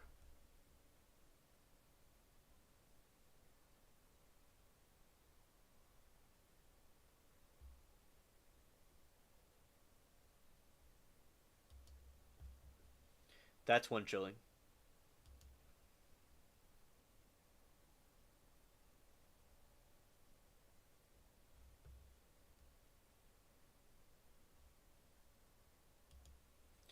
A wolverine coat of arm.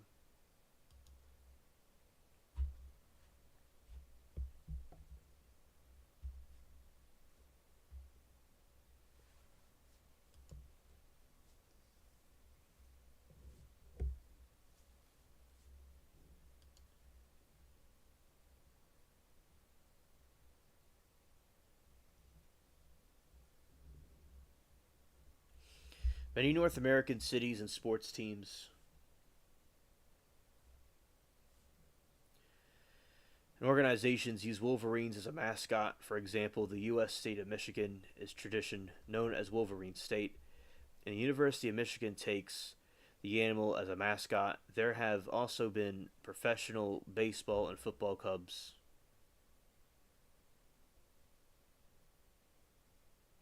called Wolverines. The association is well long established. For example, many Detroiters volunteered to fight during the American Civil War, and George Armstrong Custer, who led the Michigan Brigade, called them Wolverines. The origins association are obscure and many derive from trade. Wolverine fur, salute,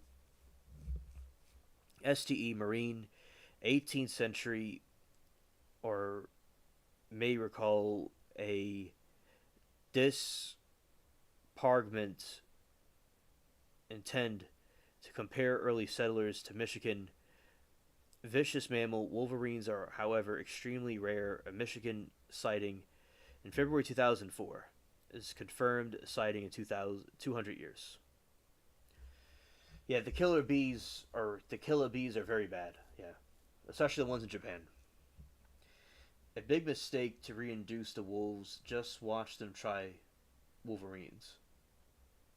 Yeah, exactly, Shelly. Wolverines is a coat of arms.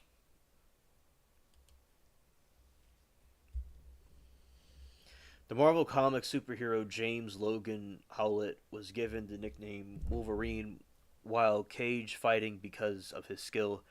Short stature, keen animals, senses, ferocity, and most notably the claws that react from both sets of knuckles.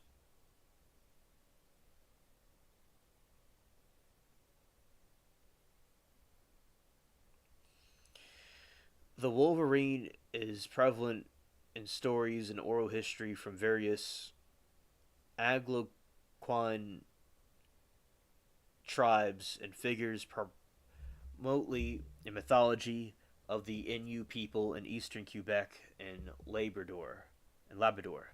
Wolverines is known as Kukateshu, a convincing trickster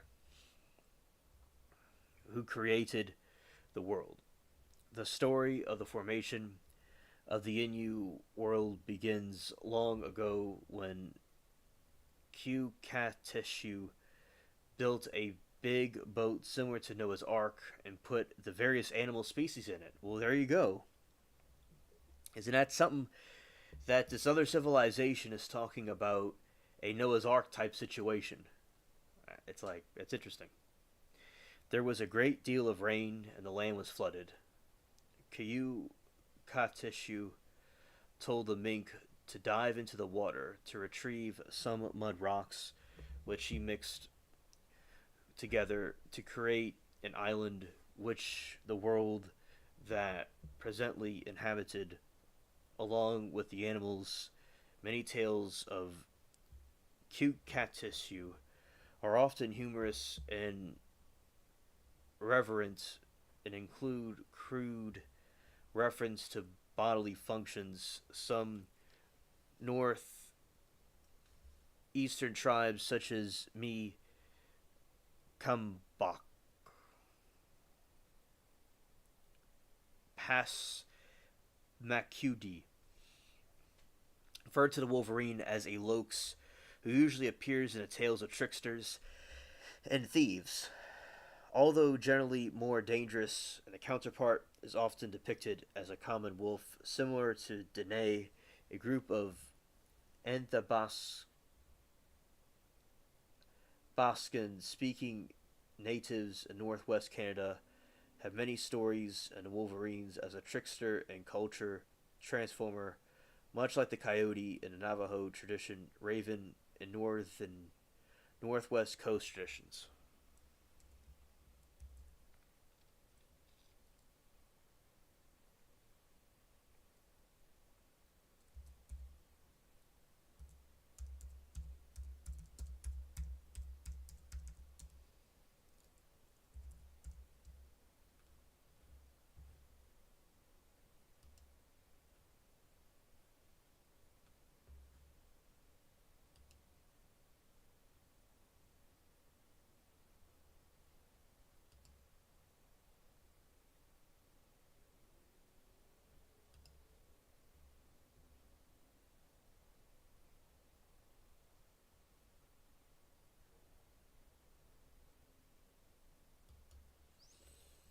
Yeah, shout out to the Ravens. Yeah.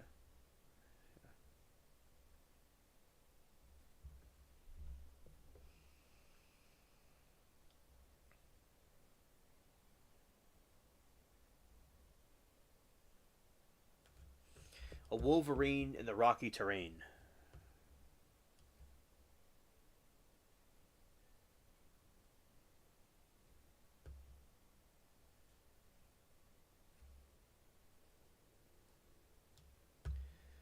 All right.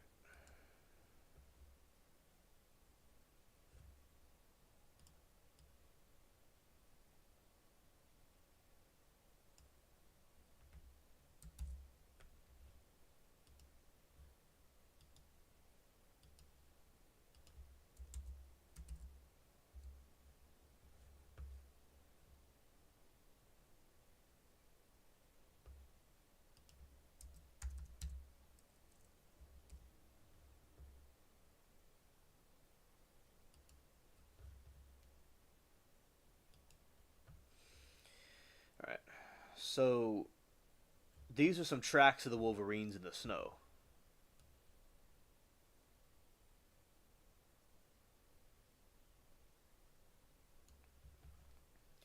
Pretty cool. All right.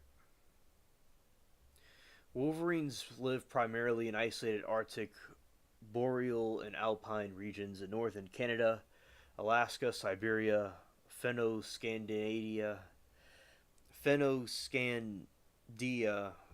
They are also native to European, Russian, and Baltic countries, the Russian Far East, northern China, and Mongolia. Wolverines' remains have been found in Ukraine, but they are excreted there today, and it's unclear whether the Wolverines would have formed a substantial population. They have been noted in Latvia, the most recent being in late 2022. The population was widespread in the 16th and 17th centuries.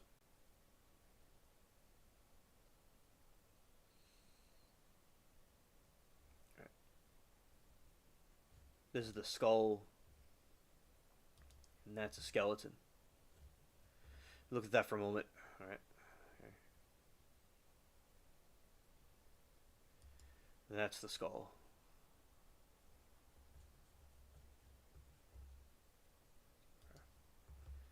All right. Cute Wolverines. They're tough. They look cute, but they're tough.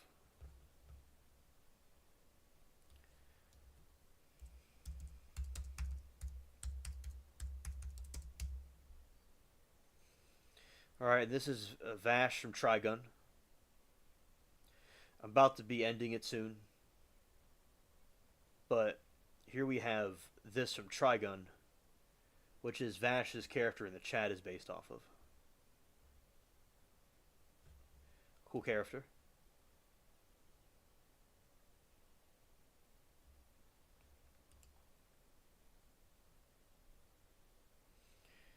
A force for good. All right.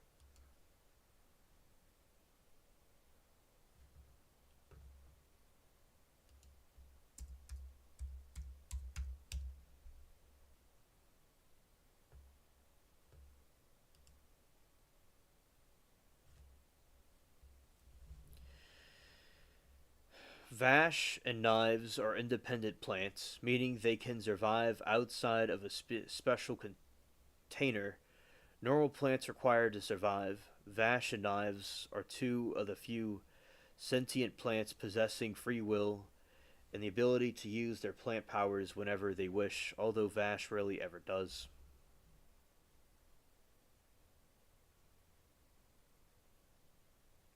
Right on. Right on, Vash.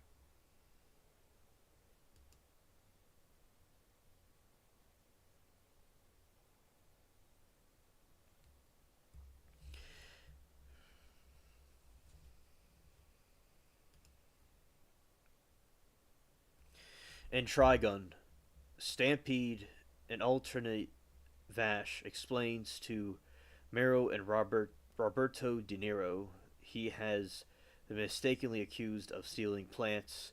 In reality, Knives, who is responsible after confrontation with his brother, the result in tragedy, Vash takes his leave and heads east towards July City to pursue Knives. As the anime continues, Vash is revealed to be from the human colonization fleet, where it is revealed that both Vash and Knives are independents, human like beings born from regular plants. He regretted trusting Knives when the command codes of the ship, which he used to sabotage and destroy most of the fleet, suffers from guilt. Vash, the warlord of the desert where it was rescued, the survivor of the ship. Three led to Ludia Lenter as spends more time with them. Vash is accepted by humans. Vash is dropped into a tank where Knives is forcibly intakes mental connection with him. Knives intends to synchronize with Vash using unique ability to open two-way gate in the higher dimension. Knives plans to use the core to give every plant a soul, making them all independent and guaranteeing humanity's extinction. Okay, I'll look up in a moment. Vash resists, Knives manipulates his memories and shows him that there was a third independent child on their ship. Use was cruel.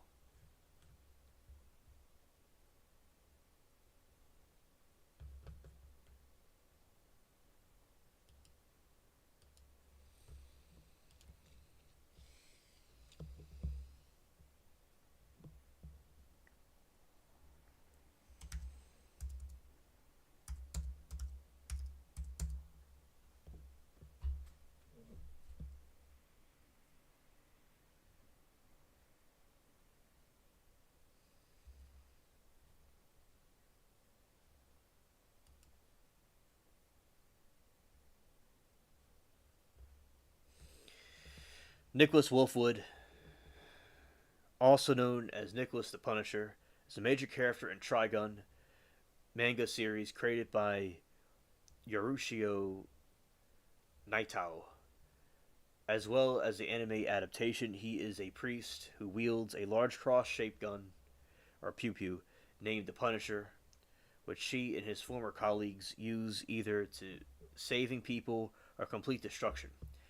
After the showing potential in the orphanage which he was raised, Chapel trained and modified him, giving him enhanced abilities to the ability to regenerate the heavy injuries using special vials. He was given a special large cross shaped pew pew called the Punisher, which contains two machine guns, pew pews, and rocket launcher. Wolfwood is found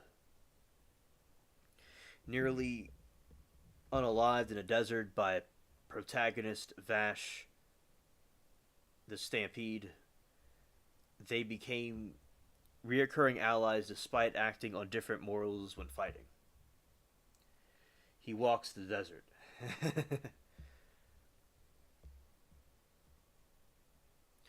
Wolfwood was created by Naitao using the major model singer Torsi Matsumoto from the band Luflus. Characters have been voiced by several actors, both Japanese and English. Wolfwood's characterization was praised for his portrayal. The acts as a foil to the protagonist's morals and the backstory related to with the villains.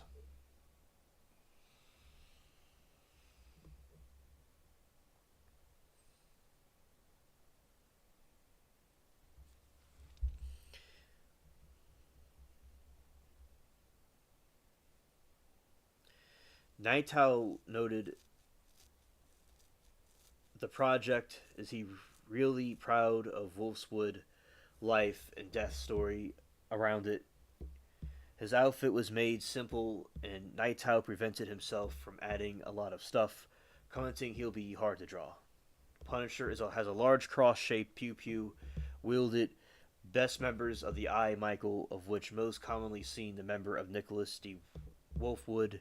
His Punisher has two machine pew pews in front of the rocket launcher in his back. The side of the arms of the cross open up to reveal storage racks for several semi-automatic pistols. Nightow commented, "The Punisher being around 100 and so kilograms, Wolfwood having incredible sense of balance."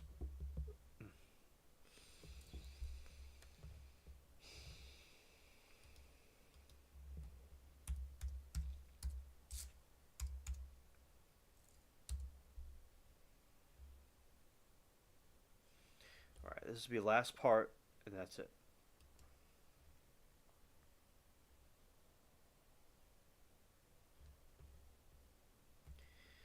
Cowboy Beep Bop is a 1998 Japanese Western anime television series that aired in TV Tokyo Wo from 1998 to 1999.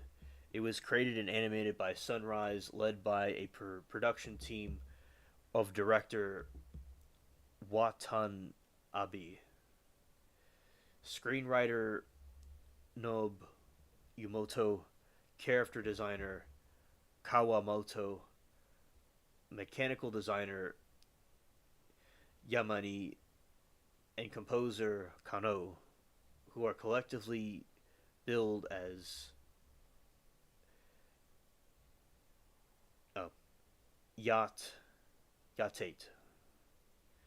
The series, which ran for 26 episodes, is set in a year 2071, follows the lives of traveling bounty hunting crew aboard the spaceship, the Bebop, although incorporates wide variety of genres. The series draws most heavily from science fiction, western, and noir films.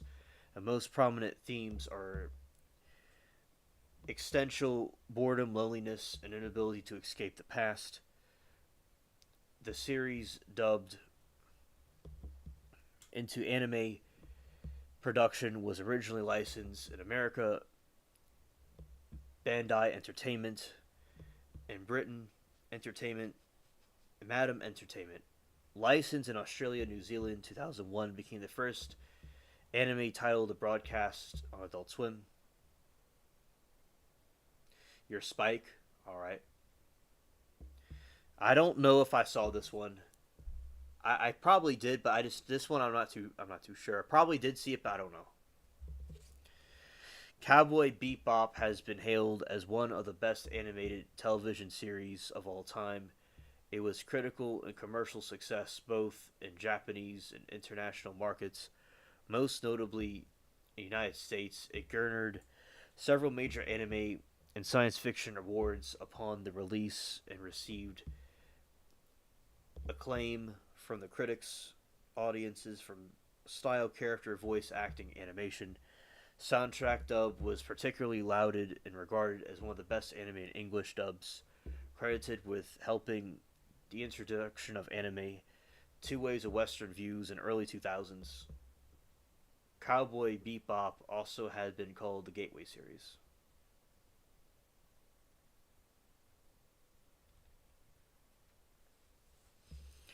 In the year 2071, roughly 50 years after an accident with the hyperspace gateway made the Earth almost uninhabitable, humanity is colonized mostly by rocky planets, moons, the solar system, and amid rising crime rate. The Intersolar System Police, ISSP, set the legalized contract system, which registered bounty hunters, also referred to cowboys, chase criminals and bring them in alive return for a reward. The series protagonists are bounty hunters working from the spaceship Bebop, originated from a crew Spike, Spagiel, an exiled former hitman, criminal Red Dragon Syndicate. Jet Black, former ISSP officer, they are later joined of Faye Valentine, and Amnesnack, con artist Edward Wong. Yeah, Vash, I understand why you're scared of it. Okay? Scared. I understand. Especially from things like this. They later joined Faye Valentine, con artist Edward Wong, an eccentric child skilled in hacking, Ian, a genetically engineered Pembroke Welsh Corgi with human-like intelligence. Throughout the series, the team gets involved in disastrous mishaps, leaving them without money while often confronting faces events from their pasts. These include Jet's reasons for leaving ISSP, Fete passed as a young woman from Earth, injured in an accident, and cryogenetically frozen to save her life. Hello, DJ. Hola, Senior DJ. Good to see you.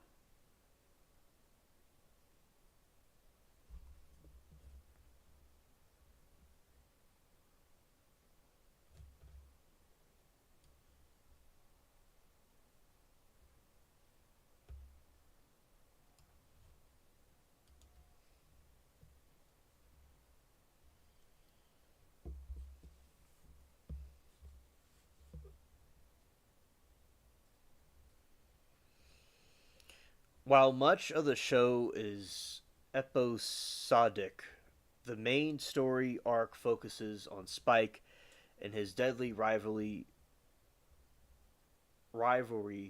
with vicious and ambitious criminal affiliated with Red Dragon Syndicate.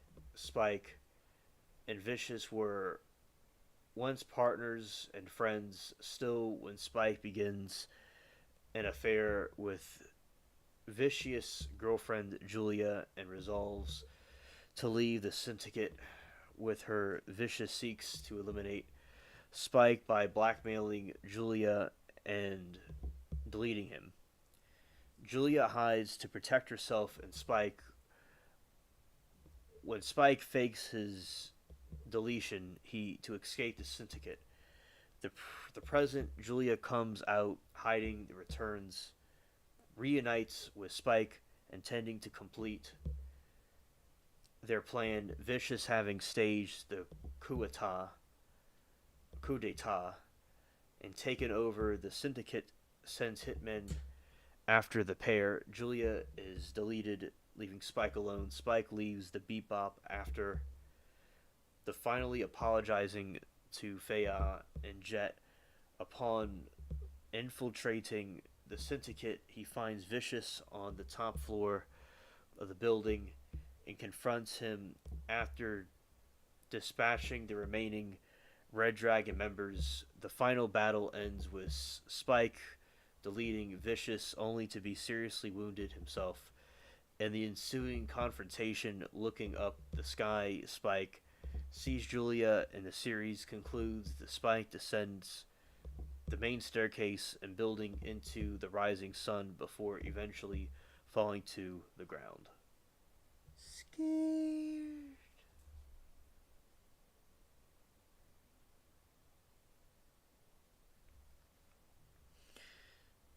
Shin Ishiro Watanabe created the special tagline for the series, promotes it during its original presentation, calling it a new genre into itself. The line was inserted before and after the commercial breaks during the Japanese and US broadcasts. Later, Watanabe called the phrase exaggeration. The show is hybrid multiple genres including western and pulp fiction. One reviewer described it as space opera meets noir, meets comedy, meets cyberpunk. It also has been called a genre of the space westerns.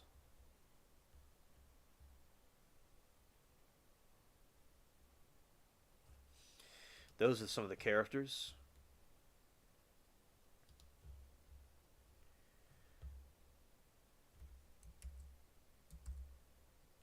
Also, look at some pictures of it. We're going to talk more about this in the other streams that I'll do. This is a little intro to it. Helsing is my favorite other than Yu Yu from Hashuko. From Hunter x Hunter, by the way. Alright, thank you. For that. Yeah, it's a cool show.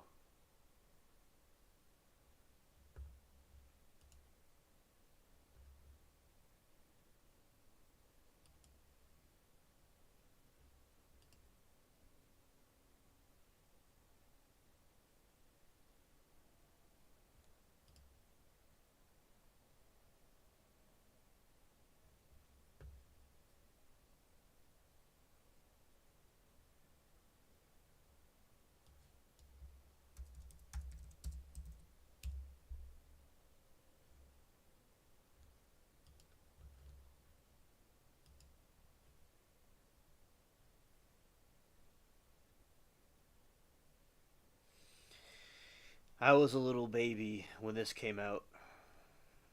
Hunter X. Yeah, I was a little baby. I just had been born like a couple of, not even probably a week before this when this came out.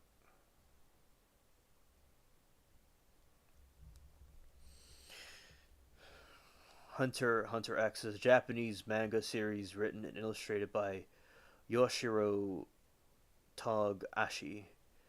It is serialized in Shueisha's Shonen manga magazine Weekly Shonen Jump since 1998, although the manga has frequently gone on an extended hiatus since 2006. Its chapters have been collected by 38 tankobon volumes.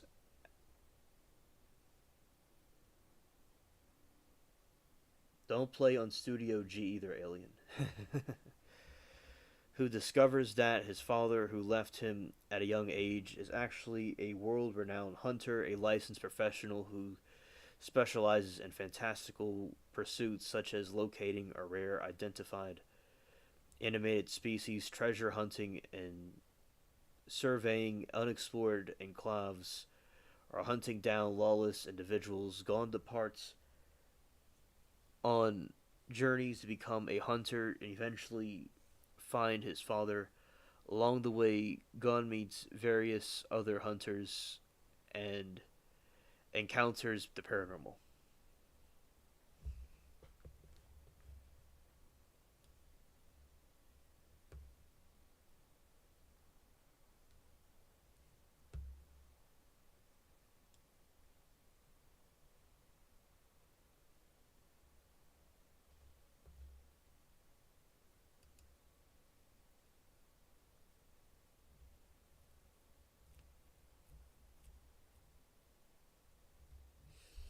Hunter x Hunter was adapted in 62 episodes anime television series and directed by Faru Fahashi, which ran on Fuji television from October 1999 to 2001, three separate original video animations. He's the GOAT, alright. And released in Japan from 2002 to 2004. A second anime television series of Madhouse aired on Nippon Television from October 2011 to September 2014, totaling 148 episodes, with two animated theatrical films released on 2013. There are also numerous audio albums, video games, musicals on Hunter X.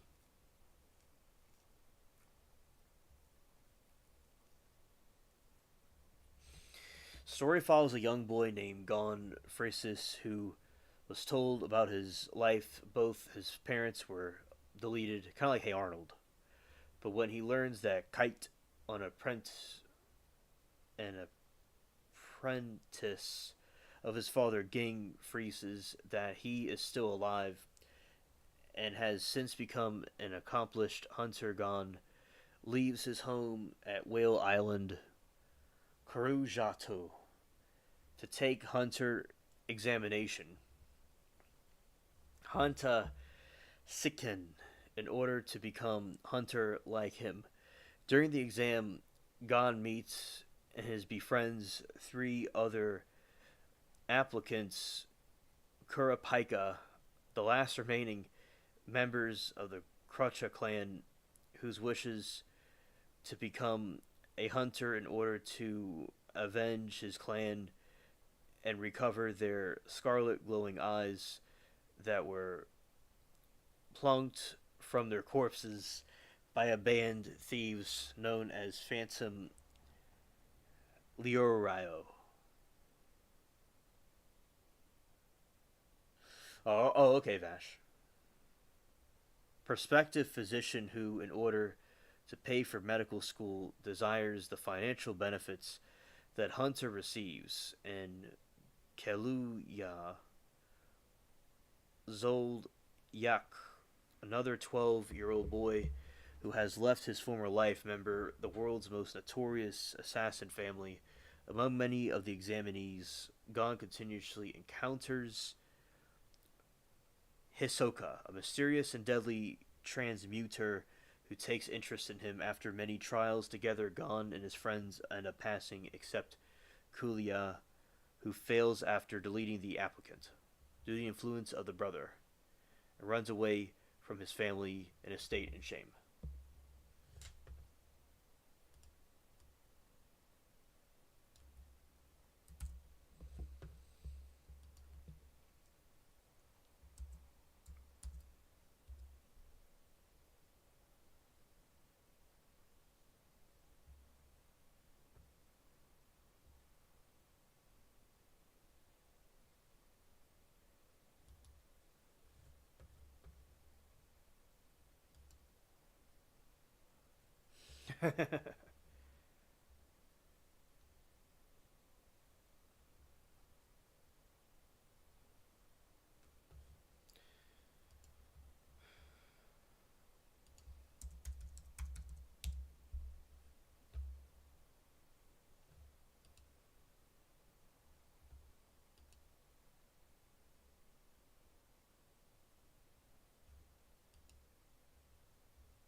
Netro.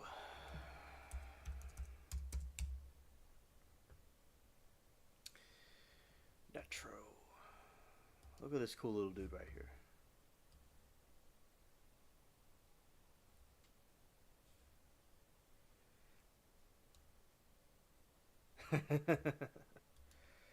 Yeah, yeah, yeah. Hilarious. All right.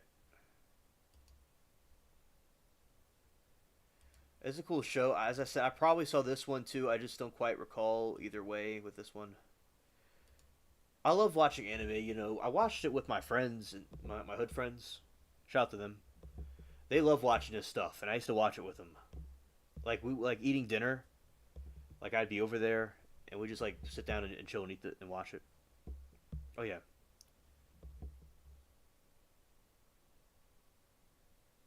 I always enjoy this type of stuff.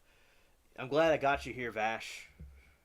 I guess I also subconsciously remembered your name from the anime. I must have remembered it subconsciously because I remember I saw that name. I'm like, yeah, that's a cool name. Yeah.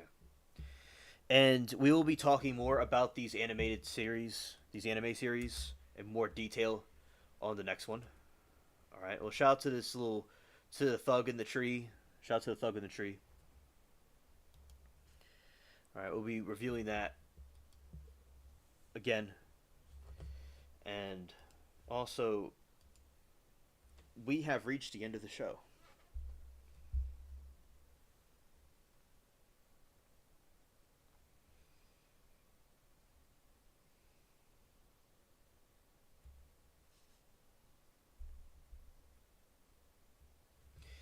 So we had a really good crowd today, and thanks for everybody hitting the like button. We did pretty good for a late night stream. We did pretty good. Yeah. And really great topics. And Vash, thank you. And Shelly, everybody that came in here, contributed to the topics. I really appreciate all of you. It was a really great stream. Dang, he a thug chilling on his stick though. Yeah, absolutely. A shout to him. He's a true G. He's a true G. And also, basically, I think that it was very important. We had different news topics and stuff like that. That I'm glad we did. Really enjoyed it. And basically, Shelly, everybody, I really liked it. And he's just smelling, wearing white. He's just smiling, wearing white. He's so tired. Yeah. Oh, I'm sure you're tired. It's late. It's early. It's probably like the sun's up where you are. Yeah. Yeah. I really appreciate you, Vash, for staying up with me and everybody else that did. And I hope that everybody has an amazing, great weekend. Although it's not the weekend, I'll be going live on Friday, 7 p.m. Central, and talk about some things talked about today, but also some anime stuff too. All right, and peace.